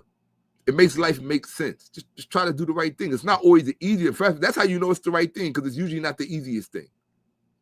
That's how you know it's the right thing to do. And Lauren, yeah, I'm pissed at you. See, I remember that. Where you at? You still up in here, Lauren? I'm gonna get at you, homie. One day you're gonna sit down, you're gonna give me a long explanation. Well, Shaka, this is why I didn't show up. Shaka, this is why I didn't call you and say, hey, cuz, how you doing? Yeah, I mean, let's just chop it up for a minute. Right? So yeah, I just wanted to share that with you, that little bit that I showed you. That's really where I'm coming from right now. I feel like white America basically said, fuck young white males. But this is not like yesterday. I'm talking about for like a past over a decade. So if we went through our period of hellishness when they did that, when everybody did that to us, to young black males, you saw what we did. Well, people wasn't getting kidnapped and dying all over Baltimore and all over Harlem and all over up and down I-95. That wasn't happening. All kind of atrocities weren't being committed because people was getting. Didn't you see New Jack City? Didn't you see all that? But you thought it was just a movie? No. All manner of life was destroyed by our own hands, our own communities. I mean, I didn't do any of that, but so why is it such a mystery now? Because it's on the other side. And what I'm saying is that if we have the means and the tools and the wherewithal to just say, yo, let's have a conversation, so that after we leave this conversation, I'm not telling you to change. If you want to be a racist, be a racist. Just don't be a stupid racist. Because as my fellow countryman, I can't afford you to be a stupid racist, because then you a liability and a deficit and you're going to cost all of us money. I need you to be a smart racist if you're going to be a racist. I need you to be a historically informed racist. So that way you can at least premise your racism on legitimate gripes and points. But don't come away with these fantasies about black history that has been manufactured and made up and think that you know something about black people, and then don't think that as black people, we're supposed to sit there and just be like, you know, we're just the end all be all and y'all are supposed to know that. No. We're supposed to put in that work, advocate for ourselves. We don't advocate for ourselves. We don't. I don't even see, look, you're going to tell me with all the athletes and all the actors and actresses in this world, with all of this money, are you telling me that every black community cannot have a mobile black history bus, tour bus, that could stop in neighborhoods and young kids can walk onto the bus or the tour bus or whatever it is and have like a black history clinic? No, you know why? Because you want white people to do it for you in the classrooms. It's disgusting. I respect the Jewish community that would do something like that. I do. Look at the level to which the Jewish community supports Jewish endeavors, and then look at the level or lack of support that comes from the black elite when it comes to the black community. They are derelict because we don't hold them accountable. We don't hold them accountable. Well, if you are not a people who knows how to level consequences against the elite of your own, don't expect to be able to compete or complement. Everything doesn't always have to be a competition. don't expect to compliment those communities who do. Everything doesn't always have to be we're competing against each other. No, there are moments to compete and there are moments to, what's the word? When people work together, I forget what it is, right? Cooperate. Yeah, there are moments to compete, there are moments to cooperate. That's it. When there's something in both of our interests, we cooperate, right? When there's something that you're engaging in that is against our interests, that's where we have to find territories of respect. That's it. But like I said, I'm all about win-win. Like, if we can establish a win-win culture in this country, throughout the world, a win-win culture, and just start spreading that and start talking that and living that and teaching that. And look, here's a win-win scenario. You ain't even got to follow it. At least draw it up. Here's a win-win, and let it be a genuine, real win-win scenario. Put in the fucking work. Like, how long does it take? You got AI. You're going to tell me you can't go into AI and come up with a win? AI, give me a win-win situation for these two competing groups. How can they, if they cease all hostilities right now, how can they? But there's only one problem. What industry loses money when war stops, when strife stops? What industry loses money? A certain person who tried to tell you that, unfortunately, like I said, blessed are the peacemakers, because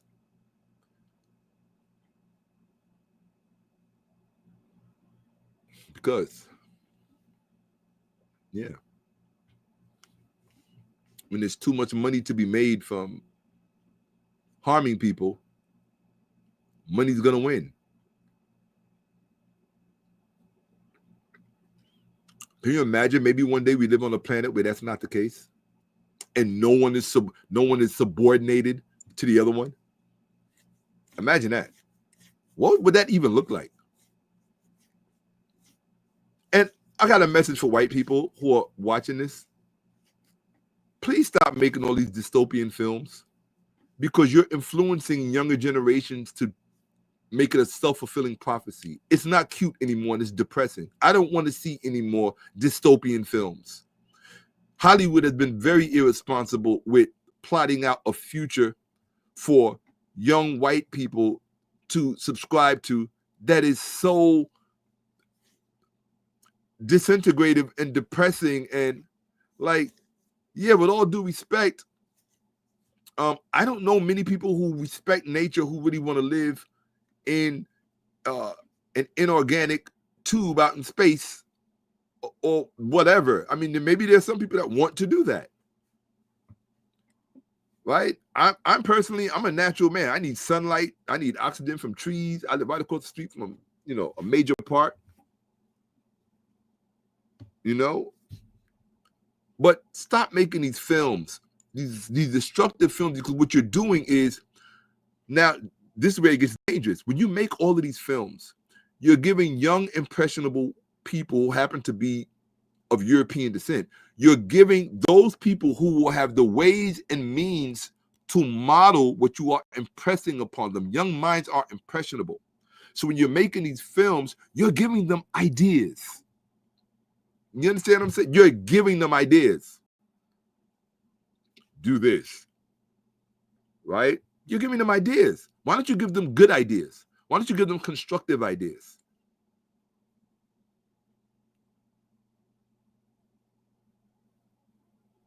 Fear has its value in terms of entertainment. No question about it. There's a reason why people like roller coasters, why it's always the biggest draw in the park, not the merry-go-round, right?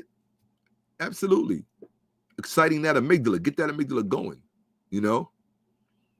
Sure. But at the end of the day, when it turns around to bite us in the ass, that's what I remember the old folks who were older Americans of all colors who understood the concept of something coming back to bite you in the ass. Those people are gone, because you don't even hear people or see people moving in that capacity. always confronting the concept of this thing coming back to bite us in the ass. We're so heavily invested in this, that, and the third. And that includes Yarvin, Teal, Andreessen, and all of them. They're so heavily invested in things that they believe that we just know nothing about, right? Because, we're just whatever. To them, I guess cattle, I don't know. Or maybe useful idiots, right? A culture of useful idiots will only create and engender useful idiots. Is that what we really want to do? We want to keep that cycle going? Like, you always want to think that human beings are better. At least I want to think that, right? So those are the kind of people I want to link up my life with. People who genuinely believe that human beings have better in them and can do better if given the chance. That's it. But it's like people don't even want to give each other a chance.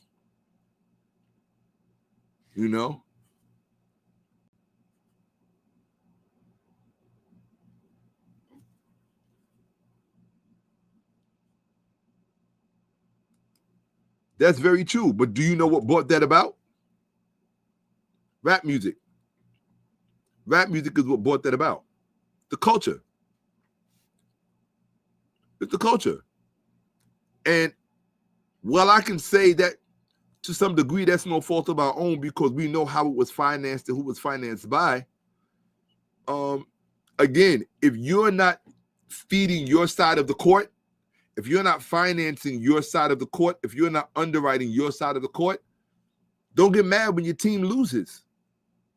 And if you're okay with watching your team lose because of your own inability to act, with all of the resources at your fingertips, I don't mean any disrespect. I think of a Magic Johnson. I think of a Michael Jordan. I think of a whoever else had their fingertips at unimaginable resources, a Tyler Perry. Right? And resources aren't always even monetary. But you're going to tell me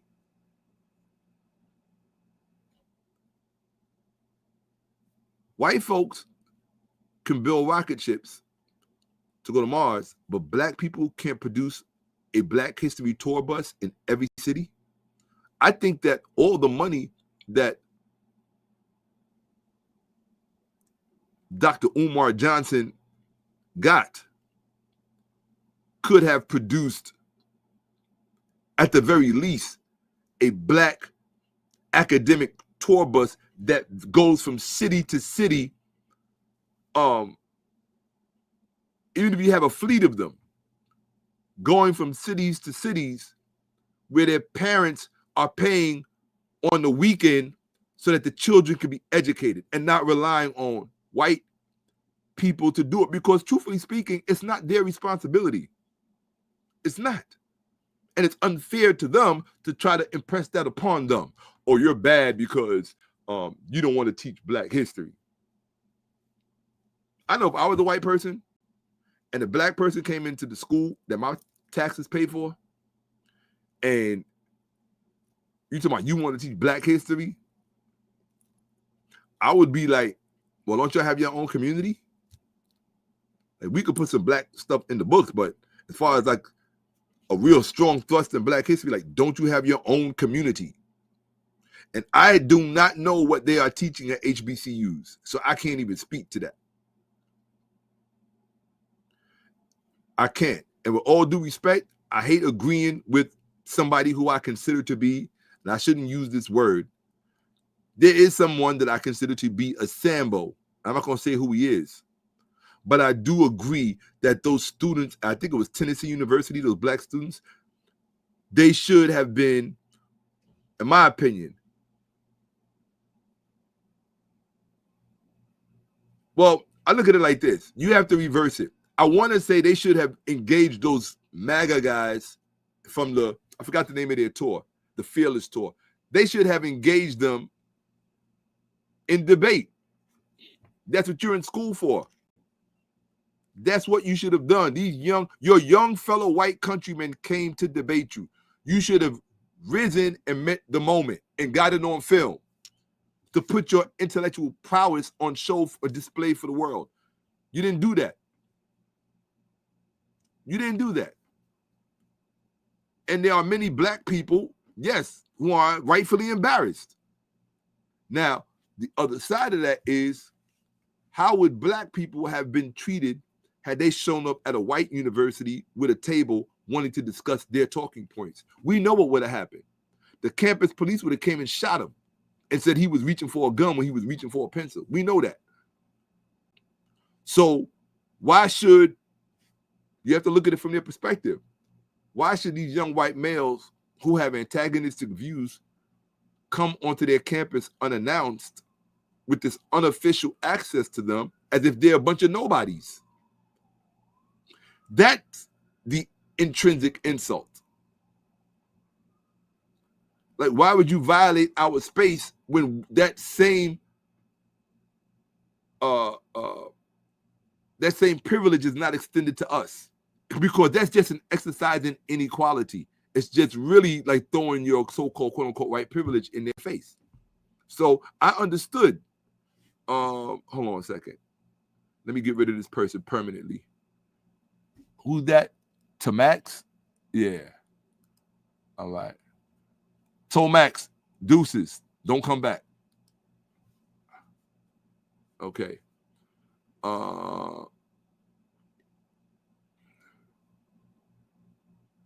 You don't debate anyone that has all bad faith arguments? Why not? That should be the easiest debate to win. A bad faith argument is based on poor premises. If you're a real debater, that's the debate that you want. You don't want to debate somebody that has good faith arguments. It's going to be harder for you.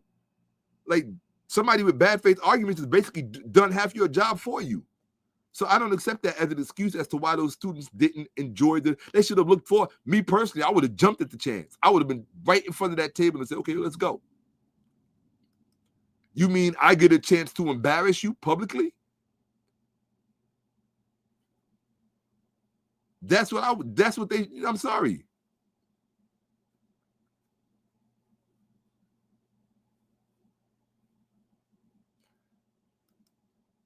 Yeah, I'm aware of that. And I saw that presentation where the brother was talking about there being no word for maintenance on the African continent. And that's not true. That is, it's false. And anybody who says that, I know who said that, but it was absolutely 100% not true.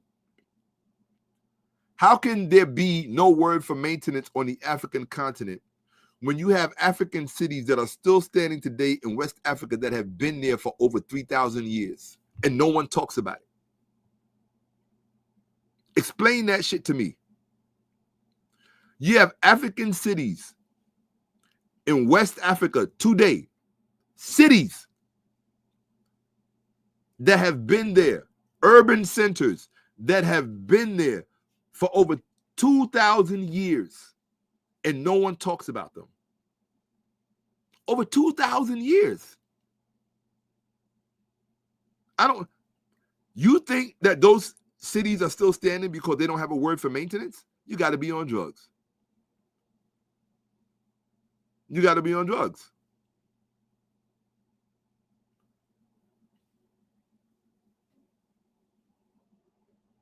We got to be on all kind of drugs.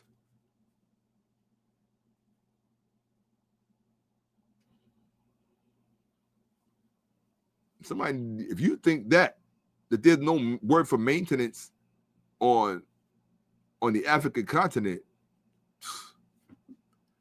there are whole entire cultures premised on the concept of maintenance.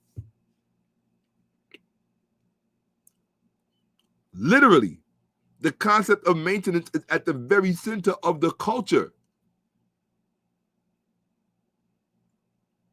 If you don't have a word for it, it's probably because the concept is intrinsically embedded in all of the other words. I know how African philology works. These are not a stupid people.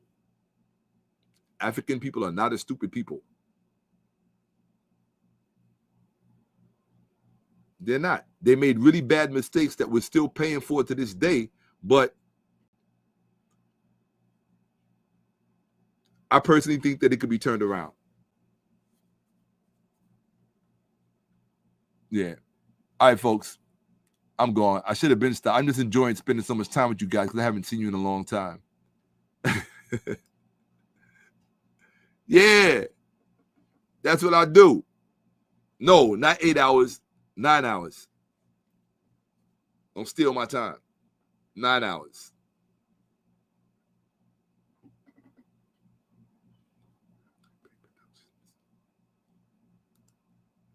Nah, those debates are not clickbait productions. If black people pull out their own phones and catch it, you're going to say that you can't make defeating an opponent in a debate go viral yourself? That's hard work. Only they can do it. That's what I mean. I just don't accept excuses for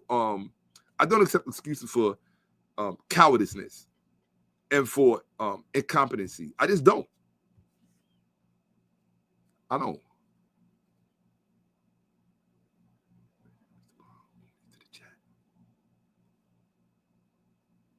Man, yeah, we made it wasn't mistakes that we made. Oh, for sure, absolutely. I need to get some rest. This one makes me laugh. It's making me think twice. It wasn't that we made grave mistakes in the thought process. African people are human beings, just like white people are. White people are just as susceptible to things like greed and power as are black people. And these things have played out differently on different continents. The only problem is that most people in present times do not realize that they have been basically lied to about the entirety of these stories, so that there are a lot of things that are backwards. I'll give you a perfect example. You see many of those cities that you see in Lord of the Rings, where the people have these great citadels dug into the mountains and all of that. That was not Europe. That was Africa, in which those types of cities existed.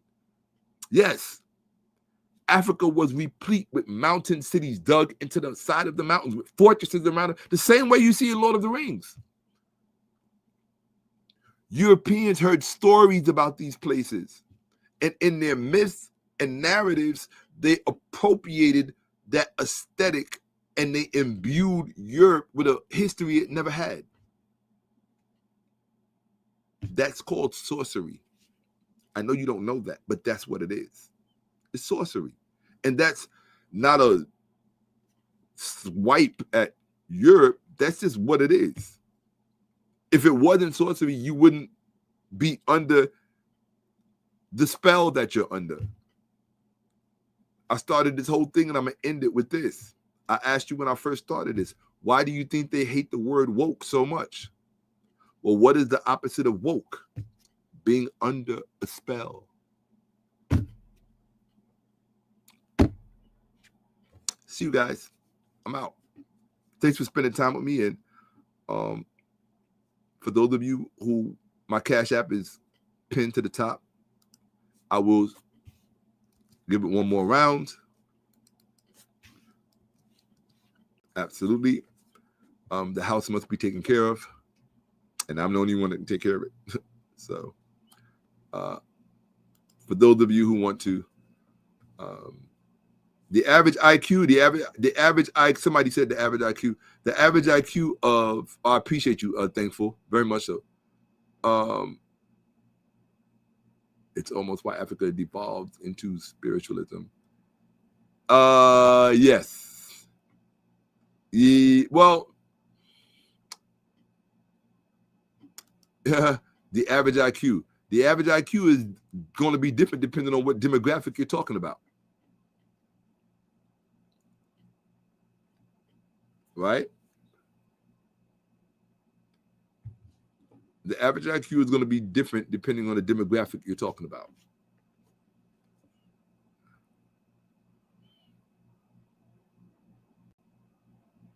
Yeah, we went through all of the ills before they did, but I think that black people and white people can have a beautiful discussion.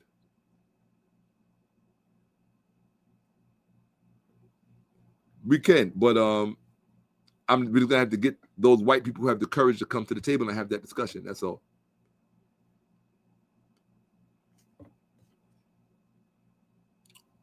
Oh, that's true. And with AI, it's dropping even further. Yeah. God body, I appreciate you. 𝓈𓔔𓏿. That's what's up. 𝓈𓔔𓏿. God body. I appreciate you. You heard? Wild funk. All right. Well, you can always go back and watch it. Hotep, Uncle Johnson Ebb. I'm out. And Lauren, we ain't friends no more. You be fronting on me like, what? You be fronting on me like the Osmonds fronting on the Jacksons. All right. Anyway, let me stop harassing people. Hotep, Uncle Johnson Ebb. In stream.